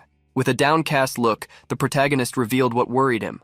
I was just wondering whether I should reveal my identity openly or not. At first, he thought everyone would be shocked by his identity, but surprisingly, everyone reacted calmly. However, someone was quickly typing on their phone while making a report. Guys, I almost lost it. The psychopath showed up at the Cursed Earth raid. He almost attacked Haesung without hesitation. My heart nearly jumped out of my chest and I almost had to change my pants. People who saw the post didn't believe it was true, but quickly others who were there agreed with the poster. While Juyeon thought he acted like an attention seeker, the people around him were typing flaming messages, burning with fear. Another thing burning was Xiaoling's fireplace. Sitting in her armchair, she received some agents who brought her reports. Throwing the papers with data about Juyeon and his companions onto the table, she was curious. Smiling sarcastically, she commented, "They're acting so openly now? Good for them. The raiders will also join this expedition." Looking at the kneeling subordinates, she gave an order. "Let's turn him into the ghost of this snowy field. Investigate any changes in the other raid teams as well." Focusing on a blonde girl who would participate in the expedition, she gave an ultimatum. "We need to eliminate any obstacles, no matter how many." After countless hours on a plane, and many more on a bus, Juyeon arrived at a city painted white by snow. His first impression of the outdoors could only be that it was extremely cold. He couldn't help but ask, wouldn't a few fireballs warm us up? The idea of him using offensive magic in the middle of the city made Hyeji burst out laughing. "Ha ha ha, you're joking, right?" He wasn't joking. Seeing the newcomers, a senior approached. Originally, this place wasn't cold, but now this area is under the influence of a special field, which caused this abnormal climate to develop. Moreover, as this climate contamination gradually spreads, more and more ghost towns are appearing. The man unexpectedly bowed before Juyeon's group. "You are our only hope. Please put an end to this plague." Juyeon didn't know how to respond to the sudden appeal, but quickly a girl spoke on his behalf. "Don't worry, we came here by the call of the divine for your salvation. Please believe in us." A blonde-haired girl tried not to attract attention, wearing a hood. However, surrounded by believers and with a blessed aura, that seemed impossible. The Jinli cult. This was a guild formed by users with sacred attributes. Initially, it was a small sect gathering followers with cheap and low-quality skills, but it gained power thanks to a particular user. That user was none other than the miracle priestess, presumed to be at least rank S. She had appeared suddenly. She was the young woman in front of Juyeon, Imsuha. Recognizing the girl, Hyeji was impressed. Next to her, Juyeon tried to remember who the blonde was until he had an epiphany. Ah, I remember now. She's from that cult. Hearing how her guild was spoken of, Imsuha smiled, though annoyed. Hyeji then pressed Juyeon's mouth shut, silencing him. At that moment, a rough-looking man introduced himself from behind Imsuha. Haha, a little lamb who still needs to experience a miracle. Even you are loved. The Jinli guild group began discussing some things, suddenly with Imsuha's participation, and the same man said goodbye as the girl walked ahead first. We need to rest until the field is purified, so we'll go ahead. With the atmosphere growing stranger, Juyeon and his friends were left behind. Quickly, Hyeji started scolding him. Watch your mouth, watch your mouth! While Hyeji was hitting Juyeon, a young man approached to defend him. Well, he's not entirely wrong. The Jinli cult gathered followers and deceived them. That's a pretty famous story, although it's still a mystery why Imsuha is in a place like this. The young man, well bundled up, had short grayish hair. Upon seeing him, Haesung quickly stepped in front of the group. And who are you? The young man extended his hand, introducing himself. We haven't met yet. I'm the raid leader of the Raider Guild, joining with a small group. Haesung ignored the handshake but introduced himself with a furrowed brow. Surrounded by his subordinates, the Raiders' leader smiled. I heard an incident happened in the recent battle against Kanel. We want to avoid unnecessary confrontations until the fight with the boss. It would be better if each of us follows their own strategies. He then glanced sideways toward Juyeon, as if to give him a warning, as long as we don't cause damage to each other. After the subtle threat, the Raiders' leader bowed his head in greeting and took another path with his subordinates. As soon as they left, the protagonist huffed. He had already imagined the Raiders would join the expedition, but seeing them in person was even more irritating. Hyeji knew there was nothing they could do. This is a public place, so we just have to be careful. We can't split up. Haesung had an obvious strategy. Since there were 3 groups targeting the hunting ground, it was up to them to find the boss first and defeat it quickly. For that, they should start unpacking their luggage and prepare for a brief meeting.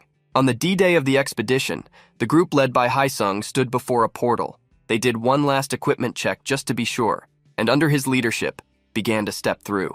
As soon as they entered, they faced a place even more dreadful than the one they had left behind. The land of the plague mixed heavy snowfall with a sky that shifted between crimson and pitch black. Despite the poor visibility, someone in the group noticed movement further ahead. What's that? Did other users arrive before us? The man beside her knew that wasn't possible. Unless a group entered together, they would be sent to random locations. While debating what could be ahead, they were startled to find themselves facing numerous undead knights. The ranged attackers acted quickly, shooting arrows at the monsters. Many skeletons fell, but the warriors mounted on horses persisted. Sangwook shouted as he charged forward with his shield. These bastards have armor as thin as paper, but all their stats are focused on attack. Raising his shield bravely, Sangwook withstood the heavy blow of the knight's sword. Chaos broke out when the skeletons didn't die easily, but someone soon brought the solution. The head! That's the weak spot. The battle lasted for hours on end, until all the monsters were defeated. At the end of the day, the group gathered in a cave, lit a fire, and finally rested. They had taken a great risk, fighting the hardest battle of their lives. Hyeji was completely exhausted, but relieved to have prepared several mana potions. But something caught her attention. Lee Haesung, who thanks to his skills could handle many enemies alone. As she looked around, Haesung stood up. Everyone do a head count. Looking at Juyeon, Hyeji noticed he had a bright smile. The protagonist was immensely happy to reap the sweet rewards of battle. His copied skill had reached X rank. During combat, he absorbed many stats from the monsters he defeated. The effect persisted while the skill was active, increasing by 2% for every 20 monsters absorbed, on top of the 20% the skill already granted. Juyeon had experienced an X skill before, but back then he couldn't fully enjoy it because of those damn Raiders bastards. With passive skills like Change Resistance and Radiant Power, obtained from the support mage Hyuju, in addition to the newest acquisition, Celestial Performance, and other enhancements, he would surpass 150 magic power points, gaining additional attack ranks. Juyeon was glad he hadn't stopped there. Ah, I forgot something. Back then I didn't think about it, but Radiant Power has an incredible option. When magic power reaches 150 points, only enhancements of rank A or higher are applied. Seeing how excited Juyan was, Sangwook, Hyeji's brother, advised him not to become arrogant enough to get into trouble like before. Smiling, the protagonist reassured him, "Don't worry. Also, to avoid anything strange, I copied the teleportation magic too."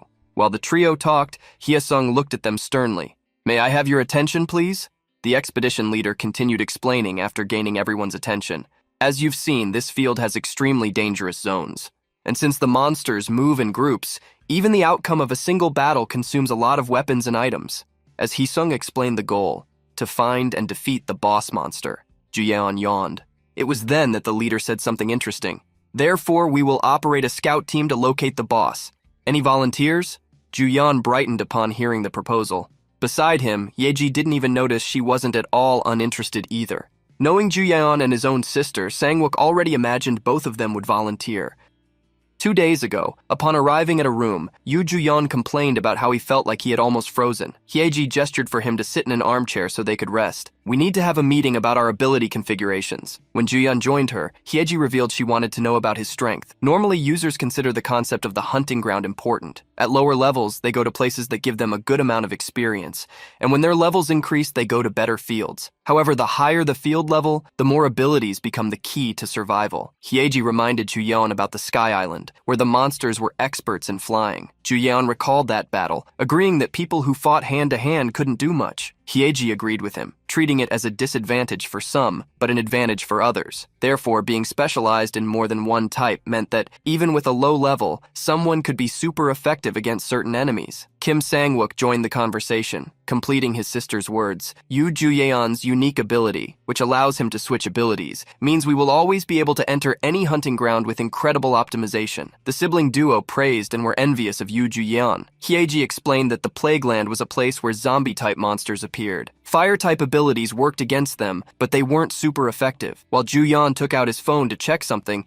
he found an ability that would be perfect for the situation and showed it to the pair in front of him. Judgment Lance, a rank D ability, created a holy spear imbued with a divine attribute. It applied extra damage to targets under specific conditions. It also caused an execution effect if the divine power was above 100 points, destroying such monsters if they were below 10% health, and providing mana regeneration if the divine points were above 150. Now, facing the zombies amidst the snow, holy lances were created, flying toward them. Yu Juyeon raised his staff, creating numerous magic circles through which the holy lances were fired. The attacks fell like a meteor shower. The monsters had nowhere to run. Accompanying Juyeon, Hyeji and Sangwook were surprised by what they saw. Curious, Hyeji asked about Juyeon's mana level. The protagonist smiled, commenting that he wouldn't tell that information even to his own parents. Seeing how stingy he was being, Hyeji poked him several times. Juyeon tried to ignore her. When he discovered the ability required divine power, Juyeon had been worried, but thanks to his unique trait, the self-correction of abilities caused it to require mana instead. Sangwook observed the two playing for a while and then commented, "We've been escorting for 2 hours. It will be difficult to turn back if we advance any further." Since they couldn't see any monsters in the icy mountains, the group decided it would be better to retreat. However, at that moment, Juyeon managed to see numerous people. Given the size of the group, he guessed that an attack squad had gathered. Curious, he asked if by chance they might be led by the Jinrikyo cult. Hyeji knew Juyeon would try to check them out to see if any useful ability could be copied. The protagonist pouted at her question. "Judgment Lance is not a bad ability, but I prefer something cooler and flashier." Observing through the blizzard, they discovered it was the Raider Guild. To Hyeji, although they were annoying, their fighting method wasn't that clumsy. The Raider Guild used a shield-based front line to try and block the attack of skeletons and gain the advantage in battle. A skeleton threw a punch at a frontline shield, making the warrior step back. Seeing how the group was struggling in the battle, Juyeon commented that Raider should face some casualties. Sangwook crossed his arms, commenting that, in the end, Raider would still win that battle. Even though the battle was difficult, this was the kind of thing that happened in hunting grounds. They had faced the same monsters. But for Sangwook, the reason they managed to win so smoothly was basically because of Juyeon. For Sangwook, a method that relied entirely on a single person was high risk, so he couldn't help but worry. While Sangwook was worrying, Hyeji drew Juyeon's attention. Seeing how much the distant team was suffering, she commented, "This is what our attack squad looks like when you are not with us."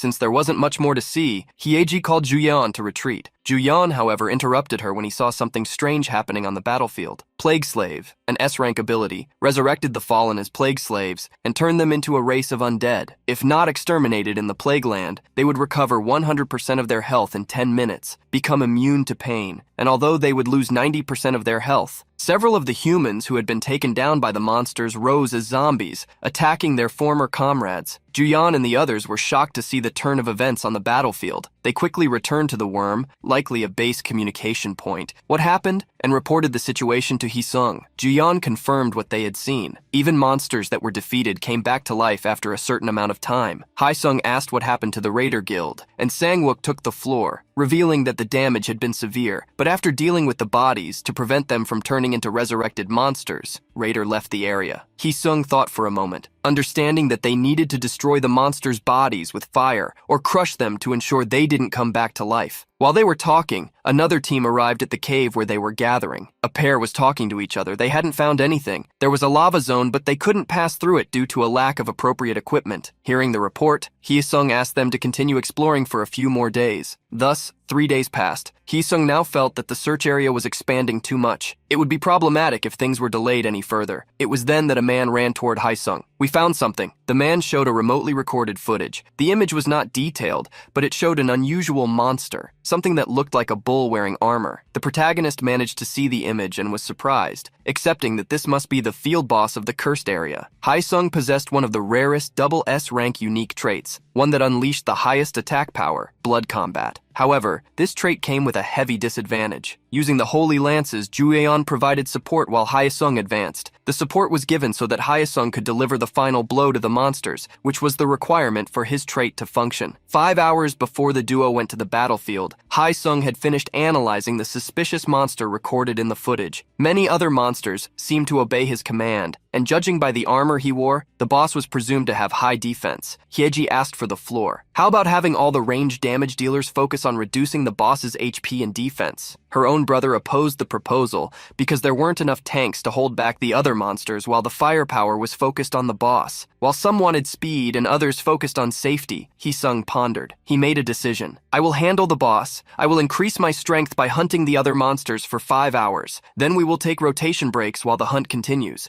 so we can immediately move to attack the boss." Now, 5 hours later, Hyesung continued to advance, defeating zombies and skeletons. He had always been someone who took care of the front line alone, as that was the only survival strategy his unique trait provided him. However, this was the first time Hyesung was trusting his back to someone. Juyeon was there to use the Holy Lances while giving a thumbs up, supporting Hyesung. For Hyesung, this change in battle style was not unwelcome. Accompanying Hyesung, the protagonist saw this as a great opportunity. Judgment Lance possessed the unique trait of ignoring armor and dealing great damage, so he believed he would certainly be the one with the most contribution. Juyeon acted as he wished because no one could see the descriptions of his ability. Still, he didn't want to make it too obvious that he was also using blood combat, copied from Hyesung. Standing behind the warrior, Juyeon shouted, "Squad leader, 3 living monsters on the right. Deliver the final blow." While secretly securing some kills, Juyeon also guided Hyesung, leaving him satisfied. However, Hyesung's continuous praise was already surprising him. Hyesung looked at Juyeon as if he wanted him on his team, but that look gave Juyeon the chills. The further the group advanced through the snowy fields, the more crimson the sky became. At one point, they walked through a gorge that passed over a canyon so deep its end couldn't be seen. While walking, the leader revealed that based on the data, the boss should be located inside the canyon. What worried Hyesung solely was the mission time limit. Leading the way, Hyesung warned everyone, "We will proceed according to the previous strategy. Please draw the monsters during this time."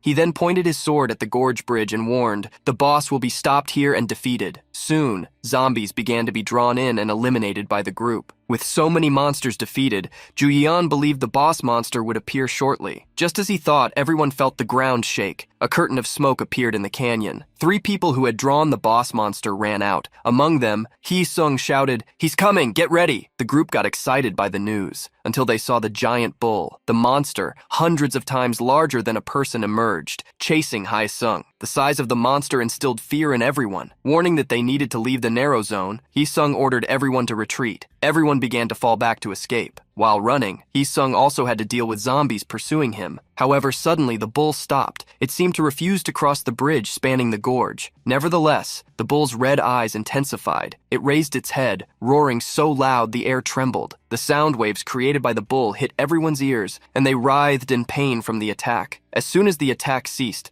Hye-sung wondered what was happening. It was then that someone pointed into the distance. Amidst the snow, a group of people had emerged. However, these were not normal people. They were zombies summoned by the giant bull's roar. Hye-sung gritted his teeth, realizing they would be cornered at the precipice. The group didn't know what to do. Face the wave of monsters or the boss behind them. While everyone was unsure what to think, Ju-yeon analyzed the situation, forming a plan in his mind. Ju-yeon realized there were only two choices. The first would be to face the giant boss monster, while the other would be to engage the endless wave of monsters. The current field was shaped like a long cliff between a plain and a rocky area. Taking this into account, he made a decision. Hye-sung suddenly heard a noise. Ju-yeon had sprinted across the stone bridge while casting spells. The squad leader shouted in a hurry, "What is he doing?" Hye-sung realized that Ju-yeon was attacking the boss alone. Countless judgment lances rained down on the bull, which despite its armor bellowed in pain. Immediately after launching the attacks and seeing they were effective, Ju-yeon shouted to Hye-sung, "If this is armor we can break, it's better to defeat him first." Hye-sung made a decision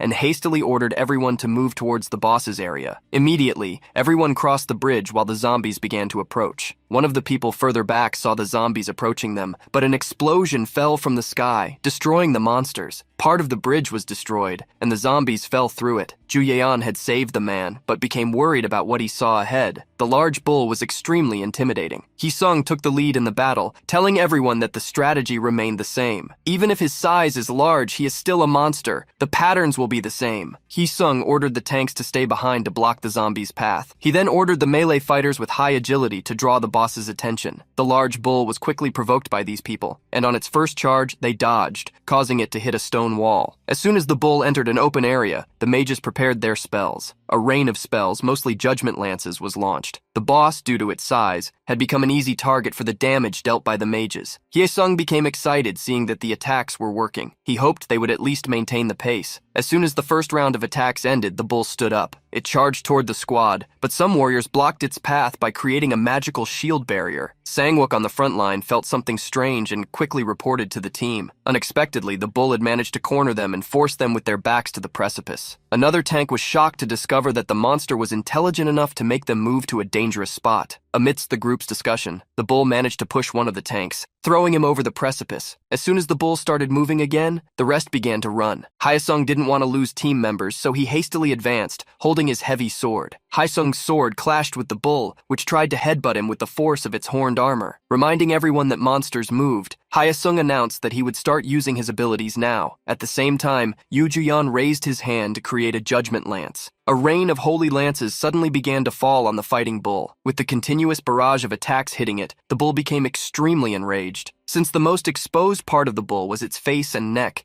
areas that seemed to have vital points, fighters might believe those were its weaknesses. However, Ju-yeon had already noticed the real weak point, the bull's legs. Conjuring more and more judgment lances, Ju-yeon targeted the bull's paws, even though they were protected by armor guards. As soon as the bull seemed to stumble, Hye-sung advanced once more. The squad leader raised his large, heavy sword, using his ability Limit Breaker. Seeing Ju-yeon attacking the boss's legs, an area nobody was focusing on, and successfully shifting the bull's defense focus, Hye-sung realized he couldn't stand still. He had no intention of losing. Hye-sung put everything he had into activating the S-rank ability he obtained after reaching level 35. Hye-sung's eyes glowed red. He moved past the giant bull, focusing on its leg with a single attack. Divide everything in a single strike. Consuming 50 points of blood combat, the attack dealt 100% of the user's strength, further increasing the damage dealt based on combat abilities. As soon as he used the ability that made the bull stagger, Hye-sung internally asserted, confidently, that he would be the primary damage dealer. Warning everyone that the bull's legs might regenerate again, Hye-sung told them not to let their guard down. However, everyone was already staring at the boss, which had unexpectedly changed states. Hye-sung, like the others, looked up. The bull seemed to have grown larger. Even without one of its hind legs, it stood up, remaining on its feet. The the bull's body displayed its powerful muscles even more. Now, it had activated an area of effect attack ability, as well as an ability that ignored weaknesses. The protagonist smiled in despair. The special field boss acted as if it had an incredible transformation. The bull brought its hand to its mouth and unexpectedly started removing an iron bar. At the end of the iron bar, an axe appeared. What previously looked like a bull revealed itself to be a giant minotaur. Being level 55, it also possessed numerous damage resistances based on the level of its adversaries. Those below level 14 would only deal 1% of the original damage. Haesung couldn't believe what he was seeing. Being at level 21, the protagonist received a 70% debuff on his damage. The protagonist rolled his eyes. He would now deal only 30% of the damage he would have originally caused. The minotaur charged forward while attacks rained down on him, but they didn't even cause scratches or damage. Despite the minotaur's resistance, Haesung could see that the monster's mobility was reduced due to the lack of one leg. Forming a plan, he shouted, "We need to take down the other leg!" At that moment, someone hastily rushed past Haesung, someone he expected to act. A mage was creating an energy sphere, someone who had thought the same thing as Haesung. Juyeon's attack struck the minotaur's only remaining leg. Seeing that Juyeon's attack worked, Haesung shouted for everyone to attack. However, because it caused almost no damage, Juyeon became worried. The minotaur, furious, raised its axe and struck the ground in front of it. The ground began to crack, affecting the stone bridge where everyone was standing. Haesung mocked the minotaur's actions. He's reducing the space, but he's digging his own grave. Juyeon, however, expected something to start happening. The minotaur's axe broke, initiating the second phase. Unexpectedly, the minotaur attacked itself. The monster brought the handle of the axe down on the ground. Its eyes turned red, with great fury igniting inside its berserk body. The ground began to shake due to the attacks of the maddened minotaur, causing everyone to lose their balance. The entire bridge began to crack, forcing the adventurers to move away from the edges. The minotaur ran from side to side, shaking the entire terrain, which continued to tremble. Hyeji, scared, shouted to her brother, "Where did all that training go? Try to balance yourself properly." Hyeji grabbed her brother's arm, using him to avoid falling. Sangwook extended his free hand so Juyeon could also keep his balance, but to his surprise, the ground beneath Juyeon's feet collapsed, dropping him into the dark abyss. Even Juyeon himself was surprised as he began to fall, as he hadn't expected that to happen. However, upon reaching the bottom of the canyon, Juyeon appeared calm. He always had to use the excuse of going to the restroom when copying an ability to check it, but now there were many he still needed to check. Sitting on a rock, Juyeon began to review each of his abilities. Between the blood combat and transformation resistance abilities, the protagonist equipped the former as a saved ability, and the latter as his default. In addition to those, there were Limit Breaker, Celestial Authority, Buff Blessing, Celestial Performance, Judgment Lance, and Teleportation. After so many abilities, Juyeon noticed something. He had obtained 3 copy bonuses. Juyeon licked his lips, imagining how he would set up all his abilities. Sometime later, Juyeon reappeared flying above the stone bridge. The protagonist was using this ability for the first time, which surprised Hyeji and Sangwook. Since the fly ability consumed 300 mana points per minute, and the damage received by the minotaur had been reduced, Juyeon quickly deactivated it to conserve energy. As soon as Juyeon landed, Hyeji ran towards him. She hastily grabbed him and pulled him close. The protagonist was surprised because Kim Hyeji jumped to hug his neck. Sangwook became furious seeing his sister so close to a man. He roared like a beast from another world. "Are you two not letting go?" With his face flushed from the hug, the protagonist asked if Sangwook perhaps wanted one too. However, Hyeji stopped him from approaching. "Brother, you can't. You are too heavy." Gritting his teeth, Sangwook ignored his sister hugging Juyeon. While Juyeon was being hugged, the minotaur continued to furiously smash everything around them. Suddenly, an energy explosion was released by the monster. The amount of power caused many adventurers to be thrown far away. Haesung gritted his teeth seeing the minotaur's strength and, along with many other squires, tried to resist. Haesung plunged his heavy sword into the ground to avoid being thrown away too. Hugging Juyeon, Hyeji felt that his aura seemed weaker. The protagonist revealed that almost all of his blood combat points had been spent. Since most of the monsters he could use to recover points were below the abyss, Juyeon could not strengthen himself. Hyeji analyzed their situation, and also realized that, due to the height difference, they didn't have much they could do. Despite needing a massive blow, Juyeon imagined that the Minotaur's magical defense was extremely high. Hyeji was confused about why Juyeon was thinking so much and reminded him that he possessed something even better. The young woman pointed to the camera attached to Juyeon. Meanwhile, Haesung continued to attack the Minotaur, trying to resist and fulfill his role as leader. However, he was weak to the point of dropping to his knees. The Minotaur in front of him raised its axe for a final blow. Haesung gritted his teeth, knowing he wouldn't be able to dodge. However, at the last moment, Juyeon, with Hyeji clinging to him, jumped to fall in front of him. Many might say the Minotaur's weak point was its legs, but as the beast it was, its weak point was certainly its neck. Using ability importation, Juyeon prepared for the sword-cutting attack. A red energy overflowed from his body, and before the Minotaur could realize it, the blow had already hit him. Consuming 100% of the blood combat points, the ability dealt damage multiplied by magical power. Everyone was shocked by Juyeon's blow. The Minotaur, which had caused so much destruction, perished. Its body remained standing while its head fell. It wasn't long before the Minotaur's body fell to its knees before all the adventurers. Silence lingered over the ravaged battlefield as everyone was still in disbelief. The protagonist was satisfied to have dealt with the Minotaur. As for Hyesung, he was dumbfounded. He had recognized his own ability, but realized that the one Juyeon used was even stronger than his. On the other hand, Juyeon himself was shocked by the attack he created and wondered how he would deal with the repercussions. Juyeon had undergone a rank upgrade at the last minute, something he truly hadn't expected to happen. Hyeji, clinging to him, told him to follow the plan they had created, but Juyeon didn't think he could find an excuse. Hyesung walked toward Juyeon with an annoyed look, but before he could ask about the ability Juyeon had used, Juyeon himself showed surprise. Wow, my wind cutter was incredible. Hyesung was surprised by the comment and paid attention to the excited Juyeon. What I just used was wind cutter, a double S-rank ability. It really is powerful. Sangwook couldn't believe Juyeon's acting skills were so terrible. While Hyesung refused to believe the excuse, someone behind the group showed surprise and curiosity.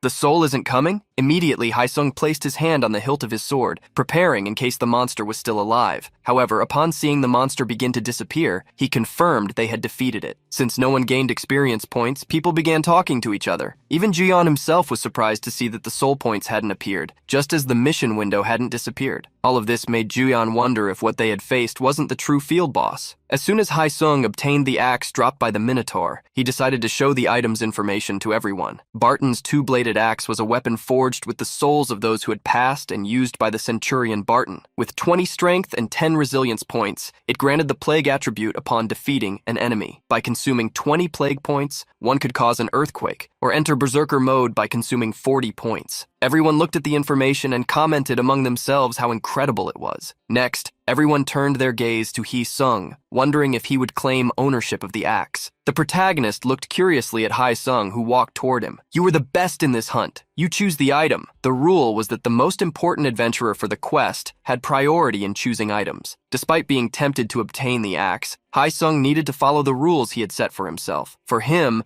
the most important adventurer had undoubtedly been Yu Juyeon. However, he was surprised to hear a question. "Leader, do you need the axe? If so, I will sell my priority to you." Hyesung frowned, asking if he was sure. The protagonist looked away, reminding Hyesung that he was a mage and didn't need an axe. Interested, Hyesung asked for the price he wanted. The protagonist revealed his price. "I want unconditional priority for the right to purchase the true field boss's items, plus 50% of the item's cost." Although Hyesung would obtain the axe, he would have to pay half its value, which alone already exceeded 10 billion, and still half the value of the true boss's item. This confused him, as the actual boss might not even have a drop. The protagonist shrugged at Hyesung's question. "If there are no drops, is there anything I can do? It's basically a gamble." Hyesung raised the axe, examining it carefully. To everyone's surprise, he agreed to Juyeon's offer. He then excited everyone by asking them to serve as witnesses to the agreement. Hyeji approached Juyeon, asking if he really wanted to give up the axe. The protagonist revealed that he already had an interesting sword, and a two-bladed axe didn't suit his style. Since the true boss would still appear, he wanted a chance to get a good item. Hyeji was happy for Juyeon and wished a staff would appear, unexpectedly because they could alternate using them. Juyeon didn't think they were close enough for that, but Hyeji hoped it would happen. While the items were being distributed, another group was advancing through the snow. Wearing red robes and masks, an adventurer from the Raider Guild felt his life continuously dropping, but potions could only be used once per hour. A red-eyed man frowned. He could no longer spend the mage's mana to heal them, so finding the boss and taking its treasure was paramount. Remembering they were ordered to handle the situation quietly, he told the man in the red mask not to try to stand out. The man in the red mask suddenly stopped, warning the captain that there was an unidentified entity in the distance. Judging by the size of the being holding a scythe, the raider's captain realized it wasn't human. Since the monster was alone, apparently separated from its group, the raiders became excited, thinking it would be easy to defeat. However, the hooded skeleton exuded a dark energy. At the same time, a giant spider wearing a helmet emerged before a group from the Jinri cult, applying poison to everyone. Quickly, a group member shouted, "The potion cooldown is over! Use pure Purification! The cult group tried to use spells and potions, but many of them didn't have enough mana. The spider stared at the group with its numerous eyes, causing them to scream for help. However, from the spider's mouth, a large web was shot over a cultist. At that moment, someone moved to protect him. Imsuha raised her hands upward, raising a barrier of light. Being saved by the saint, the cultist thanked her. Immediately, the group's commander ordered, all followers who received a debuff, use holy attribute attack spells. In an instant, the rancor of Centurion Boro, the spider, was melted. The rank 2 plague fell upon the plague land, and the rank D poisoning effect was applied. The group leader approached the saint, thanking her with a smile that seemed forced. We could have won this holy war too, but once again you ignored my warning to stay in the rear and advanced alone. Even though it was a thank you, Imsuha felt the judgmental weight in his words and tried to apologize. If I hadn't done that, it would have been much worse. However, with an extremely heavy and dark look, he accused her. Saint, what protected you all this time was the protection and grace given by the king and by me, wasn't it? What would have happened if the saint had been alone back then? Would you be safe in a bizarre place like this? Imsuha's gaze became disturbed by the words directed at her. Holding the young woman's shoulders, the man pressed her. Don't forget, the power of human individuals is insignificant and incomplete. You are no exception. Imsuha tried to look up, facing the man's words. All followers, including the saint, are merely components of the king,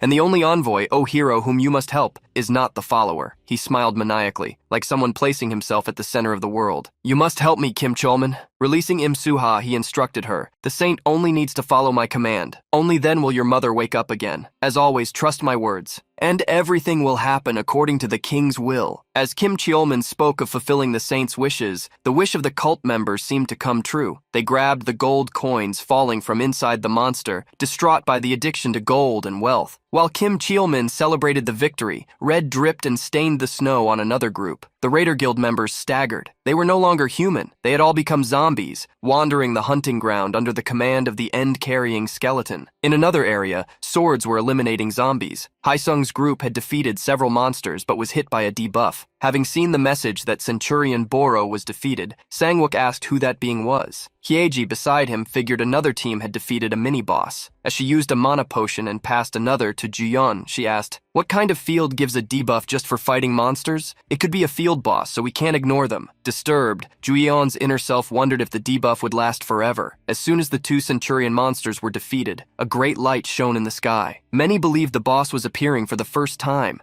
The holy light that appeared in the sky caught Haesung's attention. Judging by the size of that ability, they must be fighting the boss monster. Let's join them before it's too late. With Haesung in command, the group advanced quickly. After a few minutes, they found the Raider Guild. Haesung was surprised to see the Raider Guild heading toward the boss without any hesitation. At the same time, the Jinri cult was facing numerous zombies. Juyeon suddenly received a notification. Juyeon's change in mood caught Hyeji and Sangwook's attention. A side quest had appeared. Defeat Habrid, the master of the cursed land. The legion commanded by Habrid comes from another dimension. Defeat the special field boss with a unique power and receive a special reward. As a reward for defeating the cursed skeleton Habrid, 50,000 points plus the plague seed would be received. Haesung observed the scene, finding that the Raider Guild had been swept away by the monster. Uncertain if the skeleton was the field boss, he still did not intend to allow the Faith Sect to receive all the credit. Seeing the new enemies, the skeleton guffawed. They were his new targets, who would become members of his army. As soon as the skeleton's scream echoed, everyone felt a terrible sensation. Juyeon gritted his teeth, planting his feet firmly on the ground. The spirit of another life strengthened him, keeping him on his feet. The skeleton before him was extremely terrifying. Its red eyes, as well as the heart pulsating between its bones and overflowing with evil aura, transformed it into a true fieldmaster. The skeleton suddenly roared, and a dark energy was released, marking everyone around it. The Jinri cultists, who were closer, were hit by the curse. The fear curse struck the nearest members,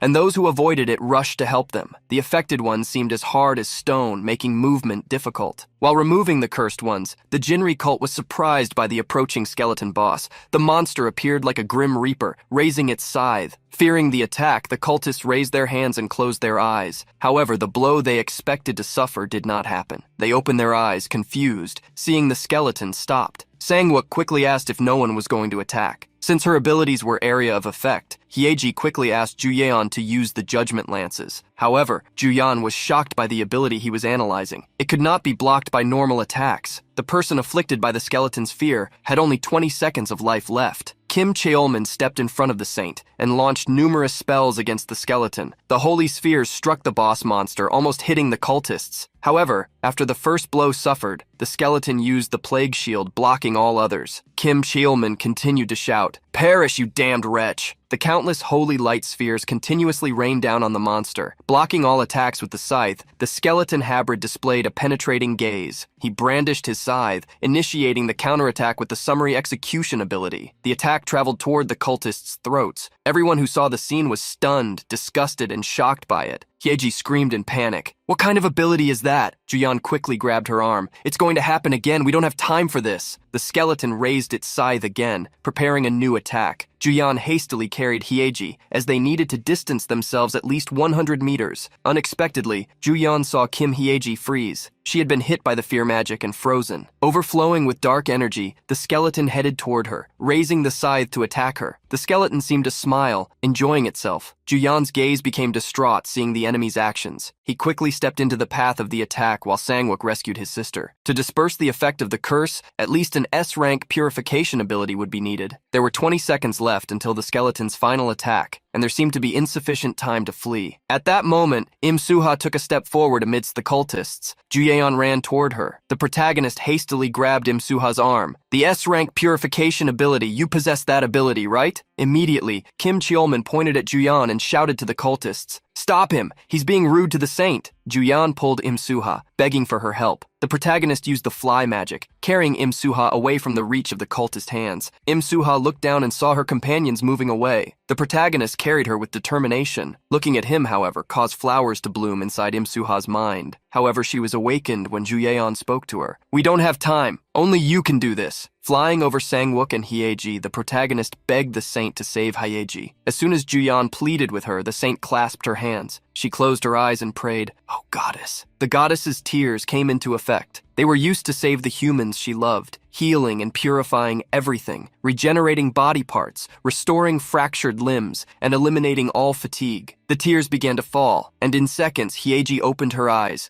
Hastily, Juyeon shouted to the siblings, "Move!" The skeleton had been charging its final attack the entire time. Sangwook quickly held his sister, trying to shield her. The skeleton's slashing attack traveled toward the horizon. Thanks to dropping his sister to the ground, Sangwook managed to save her. At that moment, Juyeon descended from the sky and thanked Im Suha for helping him. While Im Suha gave all the credit to the goddess, she saw the cult approaching. Not understanding what Im Suha meant, as he didn't understand religion, Juyeon thanked Im Suha herself, because she was the one who decided to help him. Hearing how grateful Juyeon was to her, and not to some entity, Im Suha's eyes widened, feeling unknown feelings of joy bubbling up inside her. At that moment, Kim Cheolman grabbed Im Suha, pulling her away from Juyeon, while the other cultists accused him. Then the protagonist ascended to the heavens once more with the flight ability, praising her skill. Dumbfounded, Im Suha watched him leave, but the change he caused in her heart had already happened. The protagonist returned to check on Hyeji's condition. She didn't understand what had happened, as she couldn't remember anything. Her brother reassured her, stating that nothing was wrong. Still, the trio tried to comprehend what kind of ability the skeleton possessed. Juyeon revealed upon discovering the answer. That is an instant execution ability. The ability randomly marked a living creature within a 100-meter radius and afflicted it with fear. Afterward, Hybrid would teleport to the marked target and, aiming for 20 seconds, deal damage that penetrated 500% of physical and magical defense, in addition to massive bonus damage. The protagonist explained the entire ability to the group and stated, as Hyesung's group attacked, "If we can defeat the boss before it casts instant execution, this will be resolved. But with the Plague Shield, he has incredible damage reduction." Hyeji was shocked to learn from Juyeon's words that without a 7th rank ability, the shield could not be broken. Since Juyeon only had one ability slot remaining, he considered whether he should choose instant execution, as its description mentioned no cooldown time. He imagined that copying the goddess's tear, which he had just seen Im Suha use, would be the right choice. However, it was not a multi-use ability, besides consuming a lot of mana. Furthermore, with only the purification ability, the zombies created by the skeleton would not be defeated. He felt he would be quite limited in his goal of breaking the main boss's shield. Hee-sung, who had been on the front line the entire time, finally saw Juyeon and his group join him. Hyeji, creating a fire spell, stated that she would work hard since she had rested for so long. Beside her, Juyeon created judgment lances while thinking about which ability to choose, deciding to save his last slot for a decisive moment. Sangwook used his shield to advance among the zombies, taking one down after another. Behind him, Hyeji supported him with fireballs. Ju Yeon joined Hyesung, using judgment lances while the warrior wielded his new axe. After some time, Ju Yeon finished stacking blood combat stacks and refocused on the skeleton. He concentrated all his magic into few lances, as his magical attack had already surpassed that of the boss. The judgment lances continued to fall on the shield created by the skeleton, a challenge thrown by Ju Yeon to see which one would win. As soon as countless lances hit the shield, it began to crack. The skeleton could do nothing but watch its block being pierced. Immediately, someone shouted, "The shield broke. We need to advance now." However, the skeleton would not allow it. The monster's empty eyes glowed scarlet red, and gripping the scythe firmly, it opened its jaws with a shrill roar that resonated upon hitting the ground like water. Immediately, everything around the skeleton turned into a pool of poison. Upon seeing the new attack pattern, Hyesung shouted for everyone to retreat. A large area around the boss had melted, swallowing those caught in the attack into the green slime. Above the skeleton, a winged black skull appeared. Everyone within the monster's range was exposed to the plague land, being afflicted by a rank B poisoning. Notifications constantly appeared for Ju Yeon. Just as zombies were created, those outside the pool were also affected by the poison and coughed heavily. The dual S-rank ability, Plague Land, modified the entire area within 100 meters, exposing everyone to the plague. Now, randomly, a plague was inflicted on a person. If such a person was hit by a second plague, there was a 50% chance the mark would appear on them. While Ju Yeon tried to understand the situation, he saw the first people begin to fall. Gritting his teeth, the protagonist wondered if he really needed to copy Im Suha's ability. However, at that moment, Im Suha herself tried to move but was stopped by Kim Cheolmin, who grabbed her arm. "How many times do I have to tell you to stay in the rear?" Im Suha, who wanted to help everyone, stuttered, trying to find suitable words. At that moment, Ju Yeon perceived the young woman's intentions. Unexpectedly, Im Suha rebelled against Kim Cheolmin, using holy power to push him away, bravely declaring, "I didn't come here to watch people suffer without doing anything. I may not be as powerful as you said, but still, if I can choose something, I choose to save people." Im Suha raised a hand, and golden chains seemed to emerge as divine power was released by her. The chains rose to the sky, where wings appeared. All the people around Im Suha over a large range were struck by a welcoming light. Being hit by the magic as well, Ju Yeon was dumbfounded. This time he used the ability copy without fear. The magic conjured by the saint purified everyone. The divine radiance lasted until everyone's health points were completely regenerated. Impressed, everyone praised and gave thanks to Im Suha. It was then that under Kim Cheolmin's dark gaze, Im Suha fell without strength. She had used her goddess's sacrifice ability, a sacrifice ability for humanity, but one that exacted an equal price, consuming 95% of her life force. The ability, which guaranteed its effect on everyone within a 100-meter radius, granted immunity to negative effects for 5 minutes, in addition to increasing the rate of life and mana regeneration for the same duration. Allies' health points were regenerated by 100% if the caster possessed a double S-rank trait. The cultists celebrated the healing cast by Im Suha. However,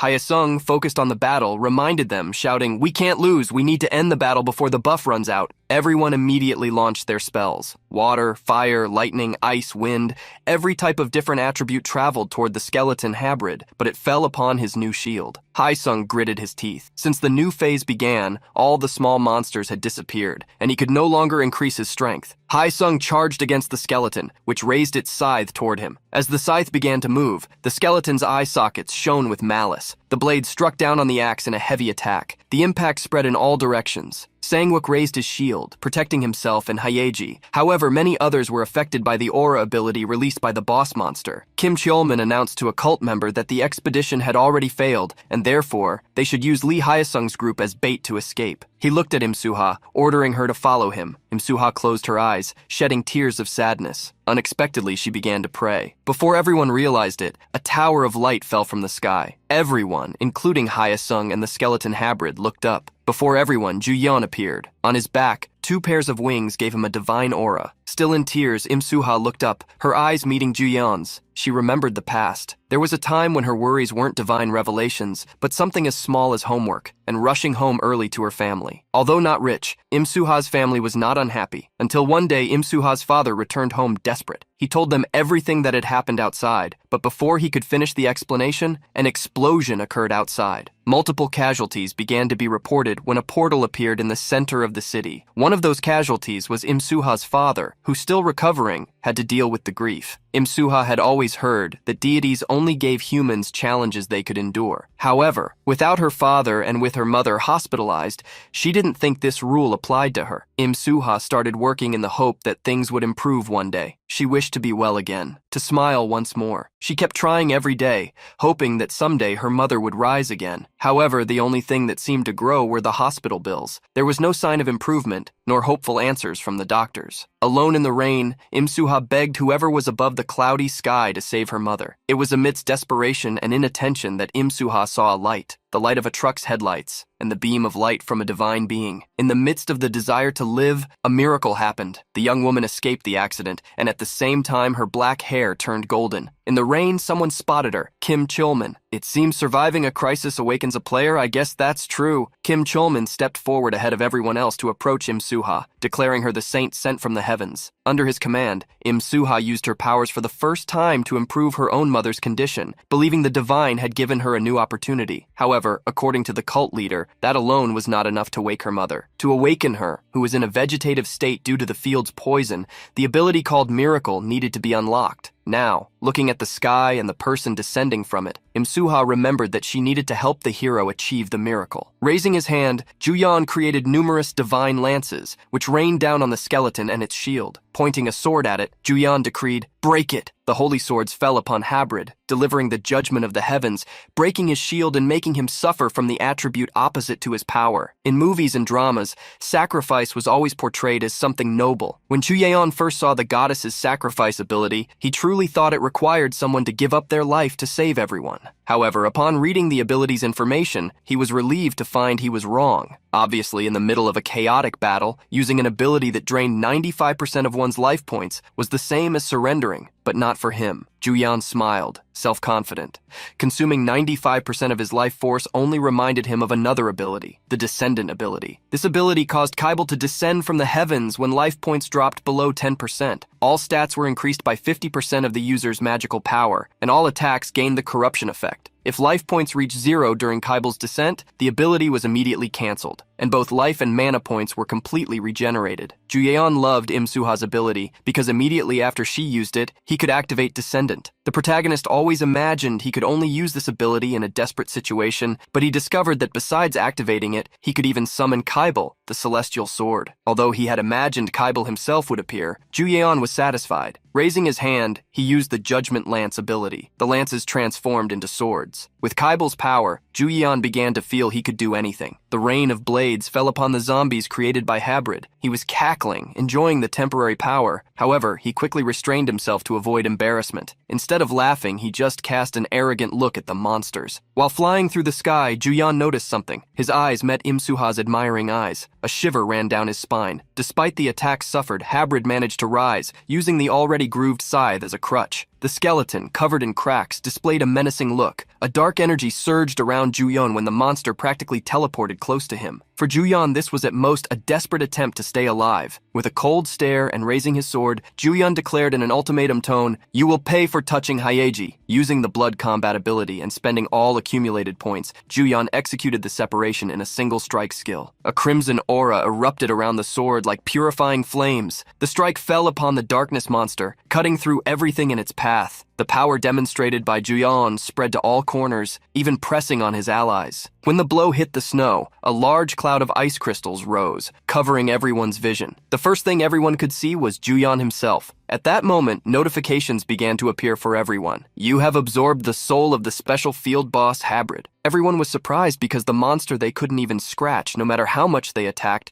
had been defeated easily by Juyeon. This showed how strong he was, on an unimaginable level. Upon receiving his reward, the protagonist smiled excitedly like a child. Juyeon had obtained the rank E ability Purified Mind. Everyone received the same ability and was impressed. Celebration spread throughout the field because the new technique granted immunity to any status effect below rank E. People commented among themselves that if the base ability was already so good, the drops would be even better. Haesung frowned when he saw Kim Cheolman approach. The two faced each other, eyeball to eyeball. While everyone wondered what the boss drops were, Kim Cheolman introduced himself with his typical look of contempt. Haesung didn't mind and introduced himself as well. Asking to avoid unnecessary conflict, Kim Cheolmin suggested they discuss the distribution of items based on each person's contribution. Since the battle became easier thanks to the saint, Ye-sung knew Kim Cheolmin was confident. He immediately played that card. It is thanks to our saint, who removed the ability status, that the damage was kept at the lowest level. Haesung also responded confidently, "Thank you for the help. Thanks to you, we managed to deal extremely solid damage." Kim Cheolmin became irritated but could do nothing, as Haesung's team delivered the final blow. Changing the subject, the two asked where the boss items were. They looked at the ground and saw only a few jewels. It was at that moment that Haesung felt something familiar. The drop item had vanished, just like Yu Juyan. He roared furiously like a beast. "That damned Yu Juyan!" At that moment, the protagonist appeared behind Sangwook,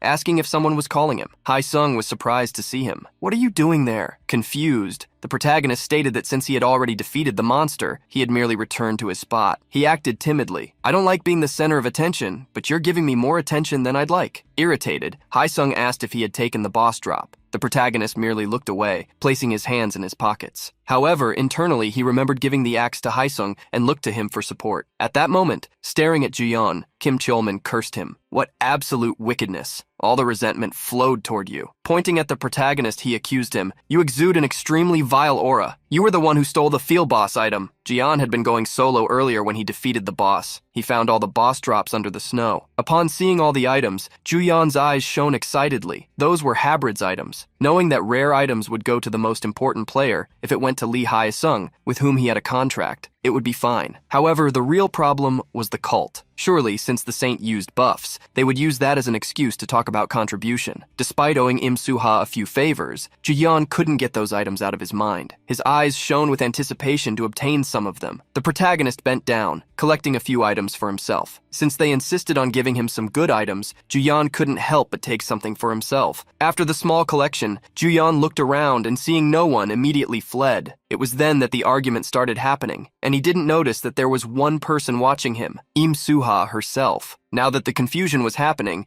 Kim Cheolmin pointed at Juyeon, asking what he had done after defeating the boss. The protagonist denied until the end that he had done anything wrong. Obviously, after defeating him, I retreated. Kim Cheolmin conjured a sphere of holy energy, threatening Juyeon to stop lying. Many other cultists approached, despite their fear. Haesung, Sangwook, and the others were not intimidated and stepped forward to protect Juyeon. The protagonist sighed irritably. "Very well, since you don't even want to pretend to be nice anymore, tell me what proof you have." Kim Cheolmin bit his lip, as he hadn't seen anything. Showing a broken sword, the one he previously used, Juyeon claimed he only picked up a sword from another adventurer who had been eliminated during the battle to replace his own. Juyeon mocked, questioning, "Do you think you own everyone else's sword too?" Haesung raised his hand, asking everyone to avoid fighting and deal with this carefully. Since taking an item without permission could be problematic, Haesung directly asked Juyeon if he had taken any boss items. The protagonist crossed his arms, denying it. Haesung then asked if he could reveal the sword's information. The protagonist took the sword he had placed on his back, despite being apprehensive. Kim Cheolmin believed that was a sword dropped by the boss and provoked, "If you are innocent, prove it with confidence." Before showing anything, Juyeon addressed Kim Cheolmin. "Considering your significant contribution to this battle, this situation is extremely unpleasant." Kim Cheolmin smiled provocatively, asking him to prove that this displeasure was justified. Before showing anything, Juyeon asked that if the sword was not a boss item, as a consequence of rude behavior, Kim Cheolmin would give up a primary choice of items to ensure fairness. Laughing, Kim Cheolmin fell for the trap and accepted. "All right, if your sword was not dropped by the field boss, I will unconditionally grant you a boss item." The protagonist smiled, satisfied with the response he got from Kim Cheolmin. Confidently, the protagonist gave a shy smile and extended the sword for them to look at. At that moment, someone stepped ahead of Kim Cheolmin. "Just a moment, Professor." The saint had unexpectedly taken the lead of the group. The protagonist, as well as everyone else in Haesung's expedition, was surprised. Since everything had been prepared by him, Juyeon feared that Im Suha might have seen him somehow. Im Suha sighed deeply and stated bravely, "Regardless of that sword, an item will unconditionally go to this person." Kim Cheolmin tried to grab Im Suha, telling her not to interfere with the will of the divine. Im Suha immediately pulled away from him. She stared at him before shouting,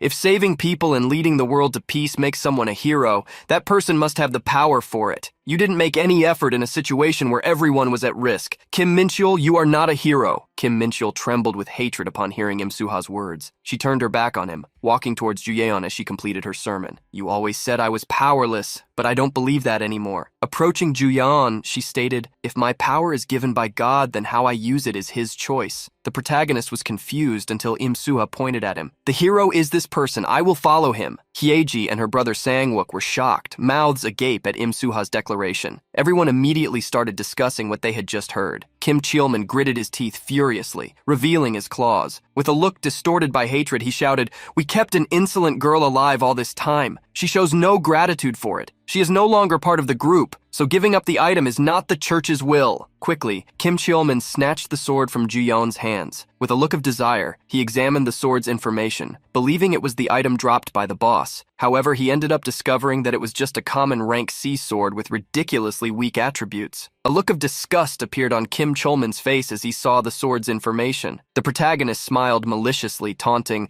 looks like your check is over. Immediately, Ju-yeon started looking for a new sword on the bodies of other players who had perished. He picked up a dark sword with extremely precious-looking red stones and smiled. As promised, I choose this item. Immediately, Ju-yeon fled, so that Kim Cheolman wouldn't try to go back on his word. Surprised to see Ju-yeon fleeing, Hyeji shouted to him, where are you going? She and her brother ran in Ju-yeon's direction, while Im-suha was surprised to be left behind. She hastily also ran towards Ju-yeon and his group, fleeing with them. As the quartet fled, Hee-sung tried to understand what was happening. Since the main item had just been taken, the rest of the church group and Haesung were left to distribute the remaining rewards. Ju-yeon, Hyeji, and Sang-wook walked for several minutes in the blizzard until Ju-yeon became tired. The buff that gave him more stamina had worn off, making him realize he needed to exercise his body more to maintain the long effort. Hyeji approached Ju-yeon, curious about something. Aren't you going to explain? That was the boss item, right? The protagonist grew apprehensive about the question but revealed the truth. Actually, I found the boss item as soon as I defeated him. Even though I delivered the final blow, I knew the cult guys would put on some little show, so I created a plan. Ju-yeon seemed proud of the whole scheme he devised. I hid the item among the bodies of the Raider Guild guys, planning to pick it up later, and then I took a random item to pretend it was the boss item. Hyeji, mouth agape, listened to the story. Sang-wook got a headache. Surprised, Hyeji asked if he really wasn't working together with Im-suha. The protagonist smiled upon hearing the question, as he barely had time to breathe, let alone plan something with someone. It was at that moment that Im-suha, panting and as tired as Ju-yeon, managed to catch up to the group. Hello, hero. After catching her breath, Im-suha greeted Ju-yeon, her hero, with a smile on her face. Scratching the back of his neck and being watched by a jealous Hyeji, the protagonist returned the greeting to Im-suha, asking why she was there. Im-suha replied without batting an eye. I'm here to serve you, hero. Ju-yeon reunited with the Kim siblings, and while talking, they couldn't imagine that nothing good would come of this. As soon as they turned around, Ju-yeon rejected Im-suha. Sorry, but I'm not religious. They said goodbye to Im-suha and turned to leave. Left behind, Im-suha seemed to be crying, yet she followed Ju-yeon, even from a distance. Irritated, the protagonist turned around. I already said I'm not interested. How long are you going to follow me? Despair arose in Im-suha's eyes as she stated, the chaos of this world will be appeased by the representative chosen by God. The leader's words weren't entirely right, but after seeing you, I am sure. If there is a hero, it is you. While running and speaking, Im-suha ended up tripping in the snow, falling flat on her face. Getting up quickly from her knees, Im-suha swore she could help. Tears began to well up in her eyes once more. I abandoned the Church of Truth, so the only place left for me is to be by your side, hero. The protagonist sighed, being watched by his group.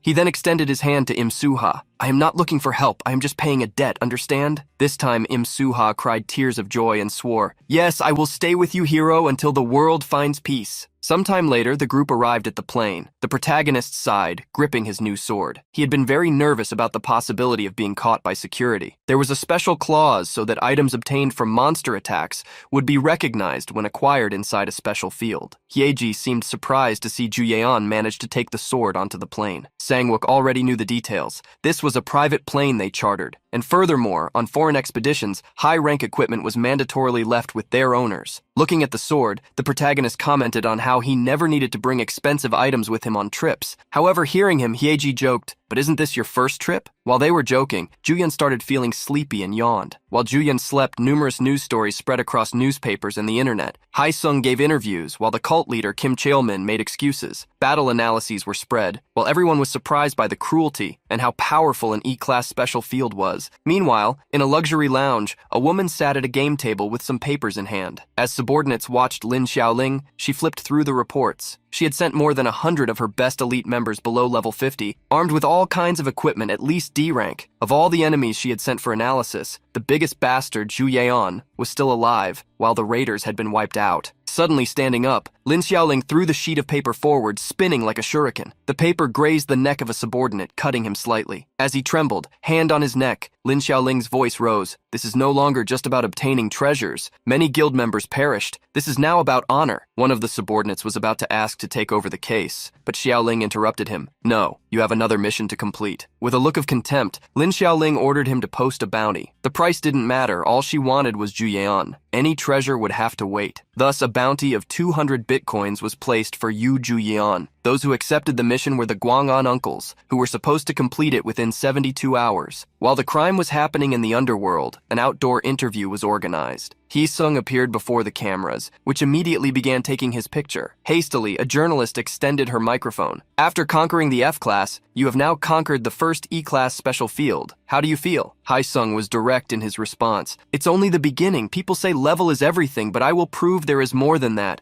My deepest thanks to everyone who helped us. Another question quickly arose from the crowd of journalists. How did Psycho Pass become the key player once again on Sky Island? Hee-sung began his answer by revealing that the Saint of the Church of Truth had a major role, but if he had to name a key player, it was certainly Psycho Pass. Someone he confirmed to everyone was a double S-class mage. Under the clicking of the cameras, Hae-sung stated, "From now on, we will be watching 2 double S-rank newcomers." The newcomer he mentioned was sound asleep on the plane, which had just landed. Hyeji looked at Juyeon with a mocking look upon seeing that he was the only one sleeping on the entire plane. In Juyeon's arms was the Cursed Plague Holy Sword. The corrupted double S-rank sword provided 41 points of holy magical power, plus 29 points of agility, 15% skill damage, in addition to holy and darkness traits, which gave 10% bonus to holy damage and negative status effect on the enemy respectively. Finally, the sword also granted 50% damage bonus to sword skills. As soon as Juyeon obtained the sword, the hunting ground began to disappear, and Habrid's restriction was lifted. Habrid's true worth was awakened. A white-haired young woman with a jewel on her neck appeared in the snow. She checked the entire scene and upon discovering that a reward had been omitted, happily applied the change. The one who obtained the plague sword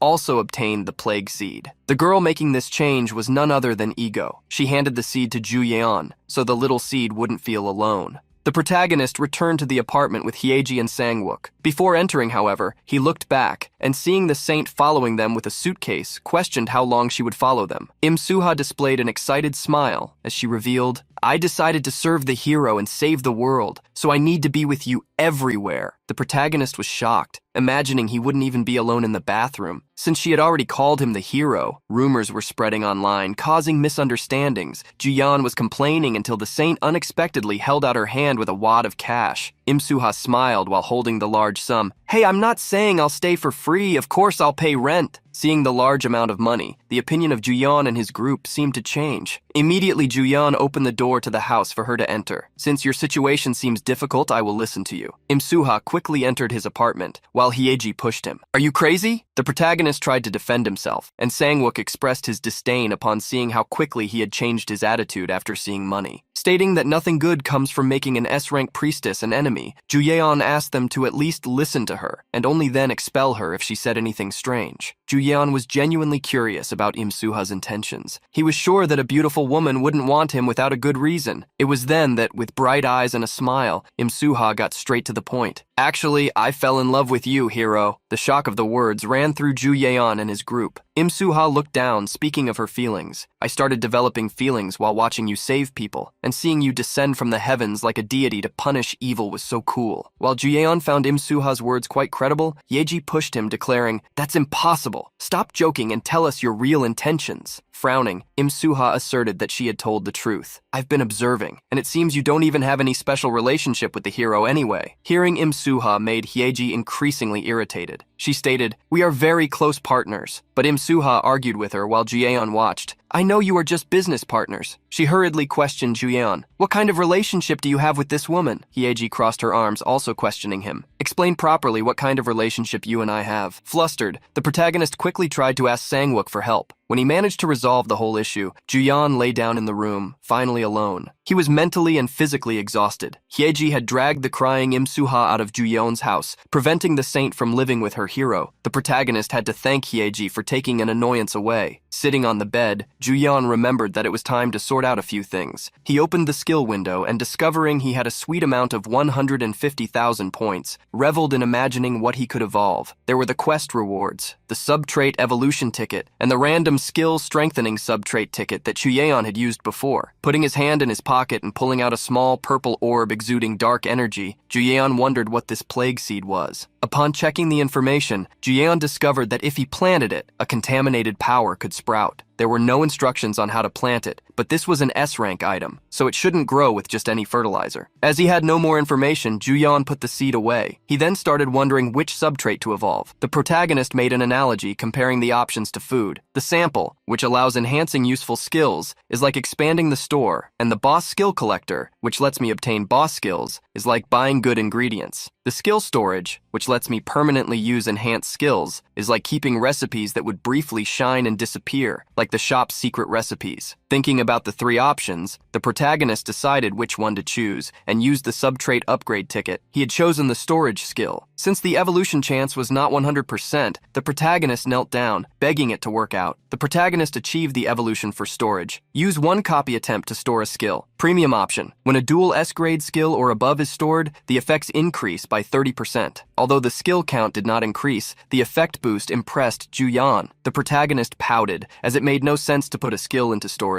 unless it was at least X rank. As soon as he thought of the skill, a change occurred. Average grade of stored skills becomes EX. Secret option applied. Stored skills have an effect increase of 50%. The protagonist became quite emotional and thanked the heavens. Extremely satisfied, he breathed a sigh of relief. Now he also wanted to try using the random skill strengthening ticket. As soon as he used the strengthening ticket, Juyeon didn't expect anything specific, as all his copied skills were amazing. The randomly selected skill was the Descendant subtrait, the ability Juyeon used to defeat the Plague Earth skeleton. The protagonist was curious to know what kind of strengthening had occurred. Juyeon discovered that the cooldown time had been reduced from 30 to 10 days. The protagonist imagined that the skill's efficiency would also be strengthened, but the evolution caused by it was good enough already. Possessing 150,000 remaining points, the protagonist checked what else he could evolve. There was the level 4 daily quest, where one could earn 2 F rank or higher quests with each daily reset. 300,000 points were spent to evolve this trait for better quest options. The Ascendant Blue level 2 would grant copied skills an E rank option. At the Inchin fishing fields, a rank B location, several catfish swam around tanks set up in the middle of the sea. The waves, when hitting the boats, splashed water up, startling many adventurers. Juyeon was excited. He had strengthened his stats and was eager to debut his new sword. Monster sharks jumped out of the water along with the waves, showing their sharp teeth, capable of devouring a human in a single bite. Hyeji didn't stand still and extended her staff to create fire magic. Juyeon moved, carrying the sword for a vertical strike, destroying a shark with a single blow. Hyeji was surprised by the power Juyeon demonstrated, who smiled confidently. She had never seen Juyeon be this fast, as he had always focused his stats on magic. Im-suha, upon seeing Juyeon, smiled like the sun. As expected of the hero, I will help you. Im-suha opened her arms and floated in the air with golden energy emerging around her. She prayed to the heavens, activating the blessings of healing, recovery, life, and strength. Upon receiving the stat bonuses, Juyeon felt his body become lighter and immediately thanked Im-suha. Immediately, Juyeon advanced onto the fishing platforms, brandishing his sword to eliminate sharks and sea eels. The aura around Hyeji turned dark upon seeing how much Juyeon had distanced himself. On a boat, a group was surprised to see Juyeon's skills. Shouldn't he be a mage? There was no information about him using a sword. The trio observing him still imagined their defense and followed the initial plan. Let's lure him out and eliminate him. Upon seeing the presence of Im-suha, they decided, we should use the Church of Faith to separate his priestess. When they returned to the reception, Juyeon was confused to find that items dropped in the field could not be organized. The receptionist confirmed the information. Exactly. There is no payment for the priestess. According to the contract, the payment goes directly to the guild of the Church of Faith to which she belongs. Confused, Suha stated that she had already requested to leave the guild through the user association. Upon hearing the young woman,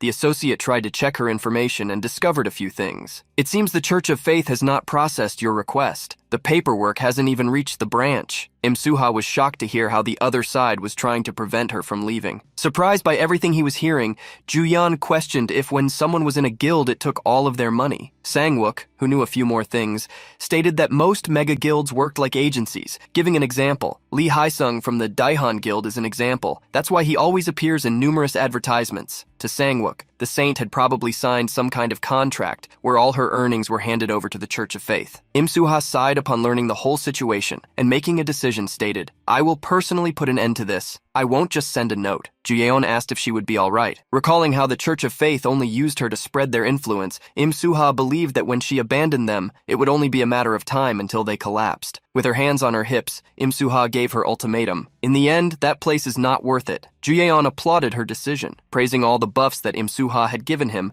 the protagonist stated that he would feel empty without them. Happy to have helped her hero, Suha asked him to speak comfortably with her since he was older. As the two interacted, Hyeji, watched by her brother, stared at them. A few hours later, the group arrived at the Arboreal National Field, a rank B hunting ground. The first monster they encountered, a red-eyed boar, had tusks across its entire jaw and charged in a fury. Hyeji raised her staff. Using her fire magic, however, next to her, Juyeon used an even stronger magic of the same attribute. While Hyeji stared at the result, she heard Juyeon state, "As expected, having a priest with buffs makes things more stable." Annoyed, Hyeji commented in response, "Right, that means I'm not needed." The protagonist quickly tried to state that having her with him was reassuring, but she cut him off, not wanting to listen. "Right, I get it, but I realized lately I haven't been able to contribute much." Hyeji, with a half-irritated look, recalled what she had told Juyeon before. She had become a magic user because she wanted to be the best, but at some point, she had just become someone who followed him. Juyeon was surprised by Hyeji's thoughts. She bit her lip, pressuring herself. Juyeon asked her not to push herself so hard that she gets into danger, because with Suha, they wouldn't have to strain themselves as much. Hearing about Suha, Hyeji exploded. "Exactly. So in the end, you don't need me. As long as Suha is around, it'll be fine, right?" Juyeon tried to correct himself, stating that he just didn't want her to get on the front lines and risk getting hurt, but she posed a big question. "Have you ever stopped to think about how I feel?" Hyeji beat her chest, proclaiming, "I am not someone who stays in the back providing support. I want to fight alongside you, to be equal to you." Hyeji realized she had said too much and decided to distance herself from Juyeon to cool off. Stating that he would try to calm his sister, Sangwook followed Hyeji. The tank quickly entered the forest, searching for his sister and leaving Juyeon behind. Still processing everything that had happened, the protagonist remained still. Soon, Sangwook managed to reach Hyeji. Sangwook tried to calm his sister. "I know you're upset, but this isn't a safe zone, and like Juyeon said, you are a range damage dealer. If you end up running into a wave of monsters, it'll be really dangerous." Hyeji ended up biting her lip once more and asked her brother in tears, "Appa, don't I look pathetic?" Hyeji crouched on the ground, putting her hands on her head. "I should be an S-class damage dealer, but in the end, it's only Suha's buffs that can help. I don't want to admit it, but I'm so embarrassed right now." Sangwook observed his sister's frustration and bent down to console her. "Dealing damage isn't everything in a battle. That guy is surprisingly clumsy. He can't manage without you." Frustrated, Hyeji asked her brother why he was acting that way lately. Supporting his sister, Sangwook's answer was clear. "Because you are human. Being the best alone isn't as meaningful as becoming the best together with someone else." Hyeji wiped her tears and, realizing some time had passed, looked back, asking where Juyeon was. Remembering him, Sangwook revealed that Juyeon had stayed behind alone to think, which startled Hyeji. "He's alone?" Sangwook didn't believe anything could hurt Juyeon in a rank B hunting ground, but Hyeji hastily stood up. She reminded her brother, "Monsters aren't the problem, users are." Sangwook was stunned at the reminder that the Raider Guild was after Juyeon. Left alone, Juyeon tried to imagine what Hyeji was thinking. He realized that he had caused almost all the significant damage lately. Since Hyeji needed to play a role in the battle to feel satisfied, she might even want to break the contract if she got annoyed enough. With his head full of thoughts, Juyeon felt the air around him grow heavier. He looked around in surprise, realizing that indeed the entire air had darkened. Juyeon discovered that an S-rank ability, Fog, had been activated in the area. Juyeon's mana points were reduced by 20 points, and his mana recovery dropped by half due to the fog's effect. Looking around and wondering what was happening, the protagonist heard a laugh. Someone inside the fog mocked, "You're still just a mage. Even if you run around with a sword, considering my skills, even Ninhyun Al couldn't survive them." The protagonist was shocked. realizing he was being attacked by the raiders. The malicious voice in the mist replied, "Let's just say we don't like being held back by others,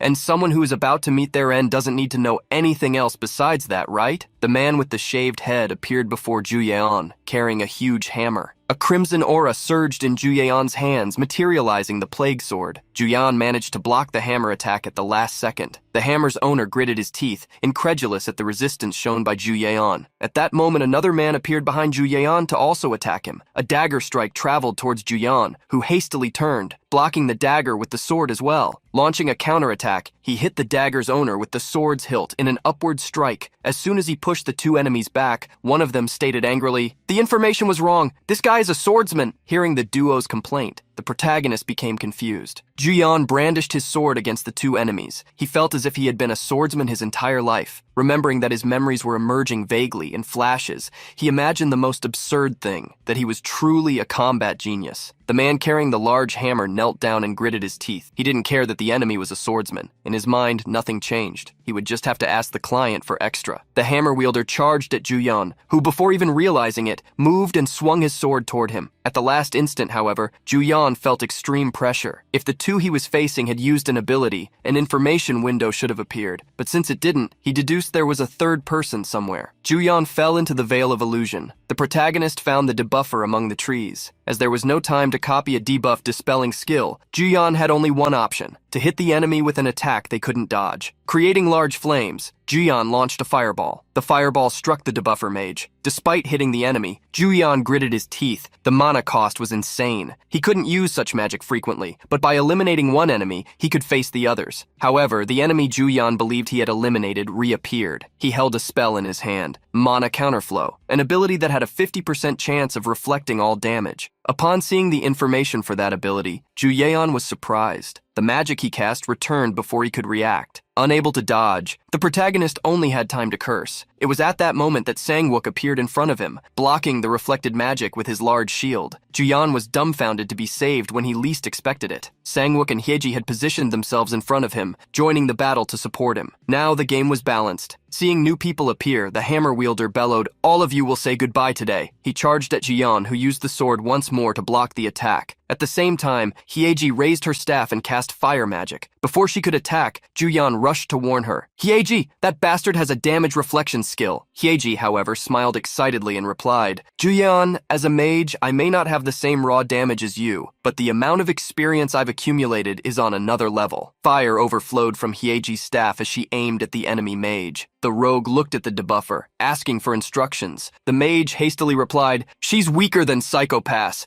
We can block the attack with our defensive equipment." Hearing the belittlement, Hyeji smiled mockingly. "How rude. Against monsters, maybe, but when I fight humans, I'm on another level." A circle of flames fell upon the debuffer mage like a whirlwind. The hot air didn't even need to touch him, as Hyeji burned all the oxygen around, making the enemy lose his breath. The other members of the bounty hunter team were shocked. Hyeji took the opportunity to shout at Juyeon to attack. The protagonist did not hesitate and struck the two remaining enemies, hitting them with the sword before they even noticed. Sangwook raised his shield and brought down the enemy mage, who had already lost his breath. Thus, with the help of Hyeji and her brother, the protagonist managed to survive. Juyeon realized that in battles between users, raw damage alone was not enough. Experience and strategy put some people on a much higher level. Shortly after, Hyeji was arguing with her brother. "Oppa, I'm not an idiot. Do you think I would really leave my post for that long?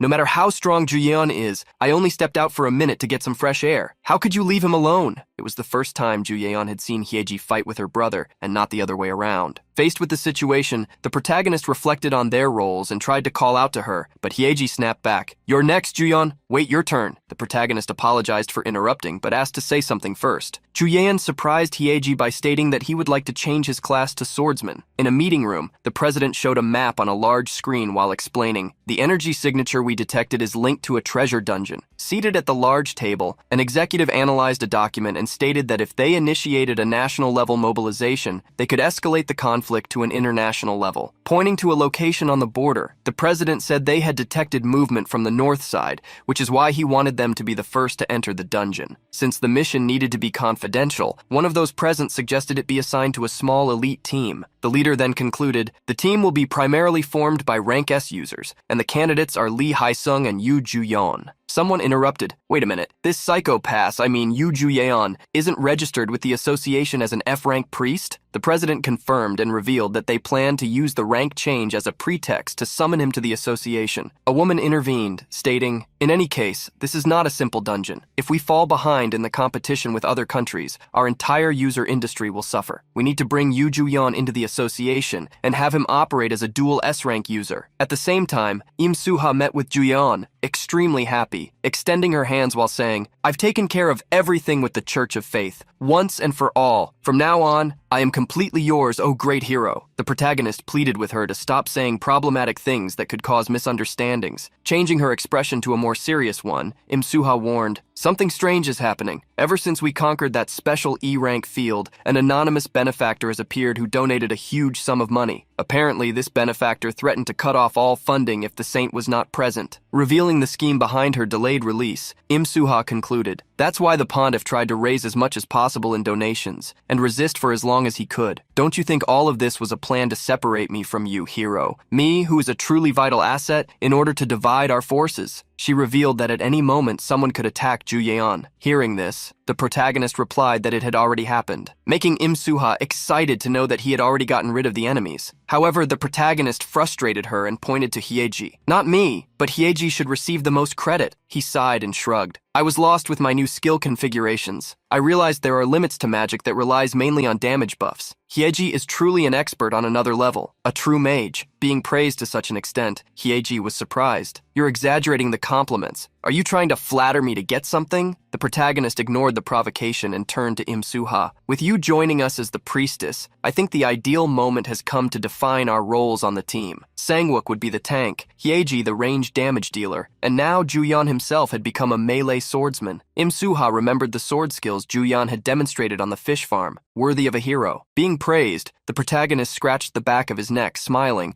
while being watched by Hyeji. She raised an eyebrow, noticing how easily he was pleased. Joining the conversation, Hyeji mentioned the last ambush and stated that Juyeon would need time to get used to the sword, which Sangwook agreed with. Therefore, Hyeji asked him to avoid any unnecessary contact. As they were talking, the protagonist received a call. On the other end, an elderly voice spoke. "Good morning, Mr. Yu Juyeon. This is Han Chanjung, Deputy Director of the User Management Team at the Association headquarters." Juyeon had received a call precisely from the man who presided over the meeting about the border dungeon. Han Chanjung was questioned whether they should really invite Julian to the association. The man had seen some posts about him being aggressive. The leader told him not to worry, as being a rank F healer was a false record. They could use this to pressure him. It wouldn't be hard to convince a novice. Hunter Young soon realized he was wrong. Behind Ju Eon were 3 rank S members: the unbreakable tank Sangwook, the fire mage witch Kim Reed, and the double S rank healer who had left the blind. Of truth, Linsura. Han Chanjung stated that he had only requested the young man's presence due to the sensitivity of the matter. However, Kim Reed declared that she had a confidentiality clause with him, ensuring that no information would leak and that she could guarantee this with copies of relevant documents. Chanjung was unable to refute her. Kim Reed introduced the other 2 present as permanent members of the group and stated that, if necessary, they could address the matter instead of Julian. Linsura interjected with what she was saying. "The hero is everyone's hope. Excluding him from important matters is unacceptable." Sangwook, the most responsible, stated that he respected the circumstances of the association, but assured that Julian would not be left alone. With a gloomy look, he asked for understanding. Getting straight to the point, Chanjung commented on the discrepancy between Julian's registered rank and his achievements. Julian smiled, claiming that there were records proving his deeds. Han Chanjung wanted this data to be confirmed by the association. However, Kim Rita already possessed documents that prevented the association from interfering in the group's affairs. As a last resort, Chanjung turned his gaze to Julian. "What do you want? If you ally with the association, you will not receive just simple support. From rank gear to priority in Morris and national protection, Chanjung offered everything to Julian. The protagonist was interested in the possibility of obtaining rank equipment. However, the president of the association needed to clarify that he would only have priority in purchases. Chanjung was shocked when Julian immediately rejected the offer. Julian had already decided to focus on collecting boss items. He needed equipment and skills. Thus, he stood up believing there was nothing more to discuss. As a last resort, Chanjung asked if he would at least accept a request for commission. This left the group curious.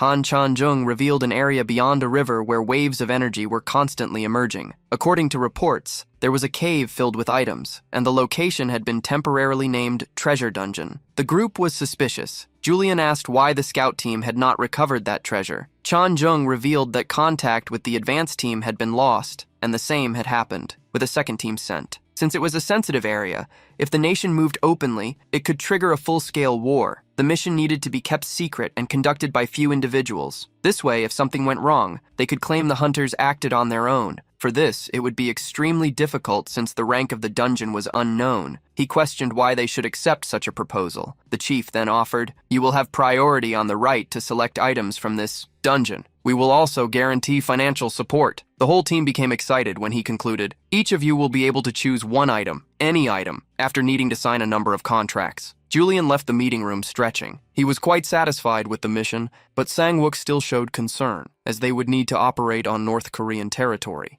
He had seen enough during military service. Julian took the situation lightly, as if it were just a walk. Moreover, they would not be alone. Lee and Sung would go with them. Julian commented that there was even a clause allowing them to abandon the mission, and Ed looked at him with a teasing glance. "But you don't plan to give up, do you?" Julian saw this as the perfect opportunity to reclaim all the taxes he had paid. Sometime later, they set off for the mission. In front of them, there was a large fence preventing them from entering the treasure dungeon. While they waited, Rizung also arrived with his team. "So you guys came?" Julian greeted Rizung himself, who had broadcast live that he was stronger than they imagined, counting the number of people. The protagonist asked if they would carry out the incursion with only 9 members. Rizung noted that after contacting the association, there would be one more person. A young girl with a double bun approached. Julian was surprised to see her. The cheerful young girl introduced herself. "Hi, I am a rank S buffer and will be part of the team. Please call me Ryoho." The young girl with a bunny-like look raised her leg in a cute gesture as she introduced herself. During the night, the moon loomed darkly over the mountains, a portal opened,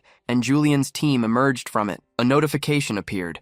They were being affected by the frigid air, which reduced their movements, decreased mana recovery, and caused continuous damage, in addition to weakening healing effects. If they stayed in that zone for 15 minutes, their bodies would completely freeze. Linsura asked if he should dispel the negative effect. Hisung denied that was a persistent effect, and even if removed, it would return shortly after. Julian asked the saint to preserve her divine power, and Sung followed the signal towards the area.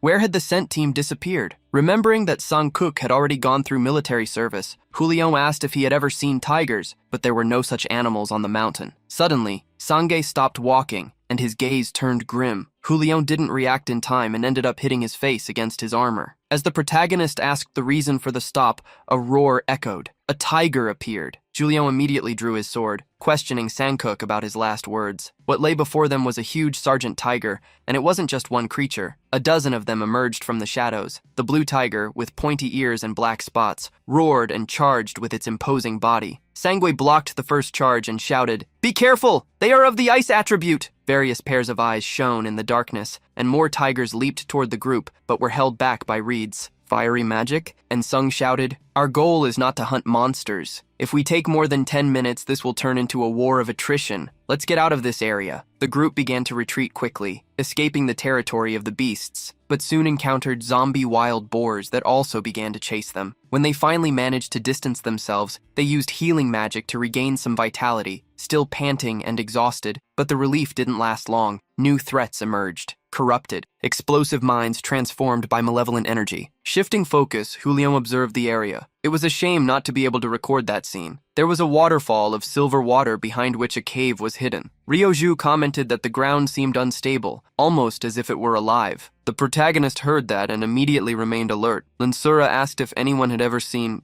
something similar in the DMZ. Sang Hulk believed this could be the result of the area's expansion caused by mutations in the field. Hisung, the leader of the expedition, revealed that in the last contact received, there was mention of a cave behind the waterfall. He decided to investigate the location. First, the group entered the cave, a dark environment taken over by thick roots that spread in all directions. The air was more humid than they had imagined. Sura held onto Yulian's arm, commenting, "It feels like we're entering the stomach of a monster." As they progressed, they didn't notice an opening in the ceiling of the cave. Suddenly, an intense light appeared, nearly blinding the group. When their vision adjusted, Julian was surprised by what was before them. Surrounding a gigantic tree that spanned the ceiling of the cave were mounds of gold coins, chests filled with items, and countless riches. A scout informed Risung that there didn't seem to be any traps in the Auk area. The group immediately rushed towards the treasure. Julian, excited, remarked, "One of all these treasures will definitely be mine." However, even after checking with his detection skills, Risung asked everyone to remain cautious. Kim Rita found a staff and his eyes sparkled. Sanguk picked up a ring and began to analyze it. The protagonist embraced countless swords, jewels, and axes,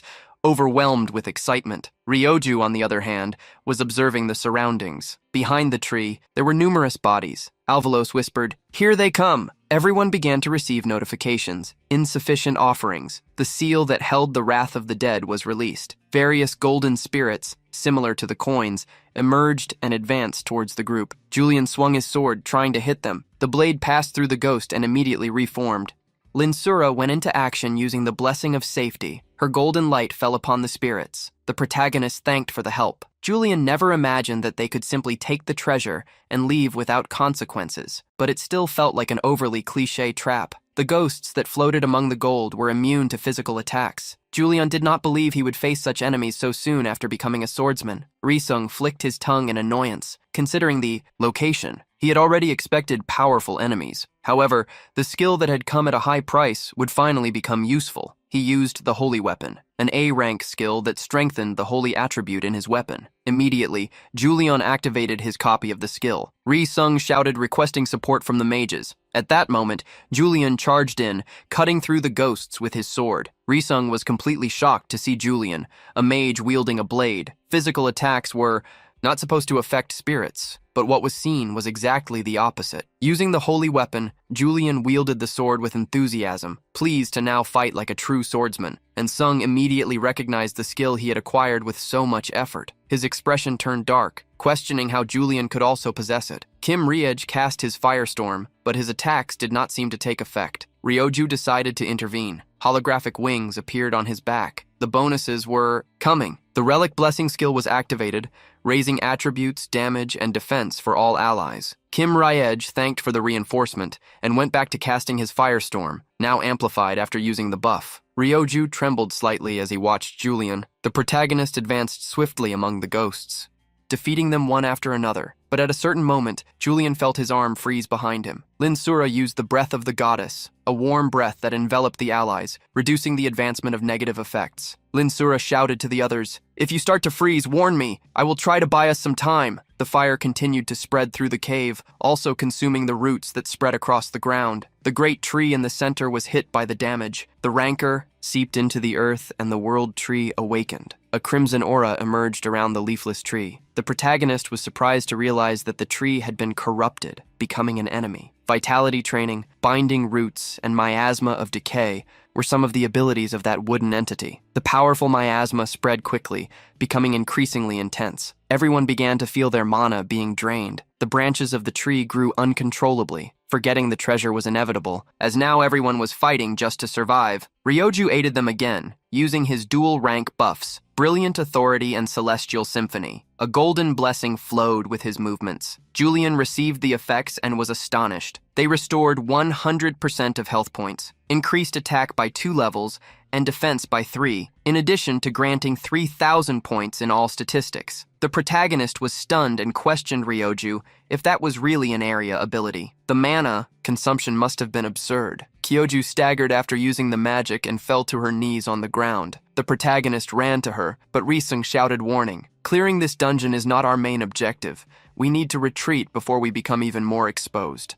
Supporting Ryoju, the protagonist tried to help her up to escape, but the young woman refused, alerting with a frightened look. "We need to defeat the Tree of the World. This is the last catalyst." The protagonist was confused when he heard her. Ryoju weakened with each passing moment, her words becoming more fragile, like a child who really misses Julian. "Please help me," the protagonist heard, dumbfounded. The world around him seemed to distort. Dressed in armor, he found himself in space, feeling something brush against his leg. He looked down and saw a white cat. A small fairy approached, calling him a hero ego. She received him, swearing to him, "I will wait for you forever," with a blood that pulled Julian from his trance, shouting, "What are you doing?" Focus! The protagonist awakened, trying to comprehend what had just happened. The energy of Ryoju also seemed to return, and her previously mournful appearance vanished. At that moment, the roots of the tree of the world, descending from the ceiling above them, fell towards the duo. Ryoju pushed the protagonist away, being the only one captured by the thick roots. The young woman trembled among the roots of the tree of the world. A spirit absorption ability was being applied to her, causing her health points to drop constantly each second. A cry of pain resonated as she was crushed. A look of rage overtook Yu-Gi-Oh! He instantly activated the goddess's sacrifice ability. A powerful golden aura overflowed from his body. 95% of his health points were consumed, but in return, he granted immunity to abnormal effects to all allies, in addition to an intense health recovery. Mana, the energy that surrounded the adventurers, left them stunned. All the buffs affecting them disappeared. Ryoju's closed eyes made it seem as if she was only peacefully sleeping.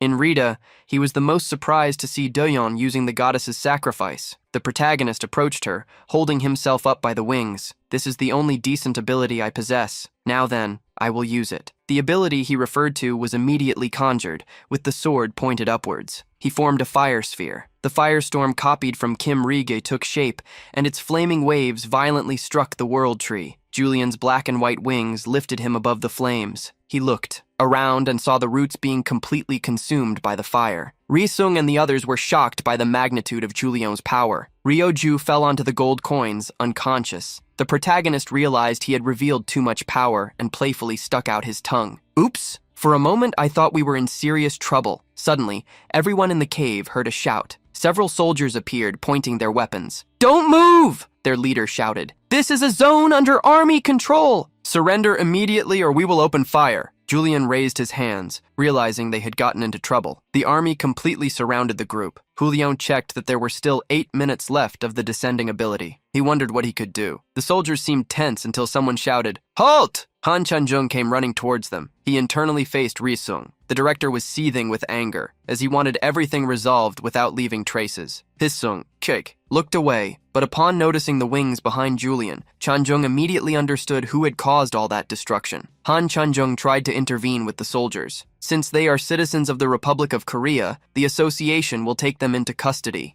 The army on the other side showed no interest in yielding. They are illegal invaders. Surrender them immediately. The protagonist opened his information window and analyzed the available skills. One of them caught his attention: summary execution. Julian walked toward the soldiers, who immediately pointed their weapons at him. However, his gaze made them hesitate. The protagonist called out to Director Han and asked, loud enough for everyone to hear, "Didn't you say I would receive national-level protection if I joined the association? Is that offer still valid?" Chanjung sighed before agreeing. Before he could suggest discussing it later, Julian replied, "I'm in." At that moment, symbols appeared above the heads of all the allies: Ryesung, Sangwook, Rieji, Ryoju, and the others. Replicating to the director, Julian clasped his hands and declared, "I will clean everything here for you." In the next instant, he used the teleport skill, taking all the allies with him. Despair and disbelief took over Chanyeol's face. He had been left alone in front of the enemy army. On television, breaking news was being broadcasted, the result of the discovery of an S-class treasure dungeon in the combat zone. Even after a week, the disputes were still ongoing. Both local and international media were covering the event intensely, treating it as the biggest discovery of the 21st century. The attention prompted a swift response from the association. The North remained silent, and reports on the situation on the ground were contained. A week later, Julian was still following the news about the dungeon. He asked his team if the media didn't tire of the subject. Kim Riegi didn't care, as he had obtained an S-rank staff. This provoked Julian.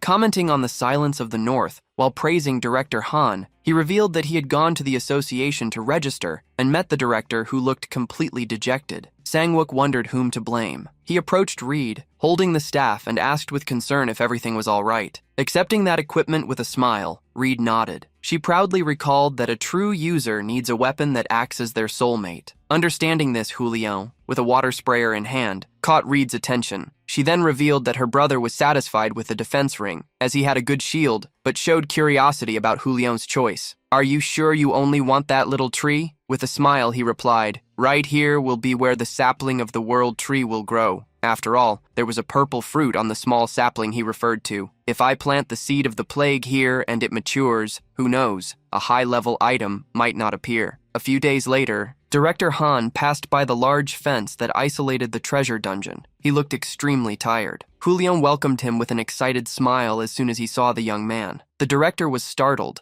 Julian was not someone he wanted to speak with at that moment. Commenting on the incident, the director revealed that they had managed to secure a large number of items and wanted to ask everyone's help to review the list of rewards to be distributed. The adventurers were excited, waiting for their rewards. The protagonist took some items from his robes, a dagger, a bracelet, and a few rings in his hands. However, there was nothing really useful. Suddenly, beyond the fence, soldiers appeared pushing a cart. There were the remnants of the boss monster, the World Tree. The association had even collected that. Someone approached Julian to thank him for saving it.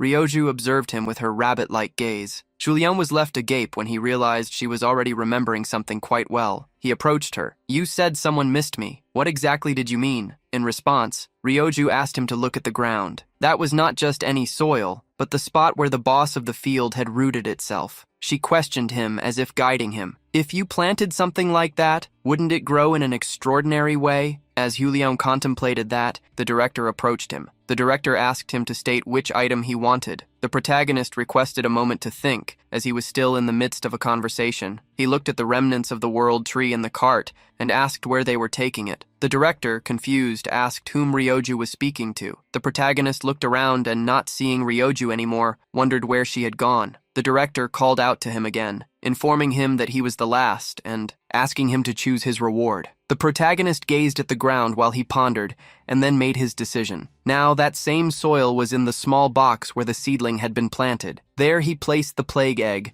a fruit capable of absorbing the corrupted essence of the land. Since it was an item obtained from a boss, he imagined something extraordinary would emerge from it. Far away, a giant lizard threatened a group of adventurers. The creature expelled a toxic air from its mouth. They shouted for the captain to be careful. He raised his shield, which blocked part of the poisonous gas, yet he was still hit, having his skin corroded. The lizard also swung its tail at the group, but its tail was cut off by a surprise attack. The beast roared fiercely after having its tail ripped off and turned its gaze towards the one responsible for the blow. A burly man, covered in scars, cursed the shield, which was now nothing more than a piece of trash. John Smith, leader of the United States Heroes, no longer believed that the agency could sustain the heroic ideal inspired by books. The lizard snarled at him. A second figure emerged, a black man, Muhammad Al, wrapped in fire magic. "We really won't manage, but just the donations that the agency receives for its cause would already cover half the annual budget." As he spoke, he attacked, and his flames consumed the creature. John C. approached Muhammad, complaining of being a civil servant who can only follow orders. "It's exhausting. It must be great to be a freelancer. You have incredible freedom." Muhammad Al sighed, but that only applies to lower rankings. "I end up being unable to offer real support to my precious sponsor." Upon hearing about a sponsor, John asked if he was creating a successor or something like that. The fire mage replied that everything would depend on the situation. Remembering that Muhammad moved freely, John warned him to restrict information about certain items, unless he wanted to attract unwanted attention. Muhammad calmly responded that he knew how to handle his own problems, holding his broken shield, painted with the country's eagle. John sighed and still warned him to be careful, as many item thieves had been emerging recently. Muhammad raised an eyebrow, questioning whether the backgrounds of dungeon participants weren't rigorously checked. As he tossed the destroyed shield away, John added that being cautious is never too much. You never know who might be taking advantage behind the scenes. While the rest of the group collected items from the lizard's body, the captain commented to Muhammad, "I doubt even this group is completely trustworthy." Earlier at the Raiders Guild base, Lin Shaolin was addressing a subordinate.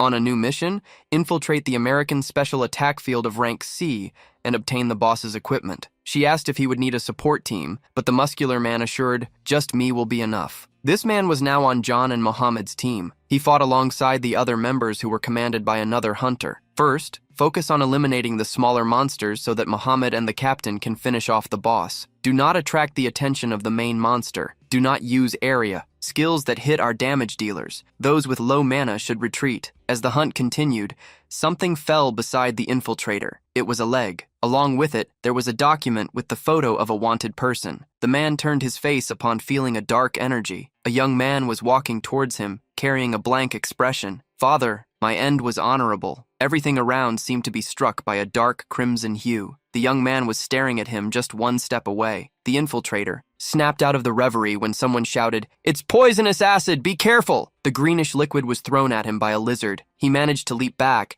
but was still partially hit. Immediately, he conjured several magic circles, refocusing on the battle. When the lizards were eliminated, the group was able to surround the gigantic stone golem. Mohammed gasped, exhausted after hours of combat. They had finally won. Now, he would absorb the soul of the field boss Eraton, the Golem of Wrath. With the boss monster's existence gone, the special field, the Desert of Wrath, would be destroyed from all sides. The hunters celebrated both for the victory and for having survived. Everyone exalted Mohammed, the main reason for their triumph. The infiltrator scanned the surroundings, trying to locate the boss's items. At that moment, an energy took over the entire area. A notification appeared due to a seal. The dimensional energy was concentrating abnormally, and the dimension itself trembled. The group soon realized from the overwhelming pressure that the battle was not yet over. What seemed to be a portal of fire gave rise to a gigantic book. From within its pages, skeletal hands began to emerge. The book tore, and an evil clown was summoned. His aura distorted the surroundings, creating an illusion that seemed to manipulate reality itself. Mohammed would not allow that to manifest fully. He raised his staff and unleashed a wave of flames, but his magic was dispelled. The environment changed completely. Suddenly, they found themselves in a huge amusement park, with a Ferris wheel, carousel, and countless rides around them. However, there were countless bodies. The ground, stained red, grotesquely contrasted with what should have been a place of joy. Mohammed gritted his teeth as he observed the scene, unaware of the colossal presence behind him. The clown was dozens of times larger than any human. There, just one of his shoes would be enough to crush them. Opening his mouth, filled with rows of sharp teeth, the monster spoke. "Greetings, humans. Can you hear me?" Seeing a creature speak in his language, John frowned. In the next instant, the clown began to repeat the same words in various languages, all the languages of the world. Finally, he introduced himself. "My name is Lernendo. I bear the title of High Demon in the Realm of Darkness." "John Brador, you bastard! What do you want?" The clown crouched down, staring directly at him. "Oh, that is an excellent question." Raising his arms, he declared, "I want your dimension. I want your world." The entity revealed a terrifying truth.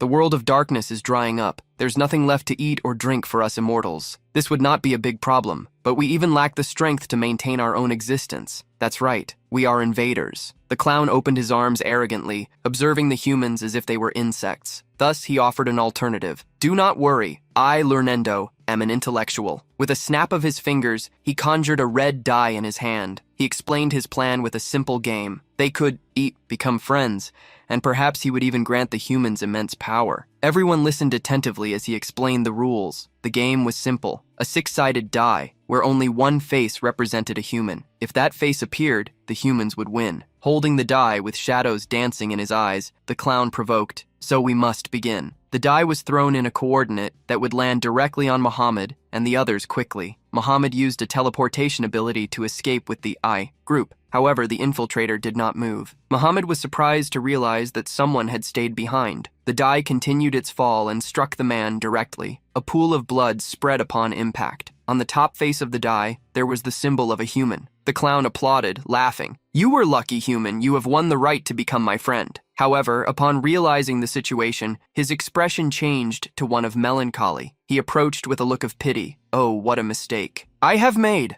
At that moment, the die split in half. From within it, the infiltrator emerged, wielding a sword, having split the object in two. The clown watched him with interest, his eyes shining with golden light. The infiltrator advanced and asked, "If I become your friend, what do I gain from learning?" A mask emerged as he responded. "Normally, someone would start from the lowest level, but since you are my first friend, I will give you something special." Feeling the man's regret in his heart, the demon asked, "If I give you the power to reverse this regret, would you accept it?" The human scoffed. "Regret? I haven't felt that since I decided to give my life to my boss. I would offer my own flesh, even my own child before him." The illusion took shape. His child appeared, handing him the mask. The infiltrator clung to it, staring at it with a grim look as he vowed, "If I can inflict pain on the bastard who caused harm to him, I will offer everything I have." Satisfied, learning, he asked the name of his new ally. The man donned the black and red mask with one smiling eye and the other sad, and replied, "I have no name. If you wish to call me something, call me Ghost Sword." At that very moment, Julian, who was quietly talking with Sura and Rij, received a mission. His gaze showed surprise as he read, "Defeat the superior dark being Lernendo, who emerged from an intermediate gate in Texas. He belongs to the highest of races, responsible for leading dimensional invasions using the energy released when a special field is destroyed. These beings cross dimensional barriers to manifest their true bodies. In case of failure, Earth will be swiftly conquered. The reward for the mission would be 444,000 points, the skill synthesis ability, and the strengthening of a random trait, as well as Lernendo's power.